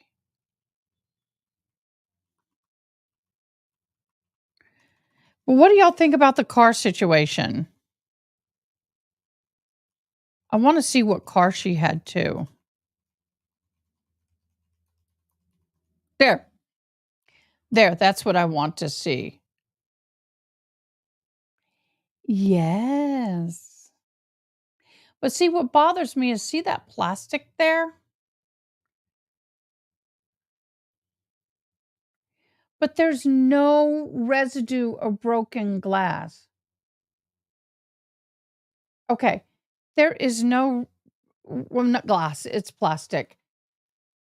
It's all out. They're going to have to decide on that because here's the thing. When you bust this now, I will say with the wind and the weather as bad as it is, and with her driving the vehicle, very well could have fallen out. Very well could have fallen out. But it would not be found in 45 pieces for that little thing. 45 pieces? That means you've got minuscule pieces. They can go get another taillight from a manufacturer and bust it up and scatter it. Just saying. There are numbers on that glass that's going to match it to this vehicle. Did they do that? That to me, that once they cleared the scene in the morning and left the scene, any other evidence that comes in after that to me shouldn't be let in. But that right there, now let's go back to the video. Look at the video. It's missing there. Y'all, look, it's gone. Watch as she brakes when we go forward. See, it's missing. See how everything is lit up on this side, and you see the missing here. I'm sorry, even so I guess Carrie and Jen, when they said, oh, it's just cracked, I don't believe they actually saw the taillight. I believe she was hysterical, and they said whatever they wanted needed to stay to keep her from going even more hysterical. So for me, this is proof right here as a juror when it comes to her hitting him and the taillight and that causing the damage to the taillight. Can't do it. It's here earlier in the morning. This is when she's leaving to look for him. Now, it's hard to see if anything fell off in the snow. I don't see anything. Heck, her taillight could have been broken the day before. But someone could have backed into her and broke that taillight days ago and she didn't notice it. And then she backs up and clips him a little bit, and then that's where she assumed it came from. But the 45 pieces, there is no way when all of that is missing, when she leaves to go look for him. Well, wait a minute. That's after. Okay, that is after she supposedly hit him. But still, dang it, I was rooting for. This video was done. I want to see the video when they left. I want to see the video from the day or two before when she pulled in and left. You know they have video of her prior. I want to see that. You're right. I went off on the wrong tangent. This is after he was hit. This is at 6 a.m. when she was going to look for him. Or 5 a.m. 5 a.m. So yeah, I'm sorry. I got excited for nothing. But okay. They could get images from the day before and see if the taillight was broken. Why haven't they? And you're right, Sparkles, the plow could have plowed it away. But here's the other thing. This is one of the biggest things that sticks in my side. Let's just say I'm going to get back to this and share this. Let's just say if that is true, then she should have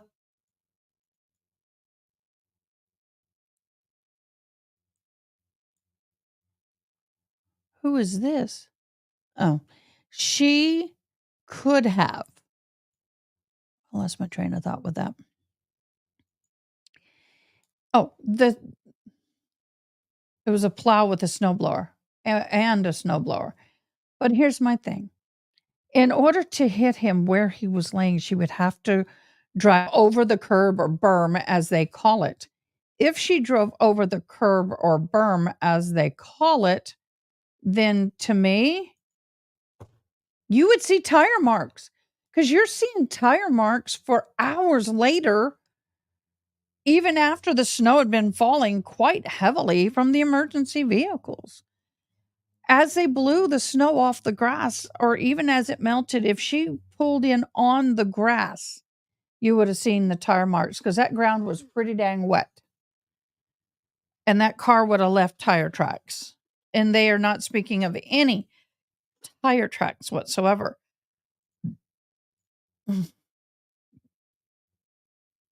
And we were talking about, I'm going to share this.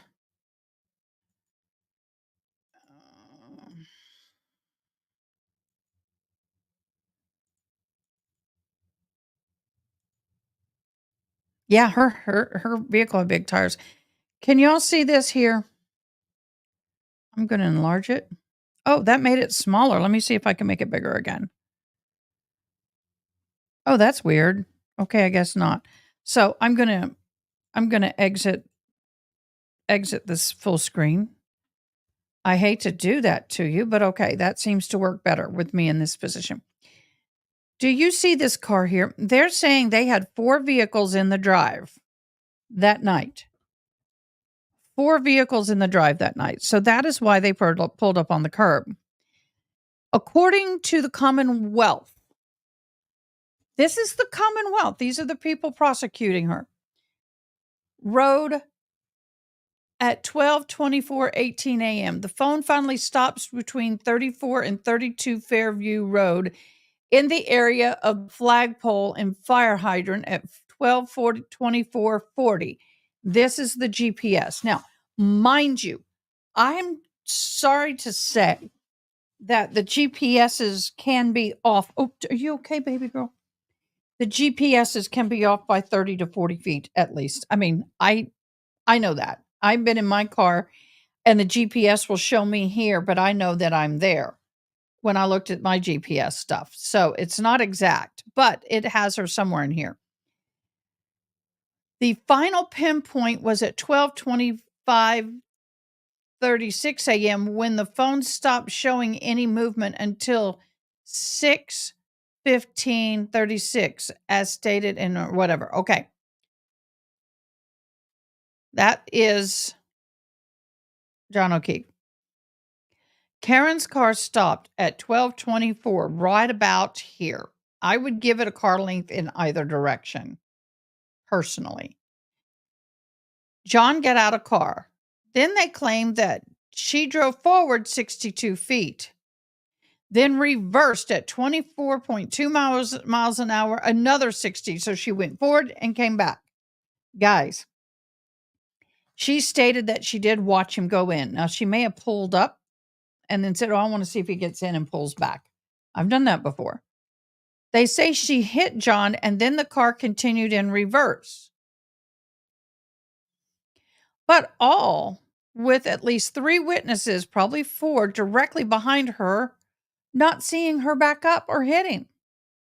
They were there the same within 56 seconds. How is she able to drop him off, drive 62 feet forward, and then back up 62 feet and continue backing up without hitting that car and without them seeing her?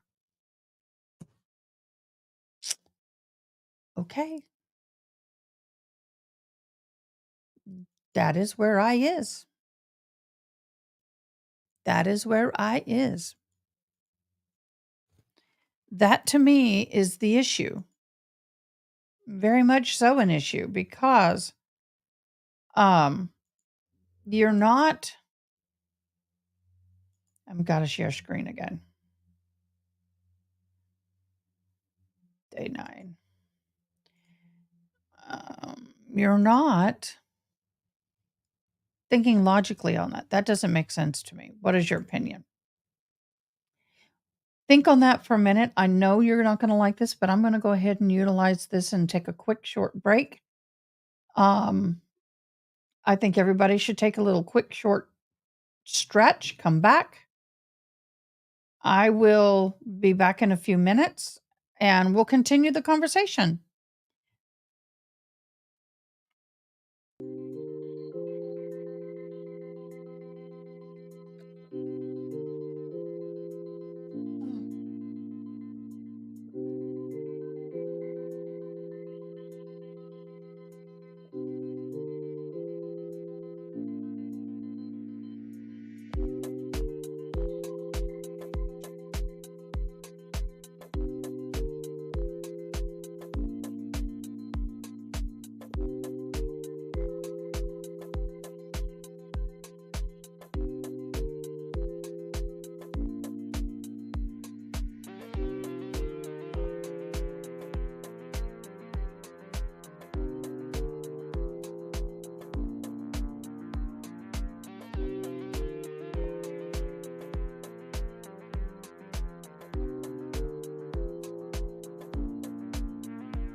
Well, I'm back. Went and got me a little water, cold water for my sore throat. Told my son it's getting worse in some ways. I got all dressed up for y'all. What do you think? I normally don't wear white of anything because white and me don't get along. But I thought since I'm not eating pasta, not drinking soda, coffee was a risk. But I am going to drink some water. I don't like drinking it from a bottle on TV or YouTube, Facebook. So I'm going to do it this way. I don't like the crinkling noise it makes on the mic.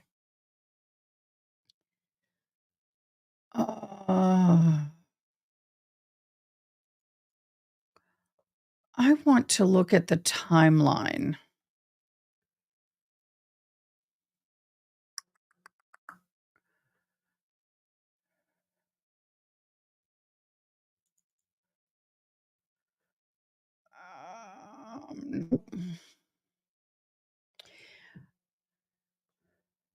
I have a bunch of the motions that they've done, but there's no sense in us going through those.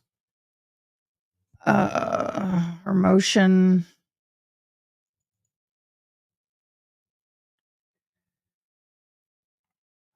Nope.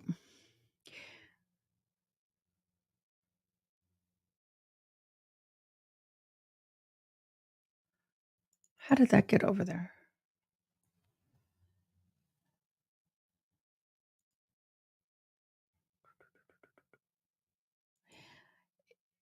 I guess one thing that gets me, and I'm looking at stuff and trying to do this. I'm seeing some stuff in the wrong places, which is throwing me off. I can't stand it when I have. Where's George Kelly? I'll just put it on the thing. What? Oh, yeah. Y'all, update me on the deal with the Turtle Man. What in the heck is that all about? What in I need to Google that. What was his name? Alan what?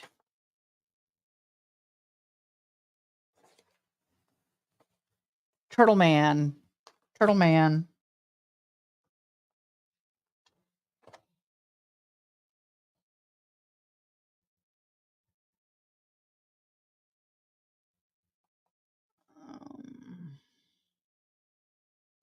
Turtle Boy, that's it. Turtle Boy. Alan Kearney. What a name. So let's look that up because y'all, I don't know anything about this.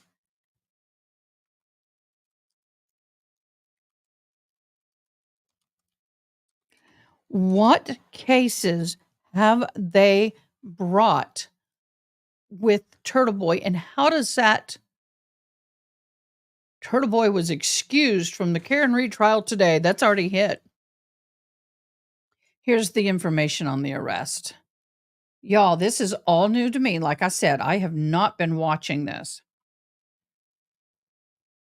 What to know about the latest twist in the Karen Reed murder case? Wednesday, arrest of a controversial blogger, Aiden Carney, aka Turtle Boy, added to the new layer to the already complicated court proceedings. This is from I-10 Boston News. The confrontational blogger known as Turtle Boy was charged Wednesday with witness intimidation and conspiracy related to criminal case against a woman accused of running over and killing her boyfriend, a Boston police officer, with their vehicle. Aiden Timothy Kearney wore a hoodie emblazoned with the message, "Free Karen Reed," when he was led in handcuffs to the courthouse to be arraigned for multiple counts of intimidation of a witness, juror, or law enforcement official, and a single count of conspiracy. Wow. Kearney, who pled not guilty, was released on personal recognizances. Just one twist.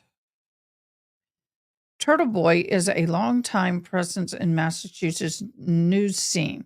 Kearney has been reporting on the Reed case and rallying supporters who believe that Reed is subject to a cover-up in the town of Canton, saying that his client vehemently denies the accusation. Kearney's lawyer told the judge Wednesday Kearney's opinions were protected by the First Amendment right.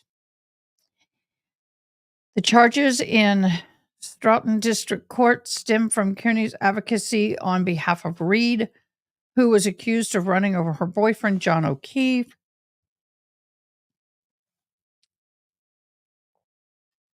That hurts. Leaving him unconscious on the lawn of a home in Canton in 2022. Reed is charged with second-degree murder, vehicular manslaughter while impaired, and leaving a scene of an accident. Well, that was something else I want to talk about. She does not seem to have been impaired in any way because no one said she was. I want to know where they got this blood alcohol level on her. Wednesday, Fall River attorney Keith Mello, a special prosecutor appointed to look at Kearney's actions, read aloud a message Kearney allegedly sent to witness and investigators saying that they were aimed at harassing, threatening, and intimidating. Also said Kearney received material from the police dispatcher who illegally accessed a motor vehicle database.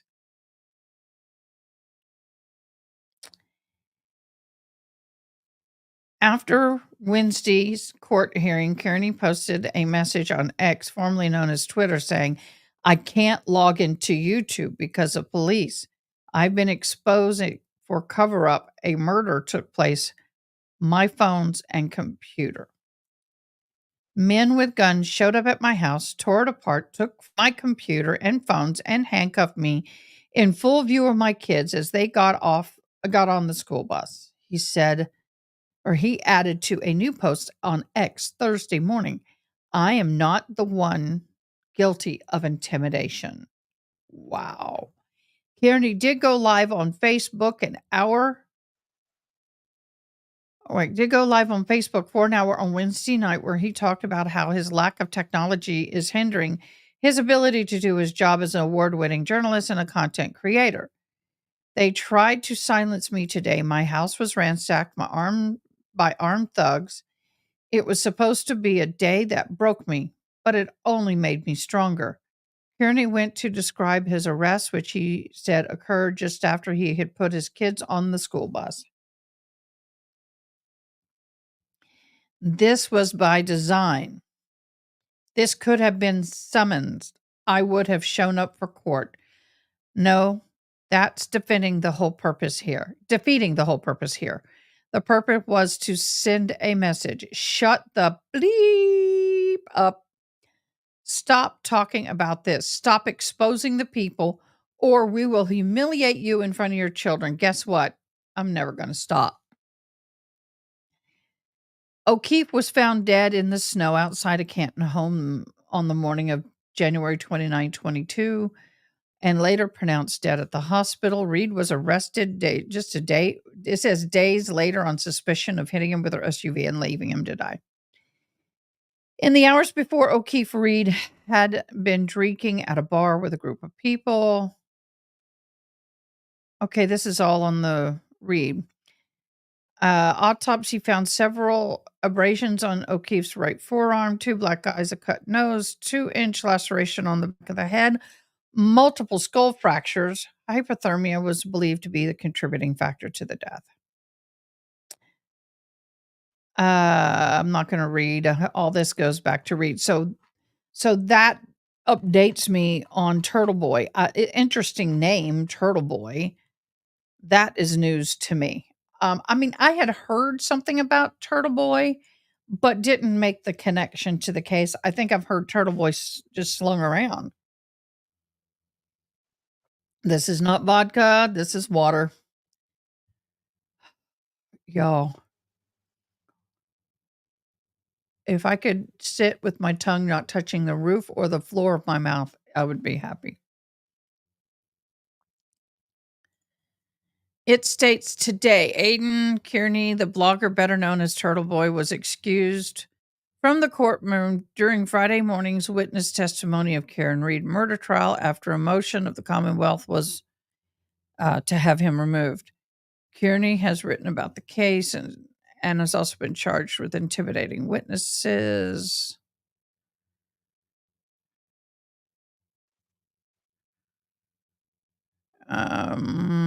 Okay. So Judge Canoni ended up ruling that Kearney would be excluded or excused during the testimony of several witnesses named by the prosecution.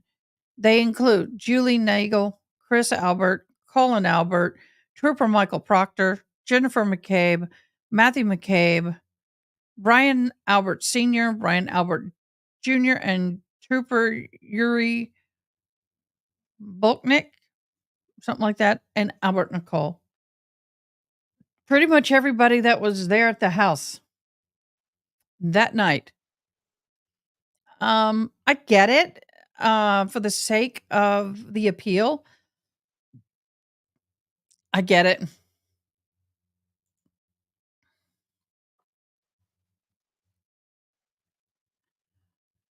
I'm just reading the headlines.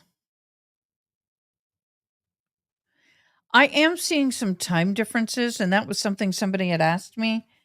But the time differences aren't huge enough for me to go, aha, we got a problem. I don't think they're big enough for that. I think right now, the only thing with the witness that we have at the moment is the fact that when did her daughter leave? And I got to be honest, um, I'm not seeing an issue with it. What I am seeing an issue is with, and that's what I wanted to look up. What time did these people show up? I gotta go back and find my notes. I have so many notes on here. I got pages of notes. So they all left the waterfall about right at 12:20, or what was it? Left waterfall, a lot of them between 11:45 and 12, I'd say 10, right? Mm-hmm. And at 11:24 is when they state by GPS that O'Keefe got out of the vehicle.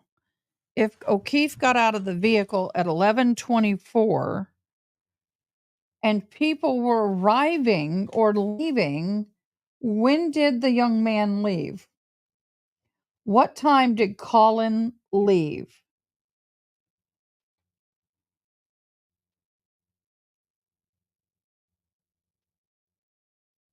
Okay, so 11:58 is when on camera Nichole and Mr. Alberts left Waterfall. Other people left later than that. Someone left like at 12:28. That may have been the bartender. I'm looking through all the testimonies for time frames because my thing.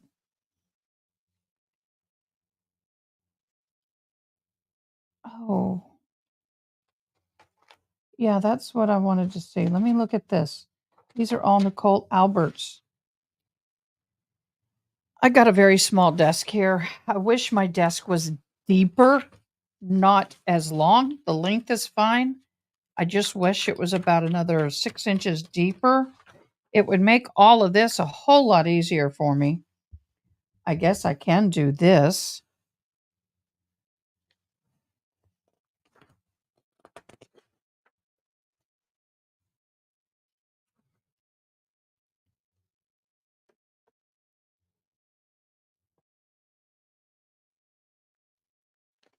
So right now, all of her testimony is fine, but I'm looking for the times 12:15. So y'all, if if Karen Reed and John O'Keefe sat outside, I got to pull that picture up again.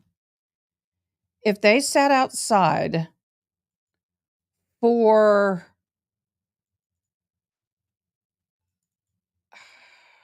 by the 12:24. Okay. It says that she pulled up at 12:24. And O'Keefe stopped moving at 12:25, the phone. Okay, he could have passed out drunk after a fight somewhere. But let's keep going with this. So Jennifer and Matt and Brian Higgins. So the McCabe's and Brian Higgins supposedly arrived around 12:15. Order of leaving would be Brian Higgins at 1:30. So at 12:25, they're alleging that the movement for from John O'Keefe is at 12:25:36. Then at 1:30, why did Brian Higgins not see him? But one thing that's more curious to me is Collins, because she is stating when she got home right about 12 o'clock, it's a short drive. Nichole is saying they got home right at 12 o'clock. And shortly after she arrived, almost like in passing, Collins went outside to wait for a ride that was on his way. Would he have not? It is possible. Could it have been that whoever picked up Collins could have hit O'Keefe if he'd been drinking? Just saying. They didn't investigate it.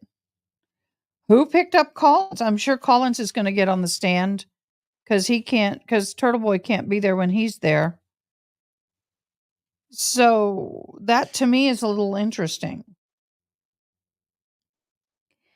There is such a short window between the time that O'Keefe shows up and Colin leaves. Just saying. Very short window. But you have approximately the order of leaving by Nichole Roberts' testimony is this. Caitlin left shortly after she arrived at midnight. Then at 1:30 a.m.-ish, Brian Higgins leave. Then Jen McCabe and her husband and Brian Albert Jr. left between 1:45 and 1:50. Caitlin, her daughter, the last to leave, so she said this time. In the grand jury, she said she was the first to leave, or some deposition. Caitlin left at 2. Why did they not see the body? Are they all going in the direction opposite of the body? Now, that is true. If you're facing the house and they pull out and go to the right, then they wouldn't see his body. But if they pulled out and went to the left, they would have seen the body. Why have those who have been, well, I don't think any of them have been, but that would be a question I would be asking them. When you pulled out of the driveway, which direction did you go? I'll be right back.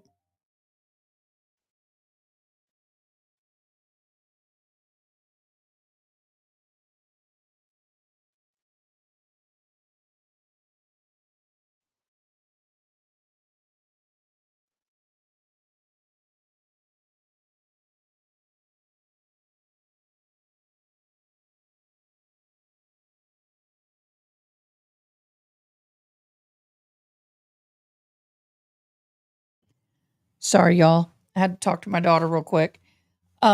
So I just have a lot of questions concerning the situation with why did anybody not see O'Field when it was very obvious to Karen Reed that he was laying in the grass, although she saw him when they pulled up. And the other thing that gets me is that Nichole Albert states that who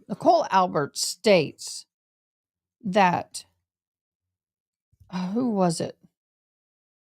Julie Albert came to the house and stayed for an hour to 2 hours. When Julie said she stayed for 30 minutes, left, went and picked up Chris Albert, then they both came back and stayed for 30 minutes. That would have been a clarifying. But that was something I starred. The other thing is the situation with the phone calls with Proctor. I am going to sit there and call BS on that. You not Proctor, I beg your pardon, with her sister, Jen McCabe. There's a lot of names.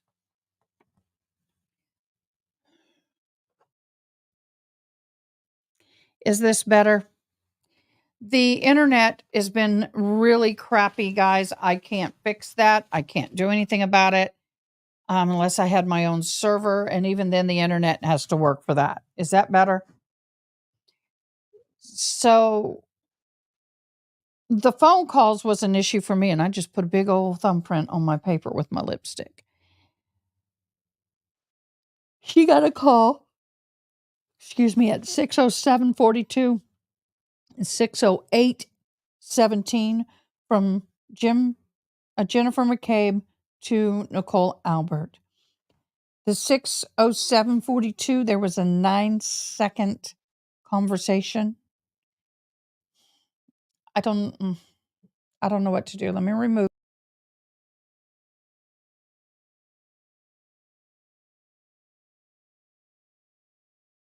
Do that because I might lose. And then, okay, so there was a 9-second answer at 6:07:42, and then at 6:08:17 there was a 7-second conversation. Then, about 6:30 ish, Jennifer goes into the house to wake him up. What got me at part of this was when they were talking about the house. I want to pull that up. I want to pull that up because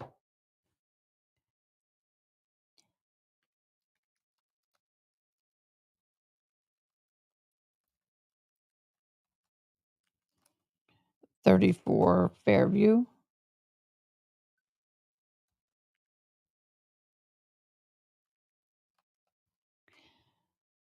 Oh, a bunch of cool stuff popped up I've not seen before, but let's go to images. No, okay, that's what I wanted to see. I wanted to see if now my voice is way ahead of the video.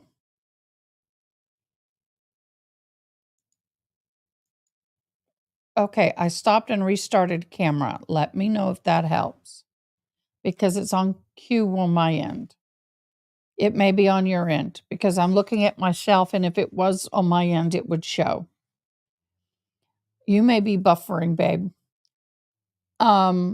There are no windows if you're facing the house on that left end wall. So the two upper windows in the bedroom, she said the blinds were shut and the curtains. Well, let me tell you something. When you have blinds and curtains, you still would see the lights. I'm going to look at this. That's not what I want. I want that. Y'all can't see this because I'm really going to blow this up. And I'm going to see what I can see. Okay, because sometimes you can see what kind of curtains people have.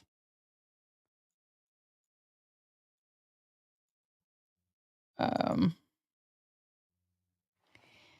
can't tell. Sometimes you can tell if they're sheer. And that's something I would ask. What kind of curtains do you have? Oh, wait, she sold it.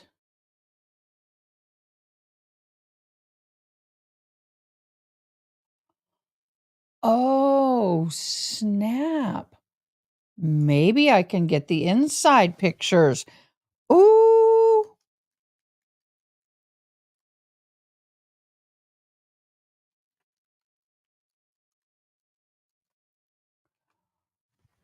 Oh. Here are pictures of the house. Oh, let's share. Why don't we? Oh my gosh, y'all. Let's look at the pictures.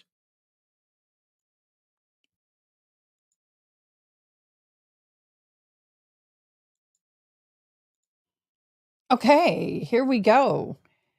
Here's when you walk in the door. There's the doorway. There's the two rooms. Is this all? Yes, these are the pictures of the house. There's the backyard. There's the kitchen. Oh, we got pics. Oh, nope, that's not it.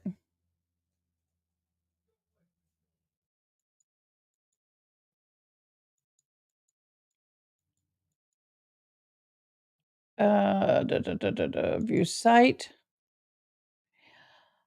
Oh, wow. It sold.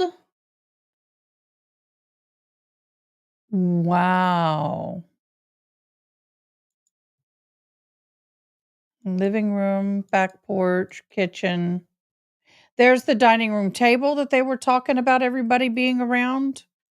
It's a nice home. Laundry room, bedroom. These are the windows.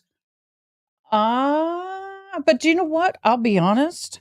I've had covering like that, and you can see the light coming from the corners. It would be, yeah, there is no way. I'm gonna try and zoom in if I can. It's not letting me. But even with the curtains closed, there's always a gap. And then with the curtains on the side, even if you close them, those lights are so freaking bright. You will, and as many vehicles that you had out there, y'all, uh-uh.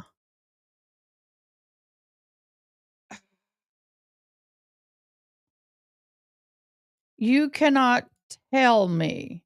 There is the basement. Don't know what room that is. There's the basement. Backyard. Oh. Oh. Oh. I think I'm gonna download this.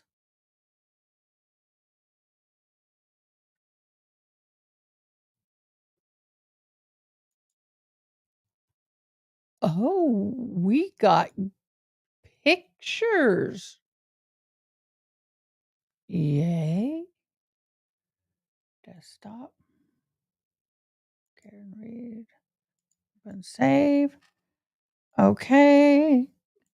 I want to get all the pictures. Let's start back from the beginning. Can I download this? I don't know if y'all are watching, but y'all.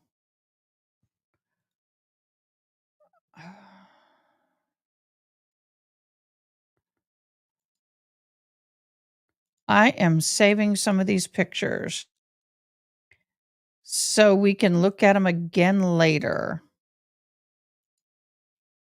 This is when they sold the house, and it went for $1 million. I don't think we need the back porch. We do need the kitchen. Save, delete. So, if this is the house they say that was there. So I guess part of that's the mudroom. They don't have a picture of that room, but this is the master bedroom. Y'all don't, I don't believe them. That looks like a kid's room. I'm not going to save the kids' rooms, or the bathroom or that room, but this is basement. They did not look in the basement. Backyard. But I don't.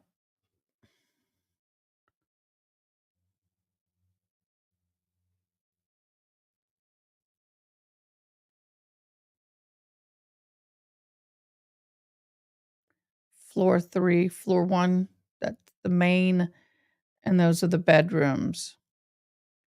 Okay. I got them all, y'all. Wow. Dude, sometimes it's so good to have the internet. Let's go back and see if they're back in court. No, they're not. Oh, my Lord, y'all, that was cool. That was cool.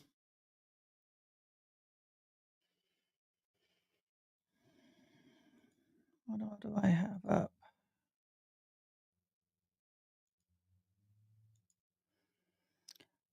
So, y'all, I'm a little shocked, but happy that we were able to get Nichole's the pictures of the house. That is so freaking cool.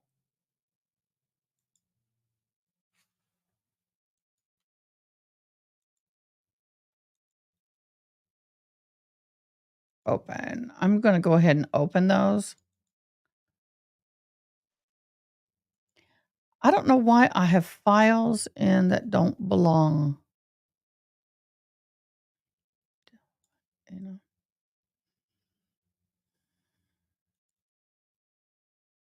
Files that don't belong. Don't you just love that? Okay, so with me, where I stand on this is I still don't see anything that puts this on Karen at this time.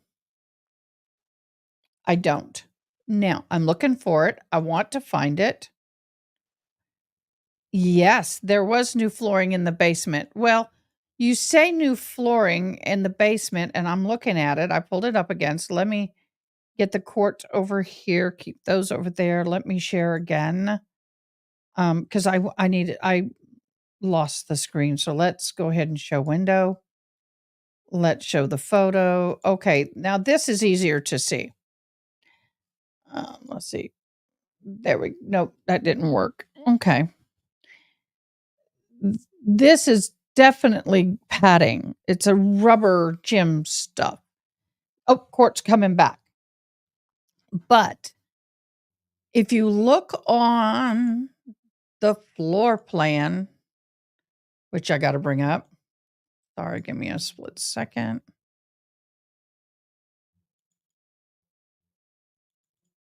This is what I wanted to bring up was the floor plan. Why did it bring up 2? Brought that up again. Okay, let me get everything situated. I'm going to have to reshare. It doesn't share pictures very well, but it does share the thing. So I'm just going to share that. Okay, here we go. This is the basement. There is a bonus bedroom. Here's the staircase. There is a bathroom. Here is an exercise room, which we just saw. And that's systems if you can't read it.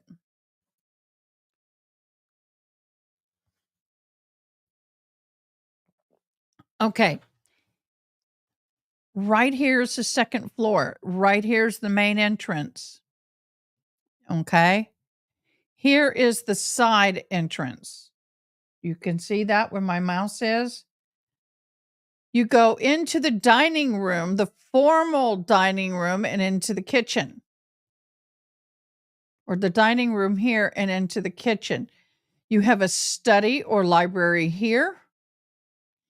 You have over here the living room. So you go into the kitchen, into the dining room, take a right, you're in the living room. Then here's a seasonal or sunroom and a deck. They do have a pool in the backyard.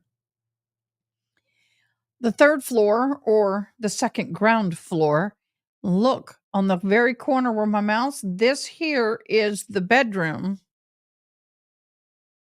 The master bedroom. Closet, bathroom. They have a bathroom. They have these 4 bedrooms here. Wow, that is a huge bedroom. So they only have 2 bathrooms on that whole entire upper floor? Wow. Ha! Yeah, I pulled this up from the sale of the home. The total square footage of this home is 3,213. They got it for 1.01 million 20,000 is what they got. So just over $1 million for this home. This here's the back of the home, back entry of the home, laundry room. So here is where they're talking about coming in. I'm going to share my screen full. I'm going to pop this to full layout so I can see that better. Oh, it's easier for me. Easier. I can hear court if they start.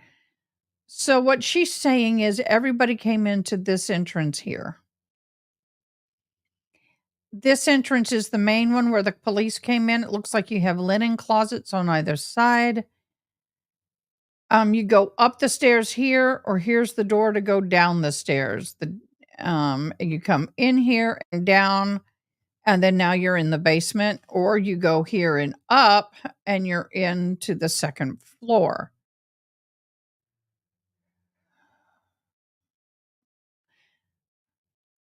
So that's the layout of the land, y'all. They have a small fireplace in the study library. They have a large fireplace in the living room. And that be it. Okay.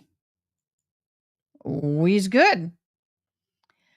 So I'm going to leave this up, but I call Royal BS. I call Royal BS. I just do on the lighting in the bedroom. I'll pull up that bedroom photo because that I think is the biggest photo in question is the bedroom. She had curtains and blinds, but I don't believe it.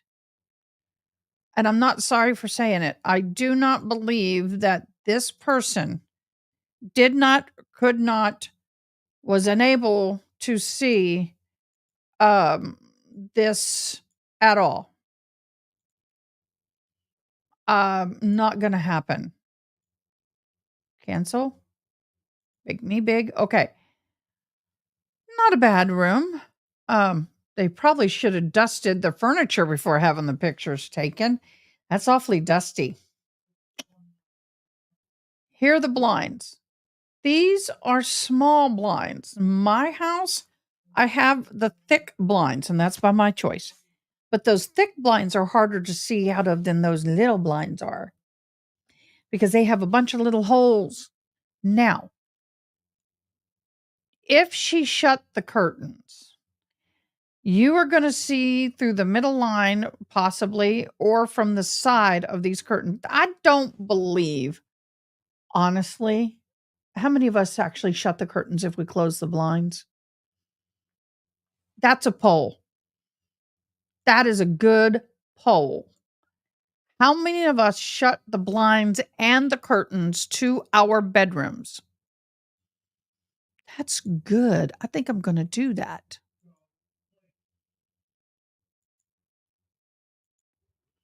I'm going to my live. Going to my lives. Trial day 9. Oops, I won't manage and edit videos. Sorry. I am new at this and I'm trying to figure out. I don't know how people do all this. I'm doing it all by myself and I understand why they hire people.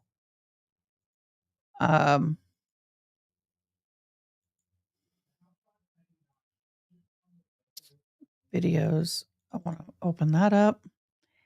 I want to create a poll.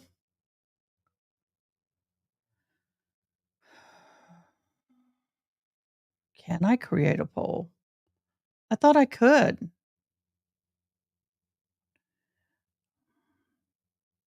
I'm learning.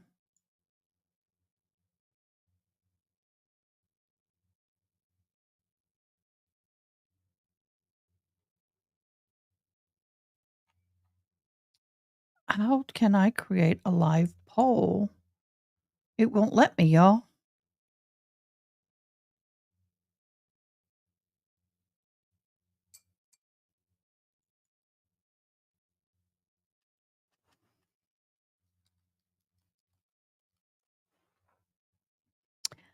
I don't know. I've done it before, only once, I think. Edit screen is all I can do. I don't want to I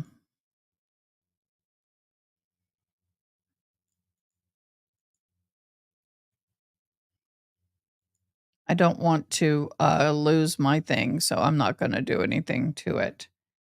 But I will pin in comments. I think that I can do for now. Let's pin it in the comments. I'm going to switch these again. So once again, the photos don't lie, and I can't see her not seeing the lights.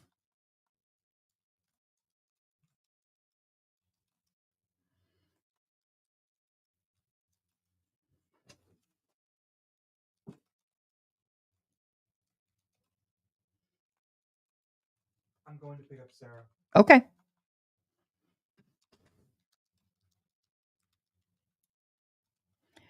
Okay. How many of us close both blinds and curtains when we sleep in our bedrooms?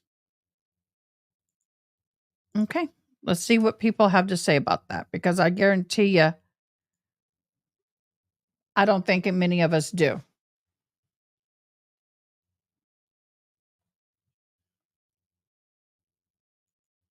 Is the poll on Facebook?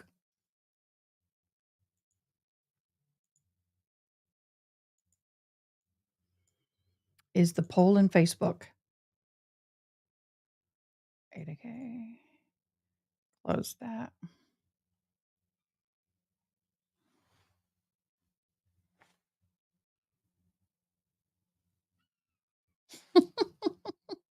I love my son. I guess who's post.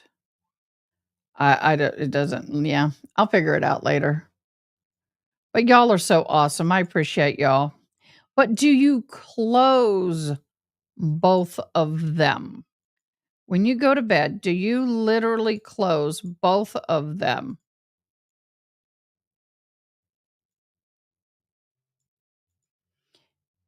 Do you, or do you just close the blind?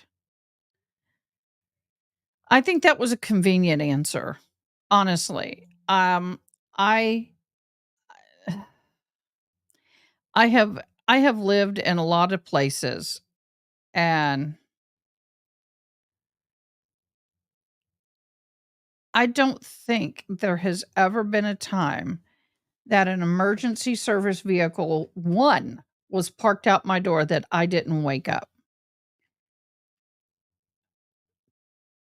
There are multiple times a week that the police officers will pull somebody over on our street for speeding because people use it like a cut through. And there is no way on God's green earth would I ever. Well, I've never not woken up when the lights hit, but I'm also super sensitive to light movement. But you not only have light movement with one vehicle, you have up to 5 patrol cars. You have an EMS that arrive and leaves, and another one that shows up, and you have a fire engine. And there was testimony that, oh, we didn't run with sound because we didn't wake anybody up. Well, when they showed the video early in the trial with Officer Saraf and the other officer that showed up, y'all, the siren was on. Oh, come on back, Doug. Come on back. Hold on. Sorry about that. And Karen was screaming hysterically. You were screaming hysterically outside that door. Come on back, Doug. And you're telling me that you didn't hear it. I'll be right back, y'all.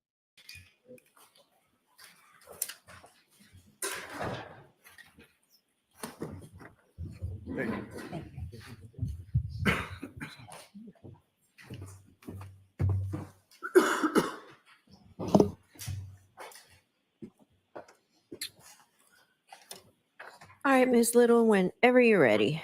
Thank you, Your Honor.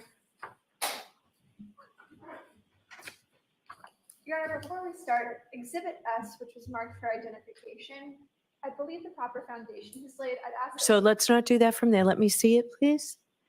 Sure. Do we have S, S as in Sam, or X? Identification. S as in Sam? Yes. Thank you.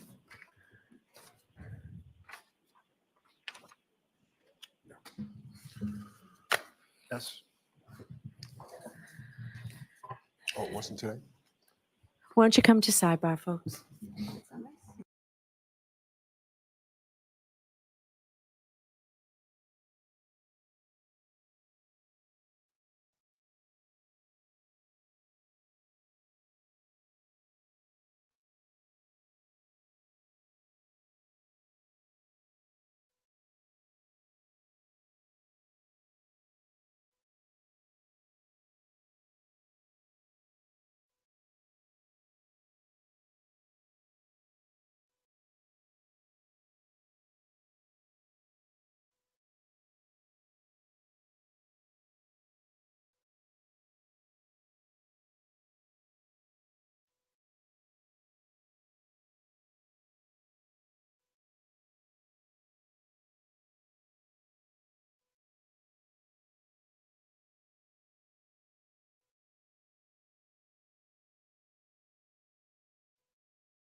Your Honor, the parties have stipulated that Exhibit X is a graphic representation of 34 Fairview, And not a photo. not a photograph.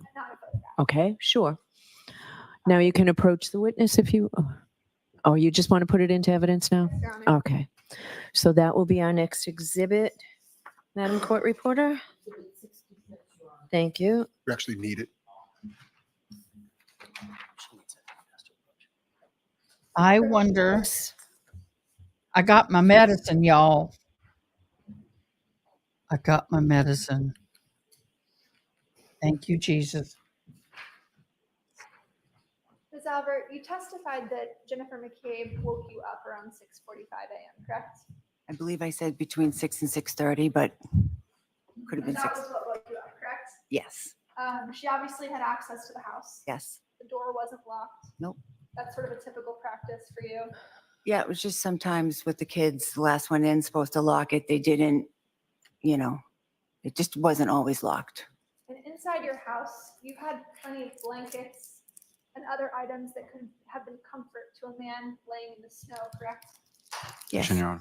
So as to that form, I'm going to sustain the objection. You can ask the question a different way, Ms. Little. Oh, really? Ms. Albert, you had blankets inside of your house that could have helped someone who was freezing outside. Objection. So I'm going to sustain the objection. You can ask a shorter form of that question.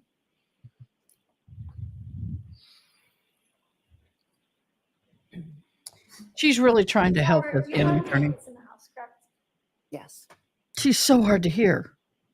You were also lying next to a first responder Objection. that morning, correct? You can answer that. Yes. And neither you nor your husband came outside to help Johnny, correct? We did not go outside because we had no idea what was going on outside. We were sound asleep until my sister came into my bedroom. Oh, you're really trying to handle Okay. that. Still Ellie? Thank you, Your Honor. I'll be right back. The mail is here.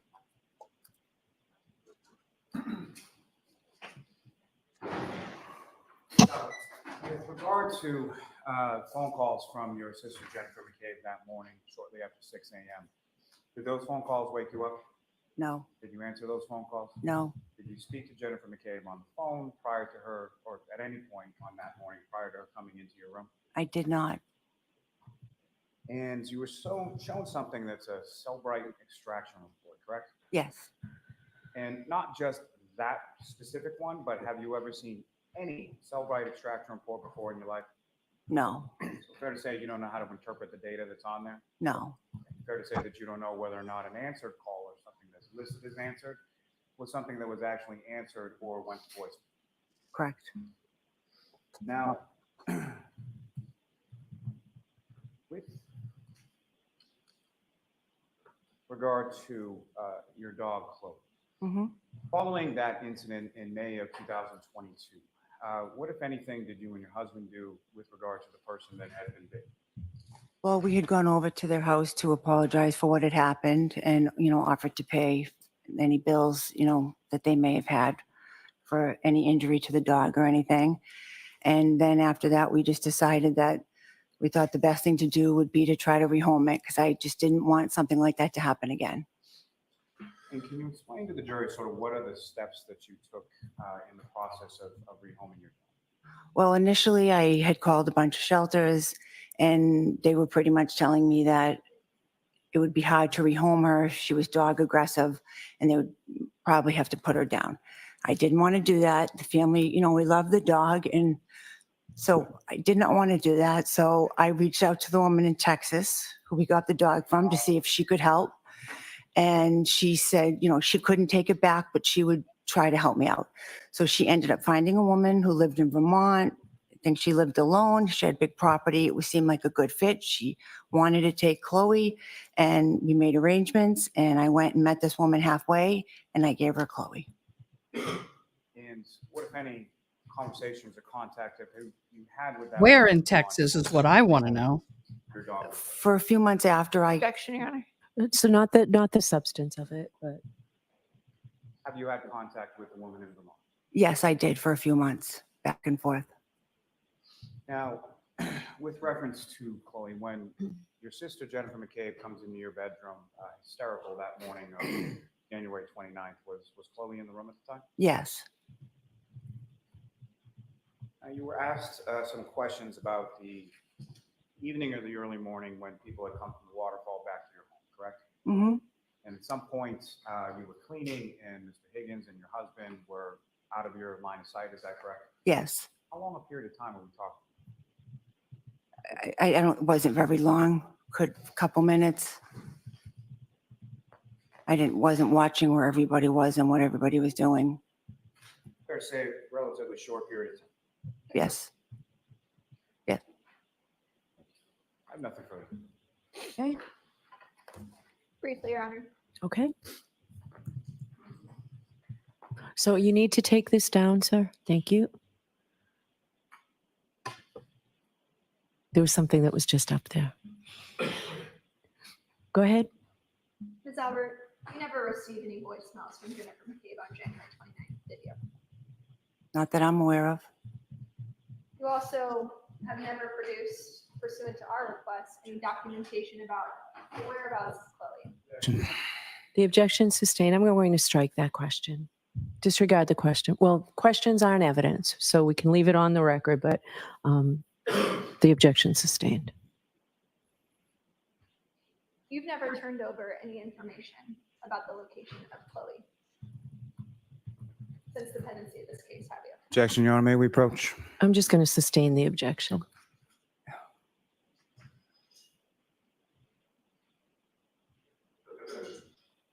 Have you ever provided information about the whereabouts of Chloe to the Commonwealth in this case? Yes, I believe I have. You have. I believe so. When did you do that? Your Honor, may we approach? Yes.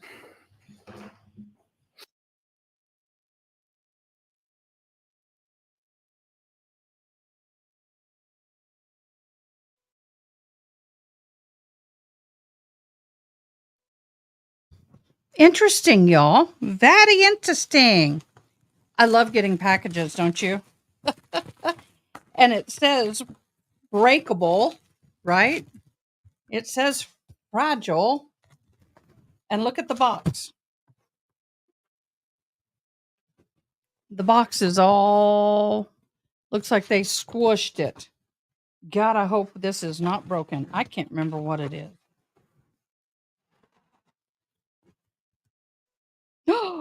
Oh my gosh, it finally came in. It finally came in. Y'all, I have been waiting so long for this, I forgot about it. My daughter loves Star Wars, right? This is this. Look at this. And it's meant to hold your gaming console. And I got it from my daughter. Yay! She's going to love it. I'm going to give it to her when she gets here. That was a gift for her finishing up her semester. Okay, so it's getting a little snippy here. Isn't that cool? Glad you're still here, Sparkles. So yeah, it's getting a little snippy about the dog. I'm sure they're going to try and claim that the dog had bit. It's possible, but unless I see the backside of the arm in the photos that I saw, it looks more like the broken glass did it, in my humble opinion. And I want to see the shirt. What does the sleeve of the shirt look like? That's the other opinion. What does the sleeve of the shirt look like?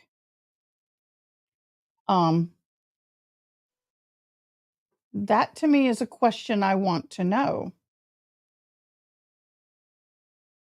Because if it was done either way, no matter by what, it's going to have tears and it's going to have blood on it. So, oh, yeah, that's right. It's offline. So for me, it's like, oh, they're coming back. No further questions. Okay, thank you very much. All right, Ms. Albert, you are all set. Thank you.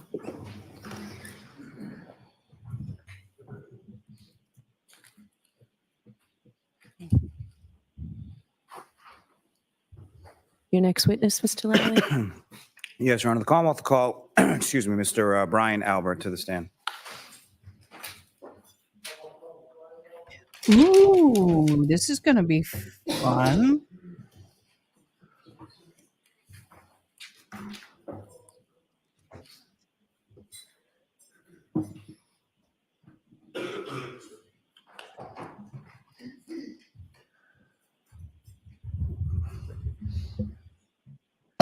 Please step up and raise your.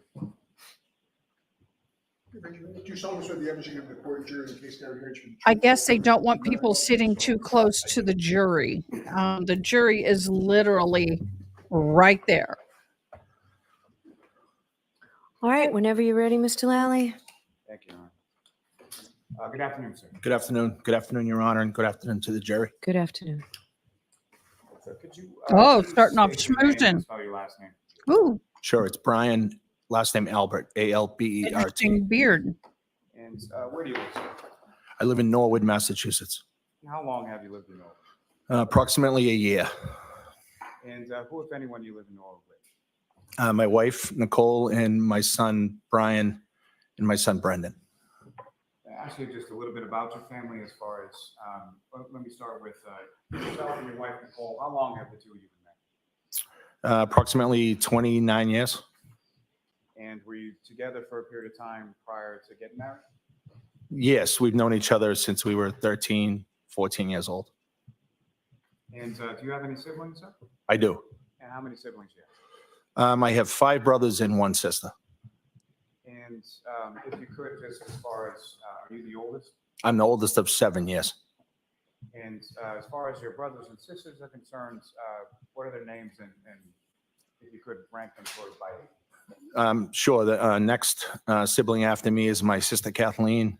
Then I have a brother Chris, a brother Kevin, a brother Keith, a brother Brendan, and a brother Timmy. And you and your wife, Nichole, do you have children of your own? Yes. And how many children do you have? 5. And how old are they? So my oldest daughter is 29. My son Brian is 25. My son Brendan turns 23 today. And I have twins, or we have twins that are 20 years old. Caitlin's 28. I'm sorry, I said 29. Now, prior to living at your address in Norwood, where did you live before that? Canton, Mass. And how long have you lived in Canton? Approximately in the house on Fairview Road, approximately 11 years. And in total, about how long have you been a resident in Canton before moving to Norwood? Approximately 45 years. Yep. And that INHO? address, that's 34 Fairview Road, is that right? Yes. I don't do well with And, acronyms. What, if any, relationship did that? Oh, in my that humble residence opinion. have to your family See, before I get it your eventually. wife and the kids? My That's parents my had next- lived That's going to be at my that first residence merge. prior to us. So you'd spend some of your My time first in that merch is house going to before. be IMHO. Yes. But then it looks like I'm a hoe. And do you work, sir? So I'll I have to put retired in my humble now. opinion Retired. under it. What did you retire from? Boston Police Department. And how long were you a member of the Boston Police Department? Approximately 30 years. And within the Boston Police Department, were you assigned to any sort of specific Get on the unit, damn mic. special duties? Sorry for the French. My last assignment, is that what you're referring to? Yes. Yes. My last assignment was the Boston Police Fugitive Unit.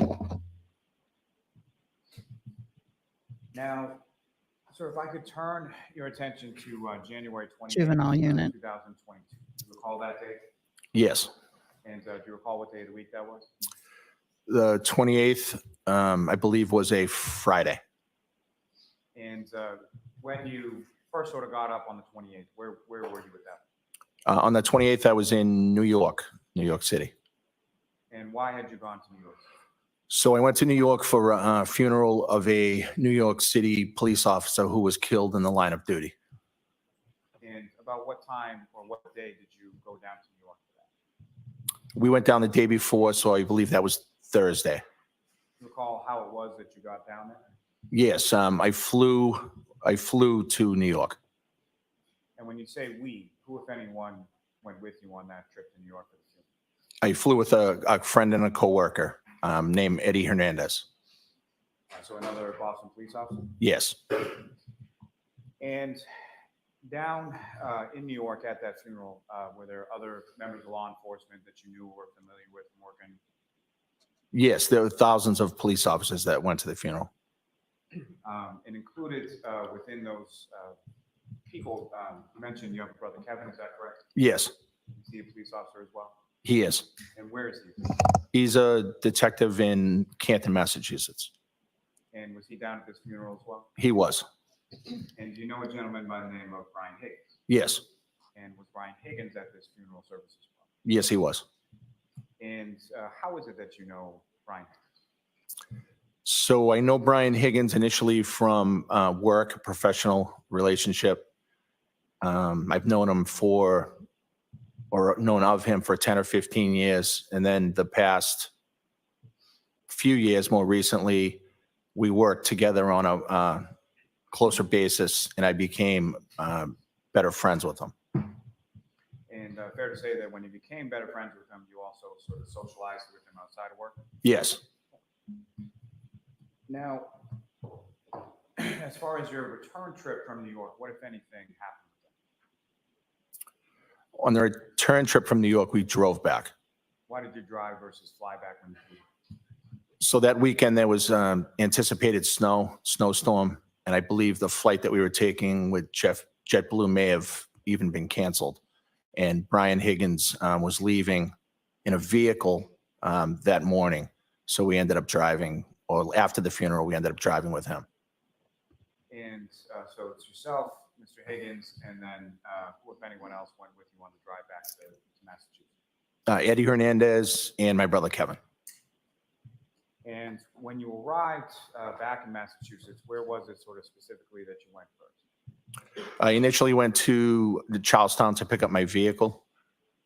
Where was your vehicle parked in Charleston? It was at a police station, Charlestown Station. It's a satellite station located in Charlestown. And that was in reference to proximity to the airport, is that correct? Yes. So that would have been Logan that you flew out of and intended to fly back into? Logan Airport, yes. And after you were dropped off with your vehicle, what kind of vehicle was that? That was a Ford Edge. Was that a personal vehicle or work vehicle? Work vehicle. And so you get dropped back off at your work vehicle. Where did you God, they So need from to get- Charlestown, we they need to get drove, on the mic. I drove back towards the Canton area, and I met Brian Higgins at a restaurant bar called the Hillside. Is that in Canton as well? I believe so. It's on the Canton-Milton line. I believe it sits in Canton. And what was the purpose of you and Mr. Higgins going? After the drive home, he asked if I wanted to get some food and stop off, and I said yes. And if you know about what time was it that you got to Hillside with Mr. Higgins? I want to say around 9:30, perhaps. Not entirely sure. When you arrived there, what did you do? So we went into the establishment and had a drink and hung out for a while. And did you order any food there? I did not. I believe Brian did, though. And while you were at the Hillside with Mr. Higgins, what, if any, communication did you receive from your wife, Nichole? So around that time, I talked to my wife, I think more than once, and she had let me know that her and a few people were at another location in Canton, and she had asked if I wanted to come by and see them. What was that other location? That other location was the Waterfall. Is that an establishment you were familiar with? Yes, You've been there before several times? I had been there before, yes. And so you drove then from the Hillside to the Waterfall? Yes. About how long a drive is that? Maybe 7 minutes, between less than 10 minutes. And so as you're going on that drive, the snow that was anticipated coming in, had that anything related to that started yet? No, I at that time, I don't recall any snow.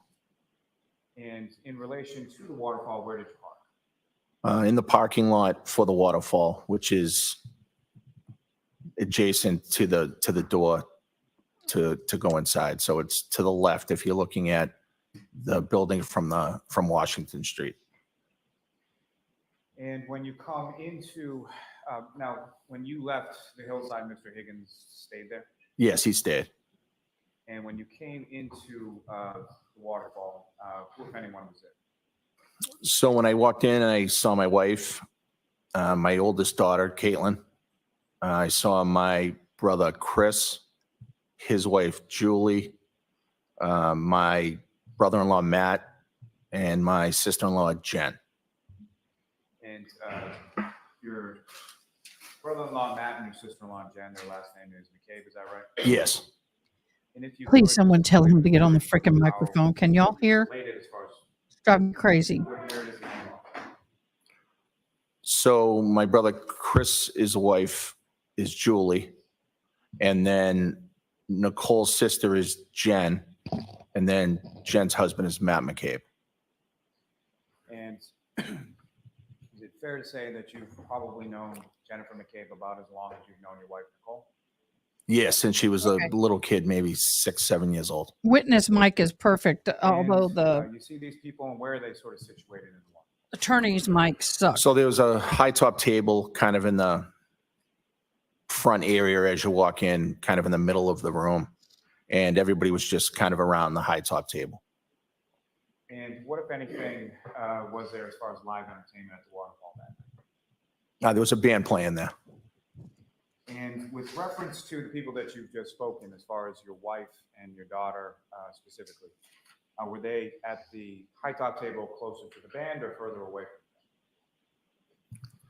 So they were on the side of the table that's, I guess, closer to the door as you come in.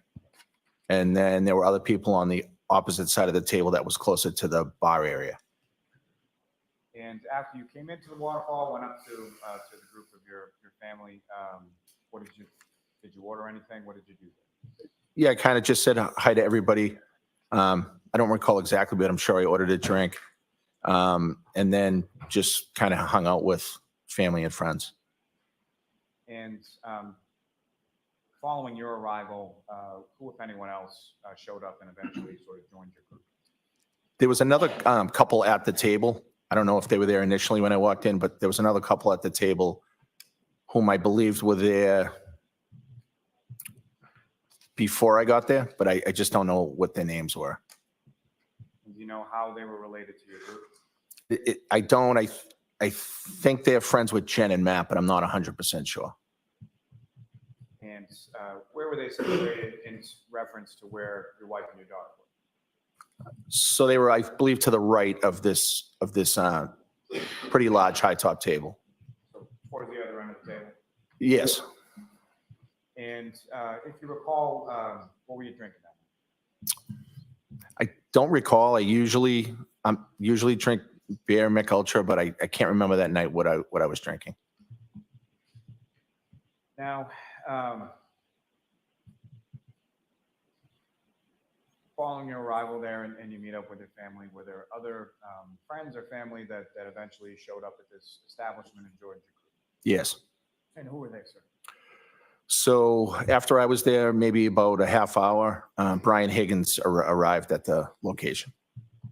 And if you recall, what, if any, sort of communication did you have with Mr. Higgins, or how did Mr. Higgins know to come to the waterfall specifically? Because while we were at the hillside, I had mentioned that I was going to be leaving to go to the waterfall to see my family who was already there. And I invited him to come by if he wanted to. And at any point in time, sort of throughout the course of the day, yourself and Mr. Higgins, you had each other's sort of information and cell numbers, things like that? Yes. And at any point in time throughout the course of the day or the evening, did you have occasion to text or phone call or anything with Mr. Higgins? Yes. Now, after Mr. Higgins arrived, who, if anyone else, came into the waterfall and joined you?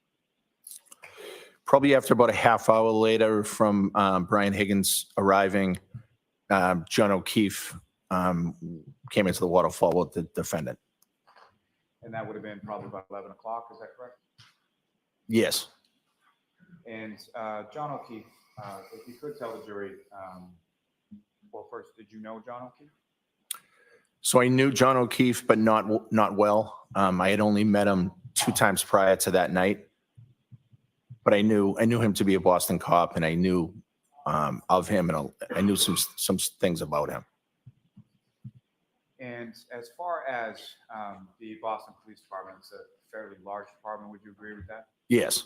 And about how many members or how many people are on Boston Police? Depending on the year, I mean, sometimes it's upwards of 2,000. And through the course of your work over the decades that you worked with the Boston Police, did you ever work with or have any professional sort of interaction with John O'Keefe? No, I don't remember working with him directly within the Boston Police Department.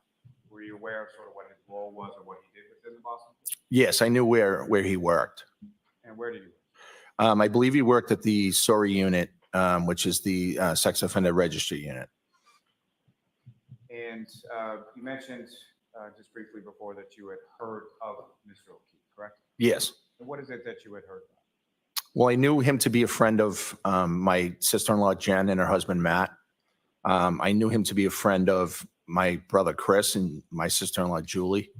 I knew him to be a friend of my brother, Kevin's. I've heard his name mentioned multiple times, and I knew that he had a horrible couple tragedies in his family, and I knew that he stepped up and decided to take care of his niece and his nephew when they tragically lost their parents. And how would you sort of describe your relationship with John O'Keefe at this time, January 28, 2022? Although I didn't know him well, I considered him to be a friend, and our relationship was very, very good, cordial, and I considered him to be somebody that I could hang out with and have a good time with. Now, you mentioned that Mr. O'Keefe walked in around 11 o'clock to the waterfall with the defendant. For clarity purposes, you're referring to Karen Reed, is that correct? Yes.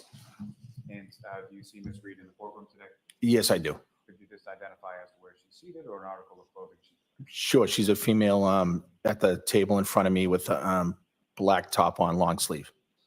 Just ask the record to reflect identification. Yes. Now, with regard to Ms. Reed, had you met Ms. Reed prior to that date of January 28th? I believe I had met her one time a week prior. And do you recall any specifics about that meeting or how it is that you came to meet her about a week prior? I do.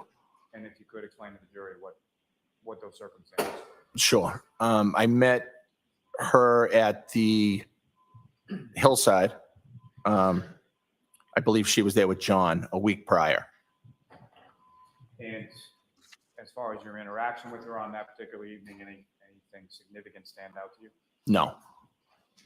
Now, when they came in, No one has anything if I may, I'm significantly sorry, negative to say about her. Waterfall, No where did they go in arguments. relation to where you were sort of situated at the high top? So I don't remember them actually walking in the front door. I remember them being in my general area at some point. And they went towards the other side of the table where my sister-in-law, Jen, and my brother-in-law, Matt, were standing.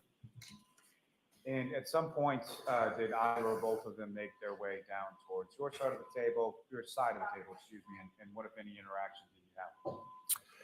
Yes, I remember having an interaction or more than one interaction with John. Came over to say hello, and we had some conversation, not for too long, but yes. Do you remember anything specific about that conversation or anything stand out to you?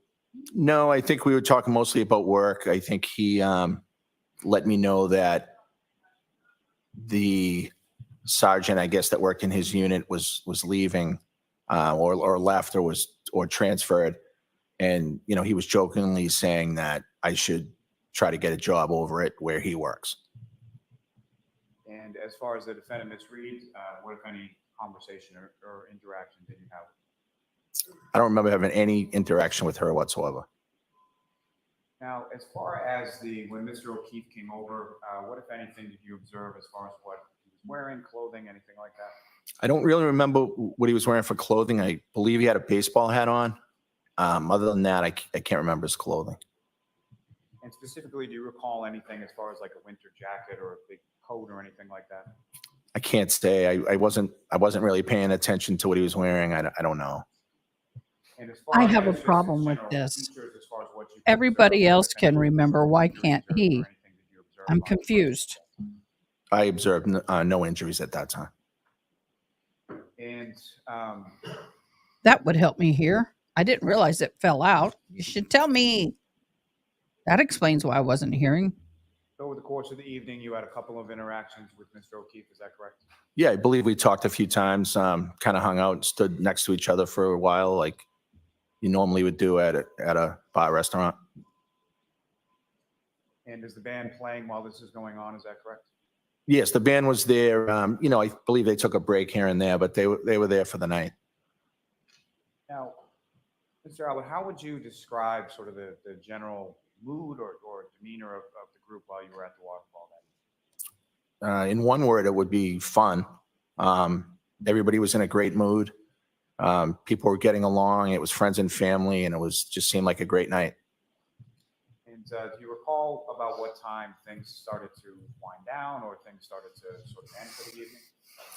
I believe the band stopped playing probably, you know, close to 12, and things started winding down, you know, a little before 12. And if you know, from the group that you just described at the high top table that you were a part of. Yeah, no what was sort of kidding. The order of in which people left the I'm establishment? sorry. Why do I keep saying I'm sorry? Dude, So you're I an believe the first to leave was myself, my wife, Nichole, my daughter, Caitlin, and Brian Higgins left at that time as well. And had anybody left from your group prior to when, I'm sorry. So the bar starts to wind down around 12, correct? Yes. Prior to the bar winding down, had anybody from your group left before that? I didn't remember or notice that. I'm not sure. There's a And lot so of that coming first from to the. sort of leave from your group when the bar is winding down is yourself, Mr. Higgins, your wife, and your daughter. Yes. And when you exit the establishment, where do you go? Into the parking lot to my vehicle. Let me take you back just for a moment back into the waterfall.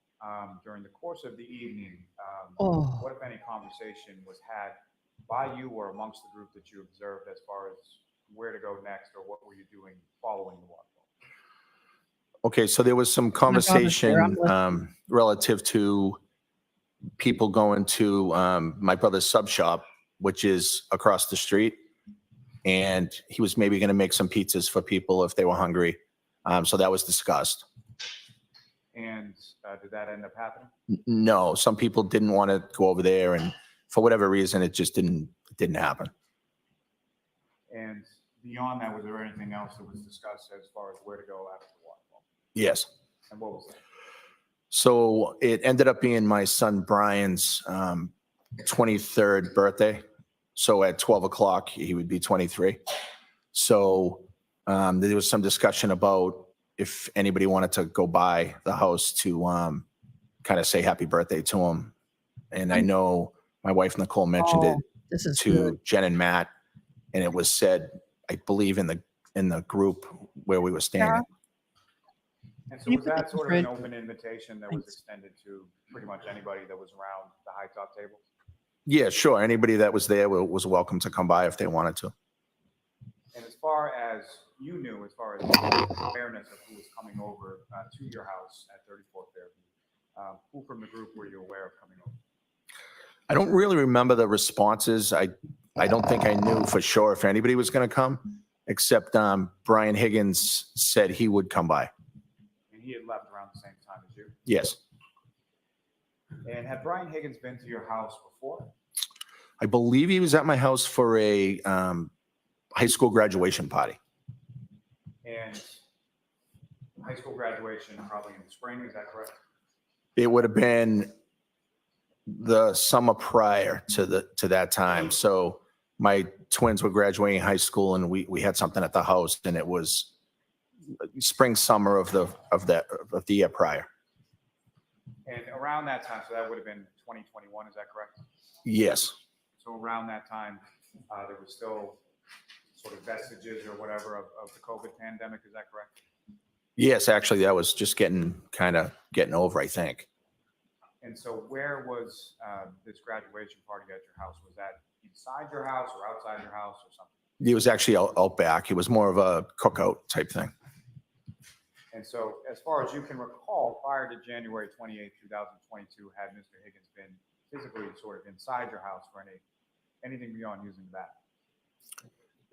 Besides that graduation party, I don't believe he had ever been at my house. I'm sure he walked into the house, to use the bathroom or something that day, but I didn't really notice, whether he went in there or not.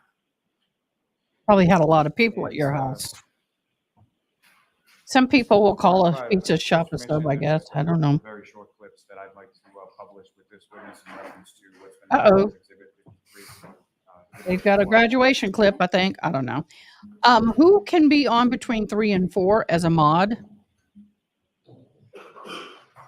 And Ms. Gilman, with reference to channel 3, if I could have the fourth video now. And Ms. Gilman, if I could ask you to fast forward to 18 minutes and 50 seconds.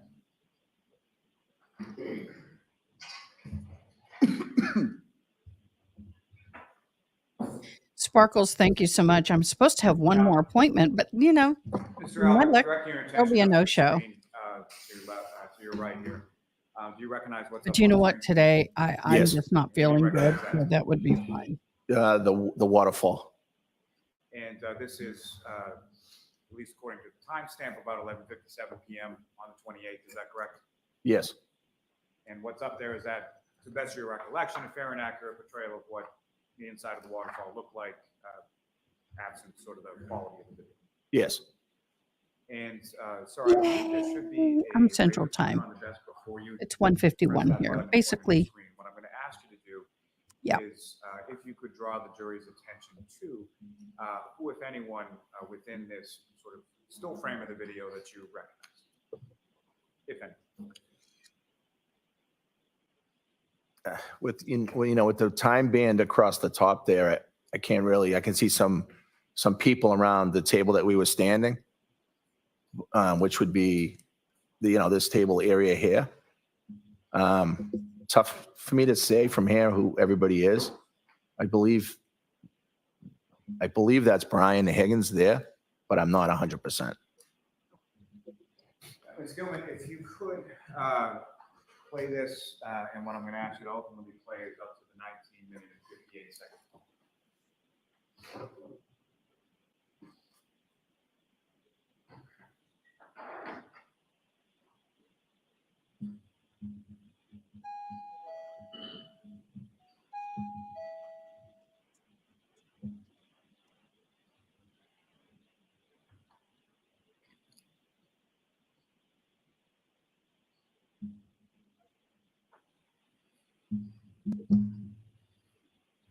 Ms. Gilman, if you could pause it there.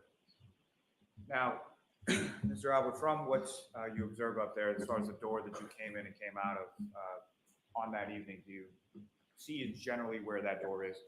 Yes, And if you could direct the jury's attention to where on the video screen it is. doors this way. And from just prior to in this video, we're now stopped at the 11:57 and 50-second mark. You see a group sort of making their way towards D&E that. subs and pizzas. Yes. Okay. And from That makes your sense. vantage point, are you able to recognize any of the people in that? A lot of times group people that made have their way towards subs and pizzas together. Yes, I believe I saw my wife, I did. my daughter here maybe, and then I think I'm over depends. here. But again, it's a little grainy, and I can't really see great from here. I pinned it And I at see I saw Brian PM. I'll Higgins, pin it but again. I don't know if he's in here somewhere. I did pin it. If you could just press play again for about That's 30 Brian Albert. some odd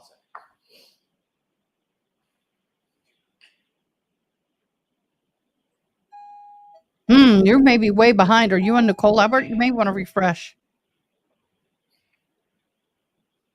No, it was pinned at 150, 126. But thank you. You're on the ball. Appreciate you. I really do.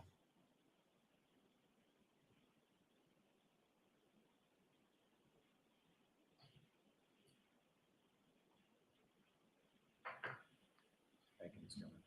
You could take that down, and then Ms. Gilman, if I could ask for one other video from channel 1, the second one down. If I could ask you to fast forward that to about 5 minutes and 10 seconds.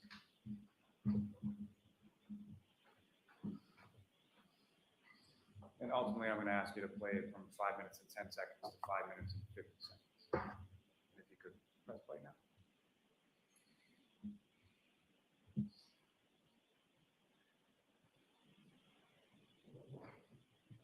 I know I'm muted. I'm talking to my kiddo. We had a little visitor a minute ago, and I'm just letting him know.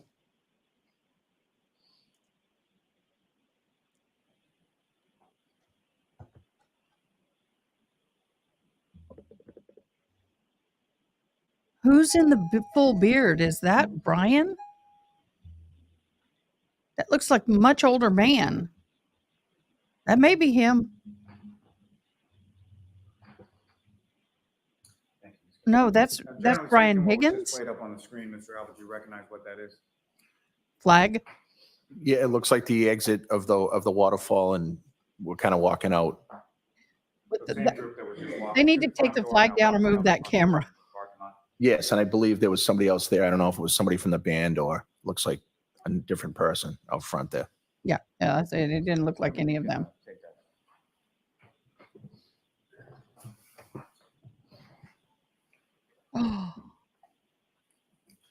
Now, Mr. Albert, when you get to the parking lot, you get in the vehicle and you drive to your house, is that right? Yes, Okay, and specifically, you're the one driving, is that correct? yes. And who is in your car with you on the drive back to your house? My wife Nichole and my daughter Caitlin. And about how far a Yes. drive is it from the waterfall to your house? I would say five minutes. And the weather, as far as when you walk out, get in the car, and then start driving, what, if anything, had changed about the weather from the time you came into the waterfall to the time you came out? Yeah, so it had started snowing a little bit more heavily. You can kind of see that on that second video. So the ground was beginning to be, coated, it looked like. So coating on the ground, but could you, as you were driving, could you still sort of see the blacktop of the roadway? I believe so, yes. Now, you get to your house, and what, if anything, happens sort of as you're coming into into your driveway? I can always tell who's. It looks like that, had looked like Brian had gotten there first, Brian Higgins, and he was backing out so I could pull my car in. And as far as the vehicle that Mr. Higgins was driving on that evening from the waterfall, was that the same vehicle that he had driven with you back from New York? No. And what kind of vehicle was the one that he was driving back from New York, and what kind of vehicle was the one he was driving that night? So the one back from New York, he was driving a full-size pickup truck. I'm not sure what make or model, but it had a cab on the back, and I believe it's gray. And then that night later in the night at the waterfall, he had a Jeep Wrangler vehicle that I believe is white, but I'm not 100%. So he had arrived at your house before you, is that correct? Yes. And you said it looked like he had done something to the driveway? He may have skimmed. He had a plow on his truck, and I think he may have plowed the driveway and then pulled out, and then we pulled in. And as far as vehicles at your house, how many around this time in January 22, between yourself, your wife, kids, how many vehicles did you have? I believe 3. And what type of vehicles, and who was sort of the primary driver with regard to those?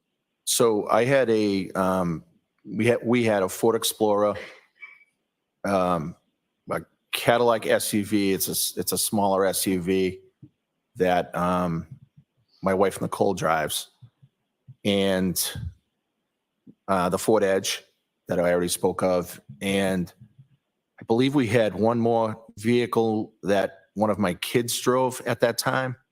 And I'm just trying to remember. It might have been an Escape, maybe a Ford Escape. Someone could have had that at college. Someone could have had that at school. So I don't remember if it was there that night or not. So all the vehicles were essentially like SUV type vehicles. Yes, we didn't own any sedans or any cars. Now, as far as when you pull into the driveway, the house at 34 Fairview has a 2-car garage? Yes. And is the garage something that you or other members of your family would utilize as far as parking vehicles? No. So unfortunately, we didn't use the garage a lot because we kind of used it for storage, and we had a lot of stuff out there. So we very seldom used it. And if you recall, as you're pulling into the driveway, did you pull into the left side, the right side, or? I believe I pulled in on the left side of the driveway.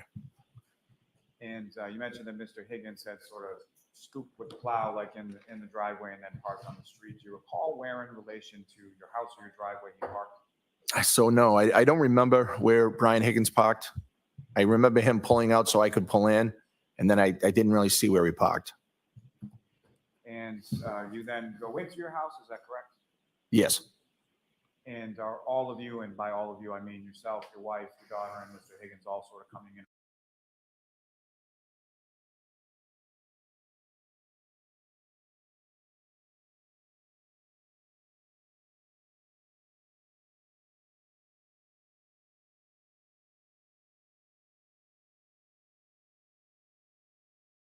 Around the same time? Basically, yes.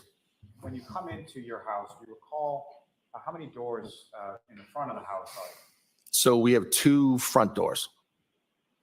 And one would be sort of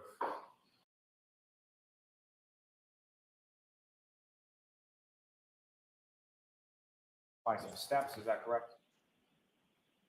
There's actually steps on both doors, but one of them is, I guess, considered the front door with a large set of steps. And they would be sort of brick steps, is that right? Yes. And that leads into a foyer area of the house? Yes. And the other door, where does that lead? So the other door opens up right into the we call it the family room, but right into the family room den area. And do you recall specifically which door you utilized on that evening to go into the house? I believe I went in the door on the right, which goes into the den. Not really sure what other doors people used. And when you came into the house, who, if anyone, was present? beyond the people that you would come in with? So my son Brian was home. He had two friends, I believe, Julie and Sarah. And these were people that you had known as friends of your son from prior vacation? I didn't know Sarah. I had met Julie once or twice. And as you were walking in, who, if anyone else, beyond your son and his two friends? And my nephew Colin. That'd be Colin Albert, is that correct? Yes, Chris and Julie's son Colin. About how old was Colin around then? I believe he was just about 18. 17, 18. He's in high school. So you're still in high school at the time? Yes. And when you walk in, where was Colin in relation to your son and the two girls that he was with? He was just kind of standing in the kitchen with Brian and the two girls. Brian and the two girls were at the kitchen table, and Colin was just kind of standing there. And from the time that you arrived home, how long was Colin at your house? No more than 5 minutes. And where did he go? He left. He just said he was getting picked up. He said he was getting picked up, and a few minutes later, he left your house. Yes, I went and used the bathroom. I came out and he was gone. Now, at some point subsequent to that, who, if anyone else, arrived or showed up at your house? After Colin left the house? Yes. Nobody else arrived at the house. Your sister-in-law, Jennifer McCabe, Matthew McCabe, at some point, did they come by? Yes, I thought you were referring to after they showed up. So when, my question is, do you know whether or not when Jennifer McCabe and Matthew McCabe arrived at your house, was Colin still there? I don't know if he was still there or not. I believe he left before they came, but I'm not 100%. So you come home and you go to use the restroom, is that correct? Yes. And when you go to use the restroom, Colin's there, correct? Yes. And the McCabe's are not? They are not. When you come back from the restroom, Colin's not there? Yes, Colin was gone. And the McCabe's are there? No, I don't believe they had arrived yet. Okay. So they arrived sometime after Colin had left? Yes. And over the course of that evening of the 28th into the early morning of the 29th, did anybody else come into your house, or did anybody else come into your house at any point? No. Now, in addition to yourself, your wife, and your son, did you have any pets at that time? Yeah. Yes, we did. Okay. And what kind of pet did you have? We had a dog. And what kind of dog was that? So it was a German Shepherd mix.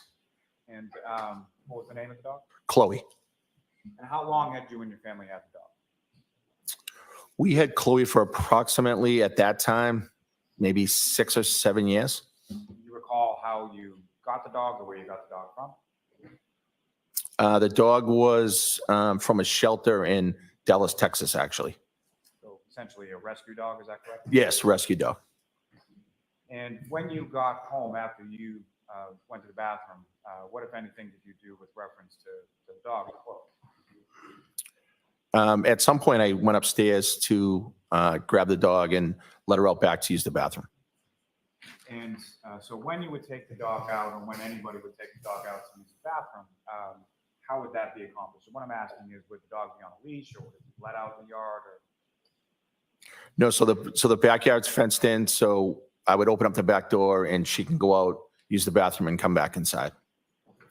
So the entirety of your backyard, that's a fenced-in backyard, is that correct? Yes. And beyond that fence, as far as the abutting, what sort of abuts the back of your property? So behind the back fence, there's a railroad track. I believe it's a commuter rail that's behind the fence. And is there any sort of opening or way to open the back of that fence to get in sort of any wooded area between your house and the tracks? Yes, there's a gate back there. And the gate, as far as when you let the dog out in the back that night, did you stay with the dog while the dog was outside? I stayed at the doorway, and the dog went to the bathroom and then ran right back in. That's about how long was the dog outside? She was out back for maybe 2 or 3 minutes. So went outside, went to the bathroom, came back in? Yes. And when the dog came back inside the house, where did the dog go? So the dog kind of walked around in the kitchen for a few minutes, and then I took her upstairs. And when you took her upstairs, where upstairs did you take her? So the dog liked to sleep in our room, mine and my wife's room. So a lot of times she would go up there on her own. Sometimes I would walk her up, and I walked her up to our bedroom. And at any point in time for the remainder of that evening or the early morning, did the dog go outside at all? No. And you mentioned that there are train tracks that run sort of close to your property, is that correct? Yes. And is that just the commuter rail, or does the Acela go by, or anything else? I believe there is, in addition to the commuter rail, there's other trains that use that track, yes. And how often, sort of on a daily basis, do trains go by your house on Fairview Road? So it depends, I guess, schedule-wise, if it's the middle of the week or if it's the weekend. But, on any given day, they can go by 5 or 6 times, morning, more towards the rush hour times, morning, at night, and then sometimes at night and sometimes during the day. So really all day and night.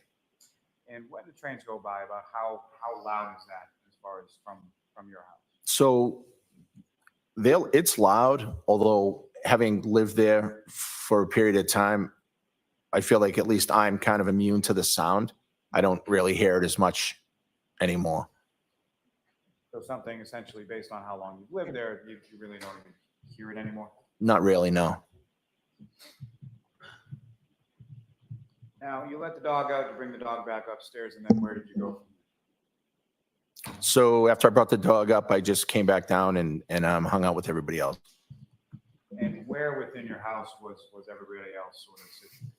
So everybody was in the kitchen, and then we have a connecting dining room, but it's opened. It's only, a difference of 5 feet.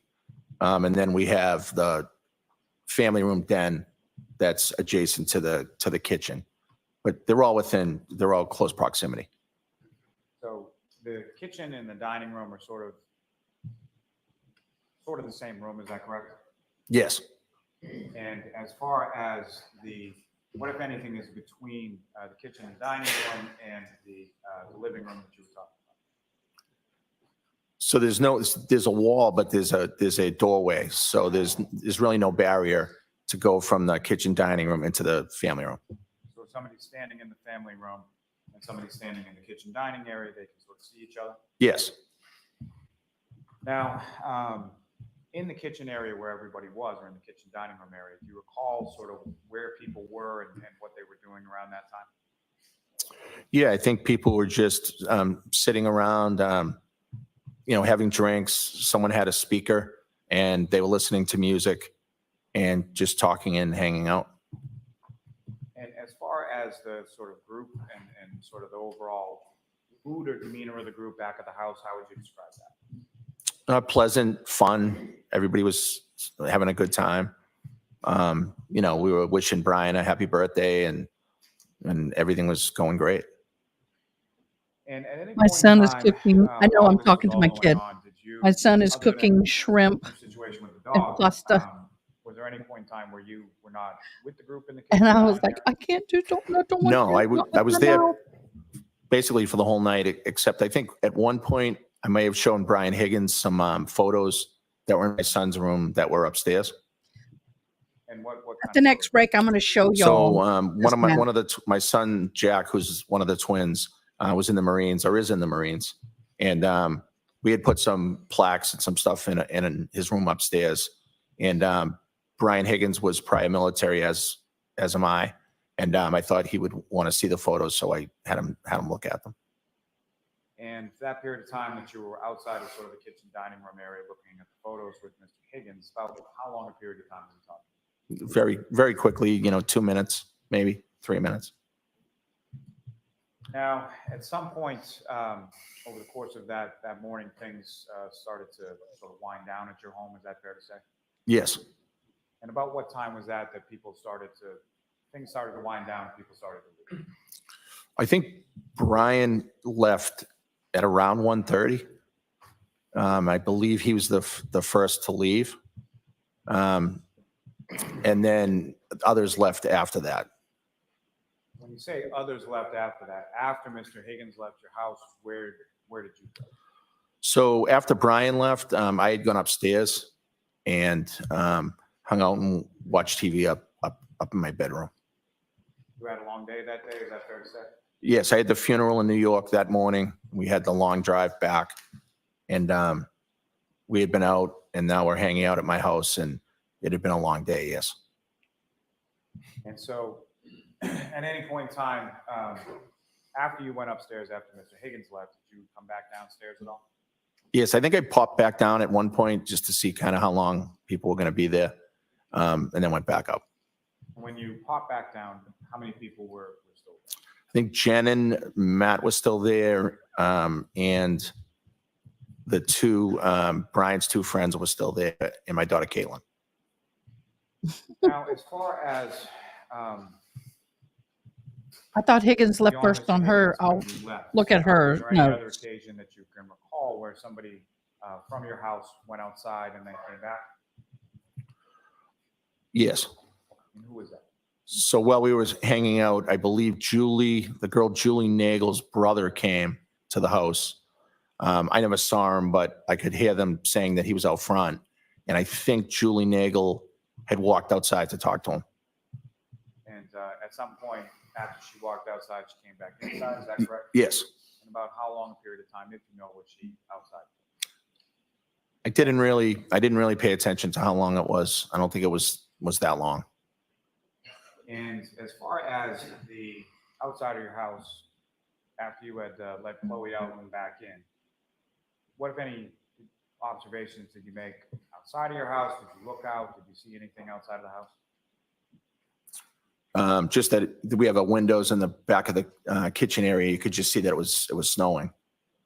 Is that sort of like a bay window in the kitchen? Yes, it's a large bay window in the kitchen. When you look out the bay window in the kitchen, what part of your property does that face? So it's the backyard. You can see the backyard. The bulkhead is right under that bay window, and you pretty much have a view of the whole backyard if it's in the daytime. But it was obviously a little dark. So can you see the front of the house at any part of the front of the house when you're looking out the bay window? No. So at any point in time over the course of the evening, did you look out front to see anything out in front of your house? No. Now, at any point in time over the course of the evening, did you hear anything from front of the house, the back of the house, anywhere around the house that drew your attention outside? No. Now, at any point in time during the evening, did you know or did you become aware of either John O'Keefe or the defendant, Karen Reed, coming over to your house? No. And at no point in time over the course of that evening or the early morning there, did John O'Keefe or Karen Reed physically come into your house? John O'Keefe and Karen Reed never entered my house. And so you go up to bed, and the group is still sort of downstairs, is that correct? Yes. And at some point, your wife, Nichole, you share a bedroom with, does she come upstairs? Yes. And do you know about what time that was? It was probably 2-ish. Not exactly sure, but around 2 or 2 o'clock. And the doors to your house, as far as the front doors and the back doors, what is sort of the situation with regard to locking the doors? That's what they say. Can you rephrase that? Sure.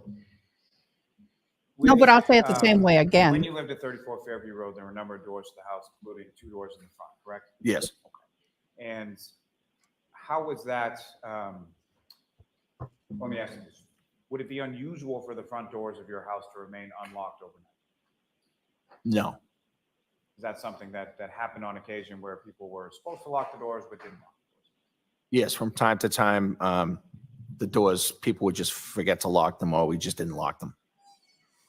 You're a police officer. So your wife comes up to your bedroom Whoa. about 2 a.m. or so. Gotta do this. You mean to tell? I know a lot of police officers, and they are so anal about locking their doors. And that's okay. I'm well over 2 hours into this, and I'm not getting any financial gain so I can say what I want.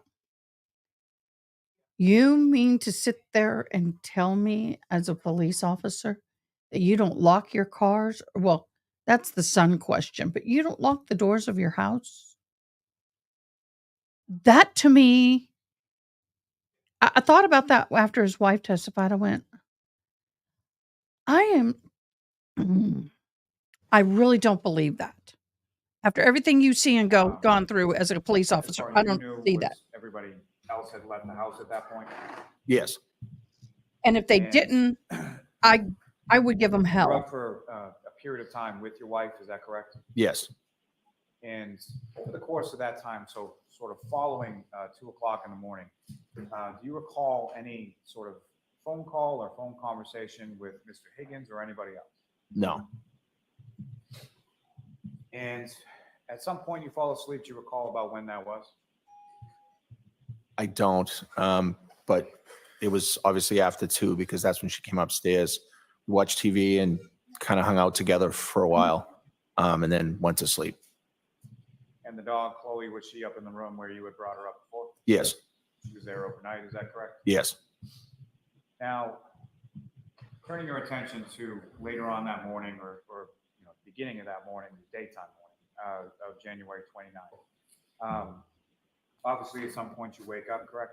Yes. And what is it that wakes you up on that morning? I was awoken that morning to my sister-in-law, Jen, had burst into my room. And do you know about what time that was? It was early in the morning, between 6 and 6:30, I would say. And fair to say that's not a normal occurrence. No. And when she burst into your room,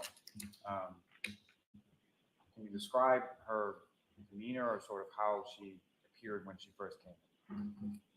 She was very upset, almost hysterical. And what, if anything, did she say when she came into the room? She said something to the effect, John is dead. Objection. Next question, please, sustain.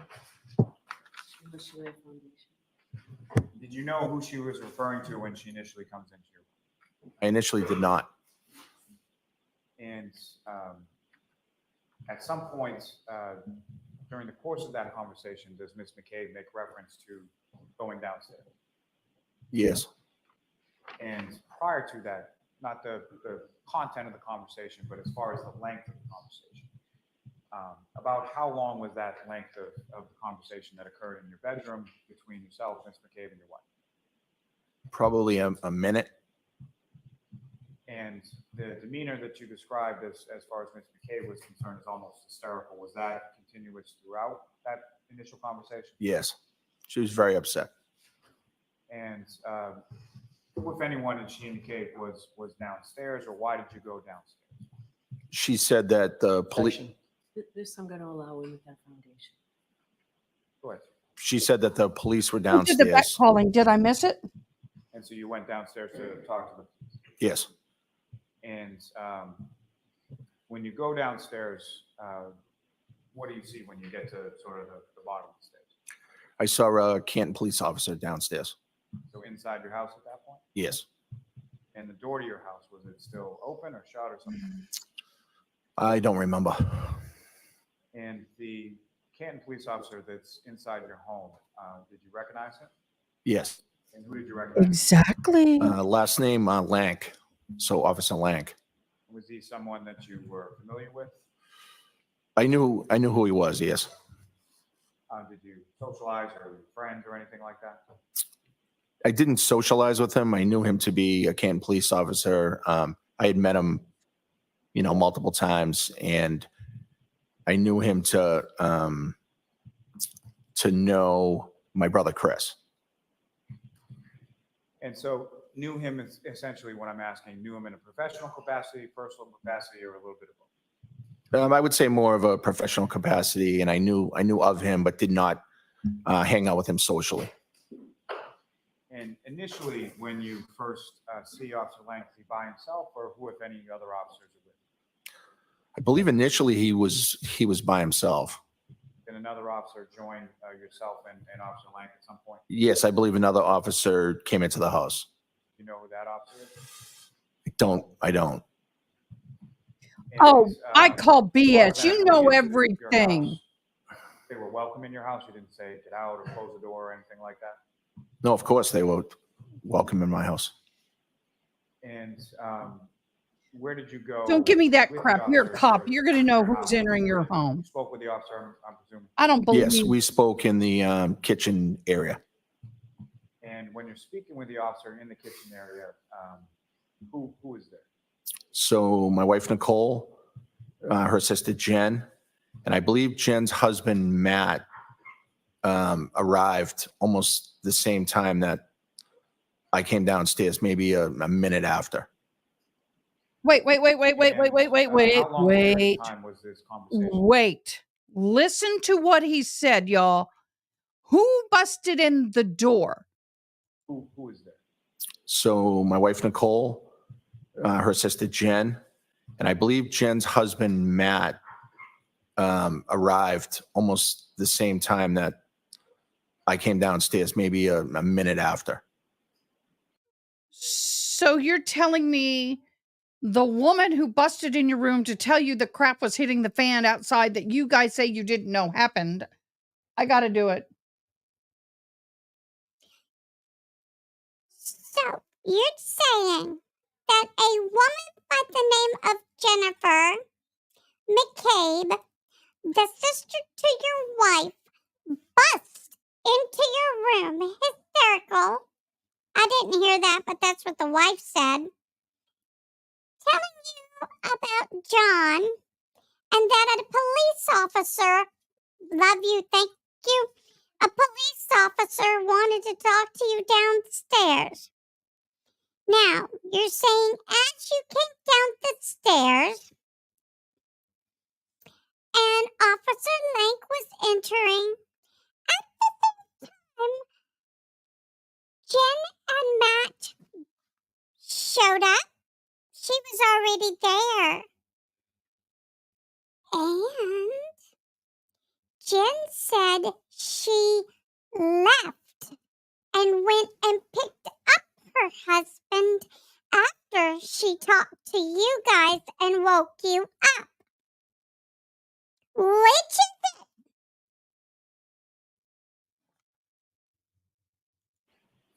And how long a period of time was this conversation that? We're going to try and eat this, but I have a feeling I may have to go off scene. And I don't remember the exact time. I'm scared. I wouldn't want to guess. I don't remember. He was 10, 15, 20 minutes maybe initially. And when you say initially, was there a subsequent conversation that occurred after that? Yes. The Officer Lank returned to the house sometime after that. And when he returned sometime after that, was he alone or was there another officer? I believe that time he was with Lieutenant Gallagher, perhaps. And were you familiar with? Oh, but you remember that, but not the other officer? I knew Y'all, I who hate this. Lieutenant Gallagher was on a professional level.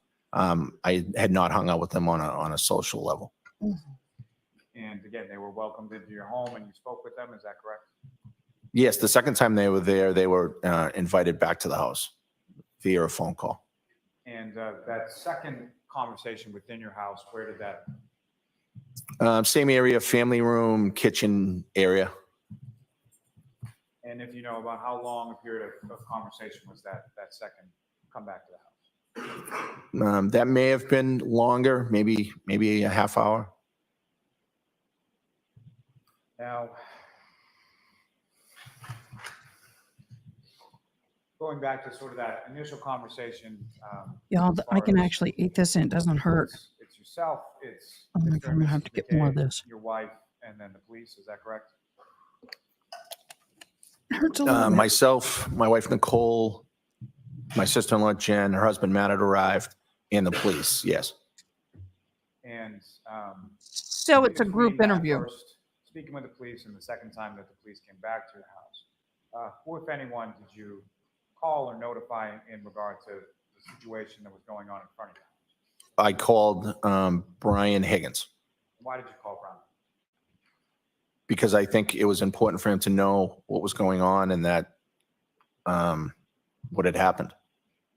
And as far as you knew with reference to Mr. O'Keefe and Ms. Reed, what, if any, relationship, friendship, anything were you aware of between? It hurts a little bit, but not bad.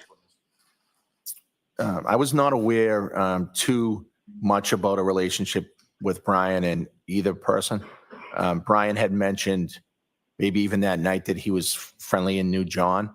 I knew of no relationship between Brian and the defendant. And following your conversation with Mr. Higgins, who, if anyone else came over? A little bit, but I can tolerate it. So Brian Higgins eventually came over to my house. And my sister-in-law, Julie, also arrived at my house. And do you know why your sister-in-law, Julie, came by your house? Yes. And why was that? So she has a routine that when it's someone's birthday, she likes to come by and bring like coffee and donuts. So it was Brian's birthday that night. So my sister-in-law, Julie, was coming by to drop off some donuts and coffee, I think. And where was Julie when you first saw her that morning? She was out front in the driveway. And what, if anything, did you ask Julie to do when you saw her out in the driveway? What, if anything? I asked her to come inside. And when she came inside, is that when you informed her of what had happened? Yes. I don't know if it was necessarily me that informed her, but people that were there were explaining to her what happened. It's very, very chaotic. Back and forth. Unbelievably chaotic morning. And as far as when that was described to your sister-in-law, Julie, how would you describe sort of her demeanor or her reaction to the news regarding Mr. O'Keefe? Shock. That's how I would describe it. Everybody's reaction that morning was utter shock. And she was upset and looked very, very in shock. And so the second time that the Canton police officers come back to your home, who was there at that point? I know I was there for sure. My wife, Nichole, Jen, her husband, Matt. Brian Higgins may have been there at that time. And I'm not sure about Julie. Julie at one point left the house, and I think she came back later in the morning, but so I'm not sure if she was there. And at some point when your sister-in-law, Julie, came back to your house, who, if anyone, came to your house with her? Her husband, my brother Chris, who's her husband. Was this before or after the second time that the police had been in? I believe they came back after the second time, but I'm not 100% sure. The first time that Julie came with the coffee, the police were not there.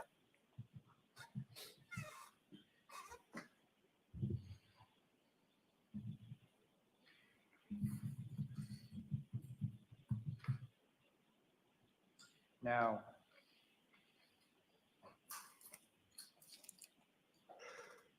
when you first sort of get up, you come downstairs and the police they're basically in your doorway, is that correct? Yes. Could you see outside as far as what was going on outside at that time? Not from downstairs, but I had looked out the window after Jen had come up into my room and explained what had happened and before I went downstairs. Those last few bites really bit hurt. From your bedroom, what did you see? I could see at least one police vehicle. I could see that there was something going on out front, and that was about it. And I just went straight downstairs. At that time that you looked Okay, I got to hear that again. see either an ambulance or a fire. Sorry, guys. I could see. She was referring I got to hear that again. that occurred in the kitchen. I don't remember the exact time. I wouldn't want to guess. I don't remember. He was 10, 15, 20 minutes maybe initially. And when you say initially, was there a subsequent conversation that occurred after that? Yes. The Officer Lank returned to the house sometime after that. And when he returned sometime after that, was he alone or was there another officer? I believe that time he was with Lieutenant Gallagher, perhaps. And were you familiar with Lieutenant Gallagher prior to that morning? I knew. Yeah, sorry, I went too far back. So my sister-in-law Julie was coming by to drop off some donuts. Was that time? And I'm not sure about Julie. Julie at one point left the house, and I think she came back later in the morning. But so I'm I not had sure to if hear she was that there. part again. I'm sorry. And at some point when your sister-in-law Julie came back to your house, who, if anyone, came to your house with her? Her husband, my brother Chris, who's her husband. Was this before or after the second time that the police had been in? I believe they came back after the second time, but I'm not 100% sure. The first time that Julie came with the coffee, the police were not there.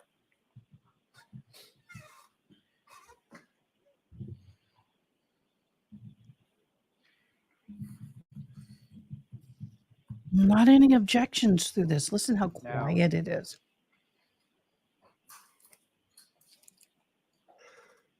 When you first sort of get up and come downstairs and the police they're basically in your doorway, is that correct? Yes.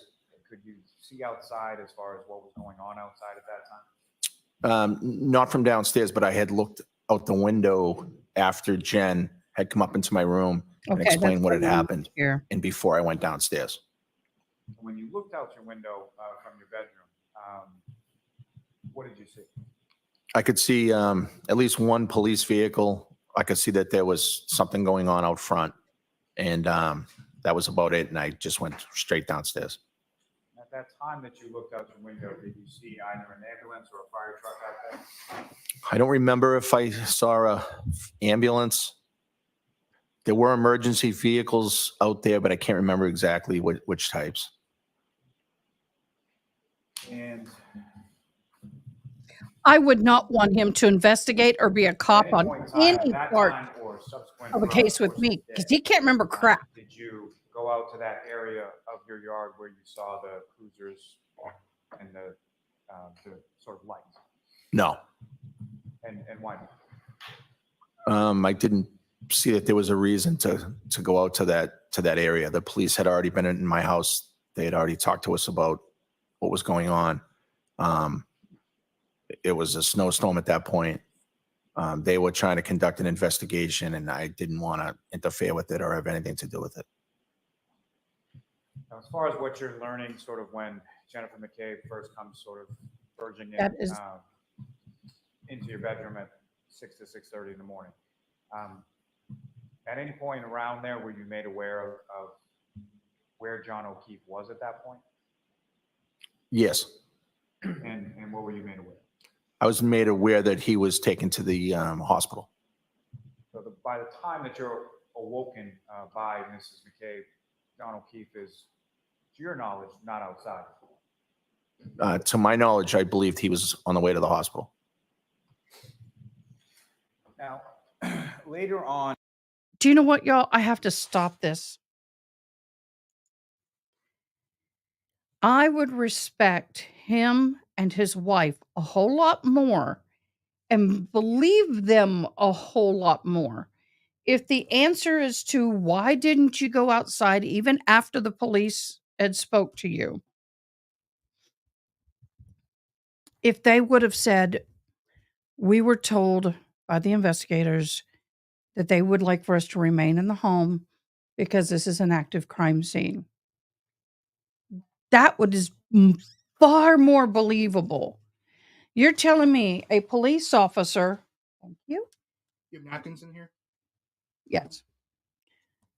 A police officer, give me a second, would, first of all, a woman, anybody running into a bedroom when you're dead asleep and you're a cop, what is the first thing you're going to do? Sparkles, what do you think the first thing he's going to do? Running into a bedroom hysterically, what is the first thing you think he's going to do?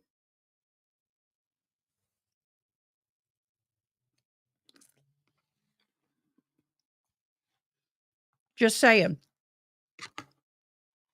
What do you think he's going to do? Not only that, what does he usually have on him? Don't put G, use pow pow. That can get me in trouble. He's going to be in a very defensive position. And I, pew, pew. I need to do a soundbite of that. Pew, pew. He's not, I'm sorry. I don't believe it. Leaving the doors unlocked, the way he said he reacted, his excuse as to why he didn't go outside.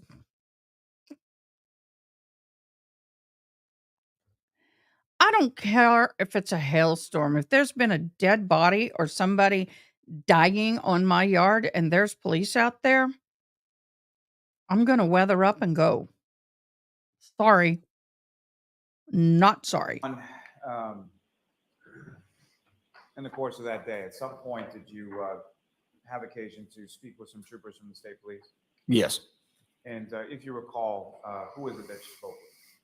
So I spoke with Trooper, last name Proctor, and then another trooper, and I don't know the last name, first name Yuri. Would it be Sergeant Buchanan? It could be.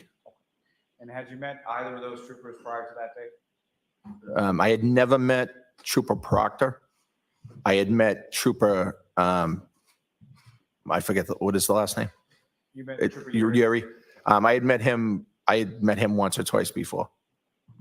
Was that in a professional capacity? Yes. And where did you speak with them? Yes. At my sister-in-law Jen's house. And the dog would have barked with him coming up the stairs. That you spoke with? It was late morning, early afternoon, the day of the incident. So I don't know the exact time. Before noon, I think. And why was it that later on that day that you were over your sister-in-law Jennifer McCabe? Well, my sister-in-law Jen and her husband Matt were leaving my house.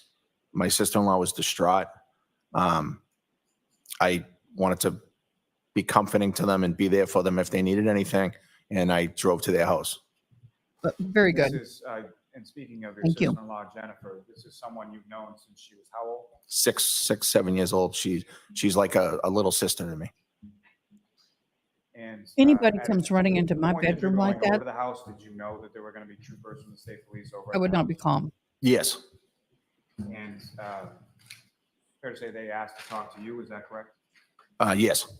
Is this cross direct? With anyone else they spoke to at your sister-in-law's No. house that day?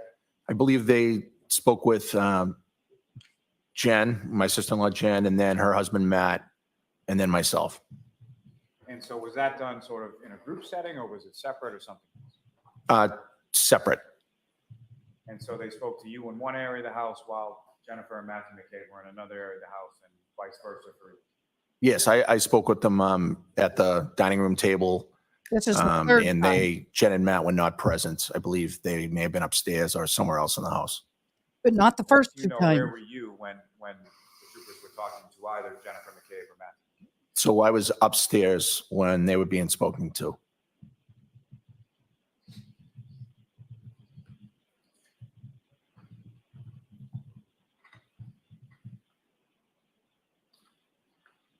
So I may have one moment, Joe. Yes. Y'all, I missed the part with the dog. Did he talk about the woman getting bit by the dog and all that stuff? But I don't believe his lack of knowing names or knowing certain information. Yes. Well, maybe they will on cross. If I was prosecution, I'd nail that off and shut. Sure.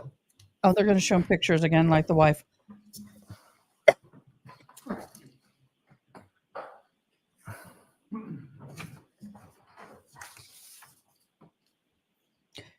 If my 3 o'clock doesn't show up, my daughter's going to get pampered.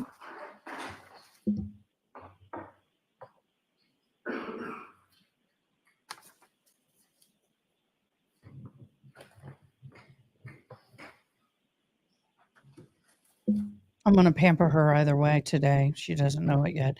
Y'all don't realize I have a full makeup and skincare thing here.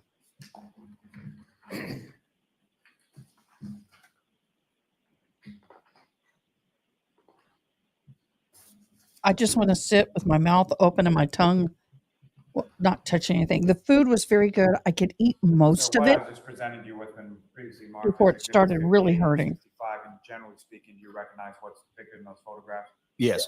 And what do you recognize? So the photos appear to be the front yard in front of my old house at 34 Fairview Road. And from those photographs, they appear to be a fair and accurate portrayal of what your house and your yard looked like around that time. Is that correct? Yes. Your Honor, with court's permission, I would ask to publish those for the jury to discuss with the witness briefly. Hey, you can put them up, Ms. Gilman. Ms. Gilman, if you could start with Exhibit 58. Can't do that. Yeah. Mr. Albert, sir, there should be on the desk in front of you a laser pointer. Actually, we already talked I have that, yes. So what's up on the screen currently? Do you recognize, is that what's depicted in Exhibit 58? Let's see. I got to have them out of order here. Just give me 1 sec.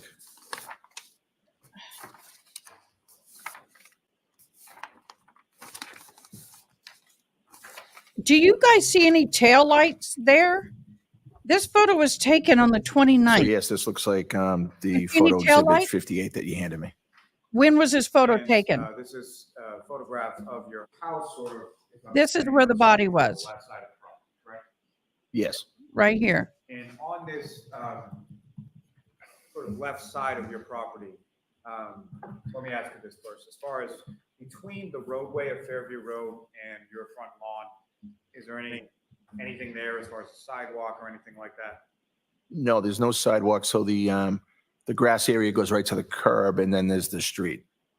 And the curb that's in between the grass and the roadway, is that like a straight curb, a straight edge curb, granite curbing, or like rounded curbing? How would you describe it? I would just describe it as a regular curbing. It's not granite. It's the color is black, so it seems like a tar curbing. And in this area of the left side of your property, what if anything of note is sort of in that area of the property?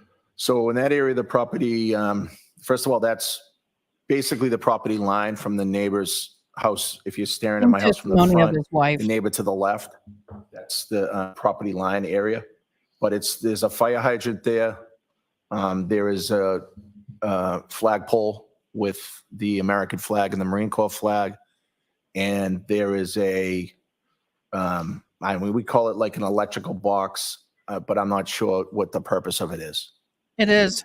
And so for all the years that you've lived there, either as a child or as an adult, you really don't know what that electrical box does or what it is. Yes, I don't know if it's operable. Sometimes the door is open. If it's windy, the door of the box blows open, and sometimes it's closed. And we don't really have much to do with it. And the general You're not area supposed where to. That's for the electric you looked out the company. window in your bedroom on the morning of the 29th, as far as where you saw the police vehicles or the cruisers. Do you see that in this photograph? Yes, that's the same general area. The same general area as you were describing with the fire hydrant, flagpole, things like that. Yes. Ms. Gilman, if I could have the next exhibit 59.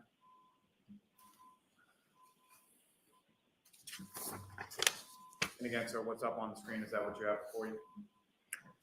What was it, 59? Yes.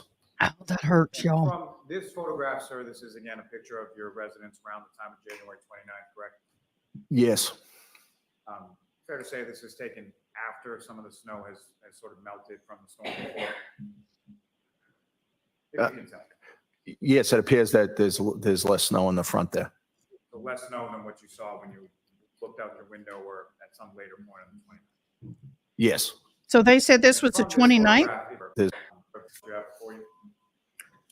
What was it, 59? Yes. And from this photograph, sir, this is again a picture of your residence around the time of January 29th, correct? Yes. Then where is all It's taken all after of the some of the snow broken has plastic sort of tail melted light from that's the red that you said you found? If you can tell. Yes, it appears that there's less snow in the front there. So less snow than what you saw when you. I don't looked see out the red window or tail lights. some later Do you? 45 pieces? Yes. And from this photograph, if you could just direct the jury's attention. And where's the to shoe? Driveway and the garages and sort of where is that located?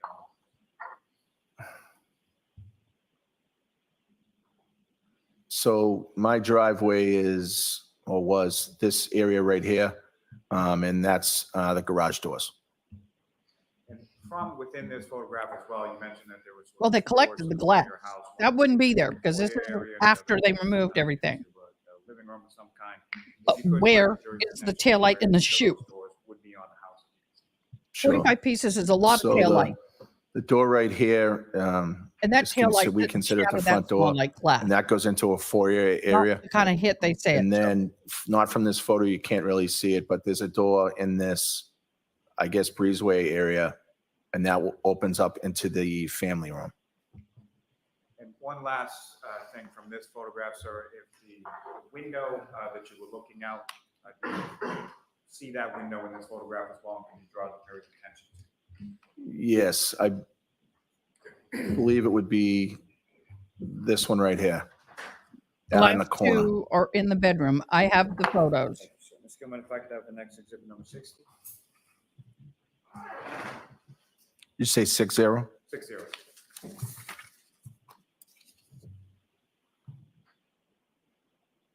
That's a lot of So what's up on the snow screen, piled I up in recognize front of that. that This is house. what you have before you as exhibit Look at all that snow. Yes. I'm going to come in here. Can you see my mouse? From this I'm sorry. I photograph, have to do that to get the mouse to show up. as far as the Look at all roadway, the sort of snow width of that the is road blown from up the curb against to the yellow house. line there, is that This is not, generally what it was here's the on January stairs. 29th, that's what the roadway looked like. That's not a couple. The morning of the 29th? Well, the morning of the 29th, it was snow, correct? Right, Yes. so the roadway, I believe would have had some snow on it.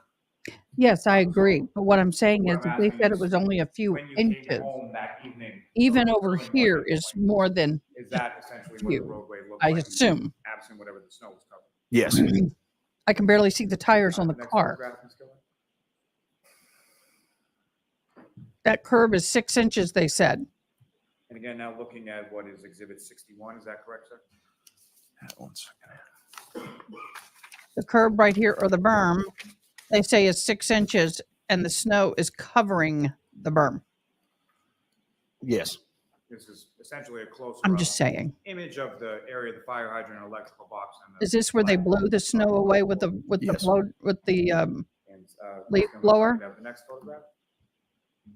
Sparkle's good to know. I don't live in snow. And again, what's up on the screen, this would be. I don't. You want to ask about flooding, girl? I could talk all day about 62. flood. It appears to be, yes, 62. So you were mentioning earlier in your testimony that the area where you saw the police cruisers when you looked out the window on the morning of the 29th was near sort of where your property abuts the neighboring property, correct? Yes. So it looks like his property comes again, on you this happen side to of the know trees. what If number we're looking at that the next door fence neighbor's line, house is? Up or down from looks 34? like the fences are I different honestly here. don't. I don't know what number that is. So it looks like And it comes you just see sort of the left property line of the between hydrant. your house It goes and the next back door to where this post is. 'Cause Yes, the I rest of believe the that fence is row different. of trees is the property line. So the row of evergreen trees there is sort of where it delineates between. Dang. Yes, they appear to be in line from almost the street to the white fence. Anybody who can live in that, white God fence bless sort you. of in the back Give me right of that 110, photograph, is that the 120 fence any we day. were talking about before that encloses your backyard? Yes. And the next photograph is coming, number 63. To me, Again, this is just another. they're going photograph on of too long about that this. area of your yard, is that correct? 1 second. Sorry. Yes. Now, with reference to this area of the yard at your house when you were living there at 34 Fairview Road, is that an area of the yard that would be of particular use, or did you go in that area of the yard all that much?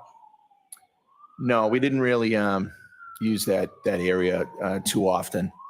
There's a large wood chip bed. You can't see it because of the snow, Okay, babe. but it kind of covers that area. So we don't really go over there that often. Thought they were supposed to stop stopping when that With happened, reference when the to fire this truck came through. area of the yard, was there any sort of overhead, like ambient lighting, street lights, anything like that in that area? No, so that's a very dark part of the yard. There's no street light there at all. And the next photograph, Ms. Gilman. Mr. Albert, I believe this would be number 64, is that correct? Yes. And with reference to this, can you describe to the jury what are we looking at in this particular photograph, Exhibit 64? So that's the front right door, I guess you could say, to the house. And the front and left again, door you can't to see the the door, garage. but it's inside that breezeway area to the left. Just across from the garage door. Just using the laser pointer and direct Oh, yeah. attention to what you're talking about. Just across from the garage door. That's all you got to say. So the door would be right in here. I wish they would pull up the plans like I have. From the Makes it so much driveway easier. leading up to that front door area you were talking about with the foyer once you get in, what if anything is sort of leading you up to the steps there? To the other door, To the other one, the front. there's a brick walkway. So brick walkway leading up the brick steps into the foyer area of your house. Yes. And the last in this set, Ms. Gilman, Mr. Albert, this would be number 65. Is that leaves or broken glass? Broken. Is that the broken tail light? That doesn't look like broken tail light. I'm looking at the You big recognize screen. What's depicted in this photograph, sir? Yes. And what do you recognize? Fire hydrant. So that's the picture of the ground in front of the fire hydrant, which is to the left front of my yard. Well, facing the yard, left front. What was that in there? Albert, with days that sort of follows from January 29th, as far as your home was concerned, what, if any, sort of police presence did you observe or notice sort of in that area in the front yard of your home? So over the course of the next couple of days, there were emergency vehicles and police personnel that day and days following in front of the house. So later on in the afternoon of the 29th and continuing on for days after, is that correct? Yes. And what, if anything, did you observe as far as the weather was concerned between the date of the 29th? It was improving. And the days that the police presence was outside of your house? I believe it rained a few times during that time. And as far as the snow that had been piled up on your front lawn, what, if anything, was occurring with the snow as the days went on following the 29th? I believe so. Some of the snow was shoveled out, I believe, during the crime scene, and then some of the snow was just dissipating due to the fact that it was melting and it had rained a bunch of days. Now, sir, if I could turn your attention to Sparkles, the I think house. by And obviously 3 at some o'clock point made you it. moved, from the house on Fairview in Canton to Norwood, correct? Yes. And when was that sort of first discussed between you and your wife as far as selling the house? That was discussed in October, November of, it would have been 2021. What was it that sort of precipitated that discussion as far as selling the house? Around that time, and it was post-COVID, the housing market seemed really good. And my brother, Chris, had sold his house, was in the process, and ultimately sold his house around that time. Okay. He got a great deal on Not it. sure. I had known some other people that had sold Could be around my that son's time. plant. And it was a little early for us because our children weren't all necessarily gone yet, but it was close, and we thought we could get a good deal for the house. So that's when we started exploring it. Come here, baby girl. You're good. And who, if anyone, did your brother Christopher put you in touch with? So he put me in touch with a realtor that ultimately sold his house. And at some point you sold the house? I did. And when was that? So we didn't end up selling until April of 2023. That's what And his wife as said. far as prior to selling the house, what if any Modifications.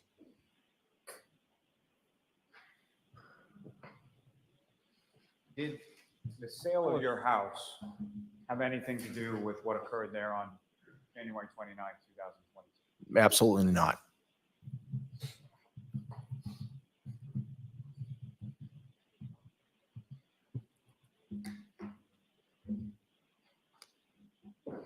May I have just one moment now? Yes. I'm not so worried about the sale of the house because it is true. His kids are graduating out. They need to downsize. That time the market was really good for selling your house. Okay. That I'm not worried about. Nothing further I have for this other witness, Your Honor. questions. All right. Can I see counsel in sidebar for just a second, please? They're going to end the day. How much you want to bet? How much you want to bet? How much you want to bet? They're going to end the day. I have more concern over the fact that you're a police officer, you're a lieutenant, you're a supervisor, and the lack of memory that you have. Come on now. You're trained to remember date, time, and places and names and description of people. You would know better than anybody else. That really irks me. This judge is very time sensitive. She says 3 o'clock, it's done at 3 o'clock. If it's lunch at 1, it's lunch at 1. She doesn't waver from that. And I'm not saying it's against the defendant or either side, but this is a good place to stop because then I really think it helps the defense because now they've heard his testimony. They can go back tonight and they can come up with more questions for cross. This would be a good time for them to break for the defense. Honestly, in my humble opinion.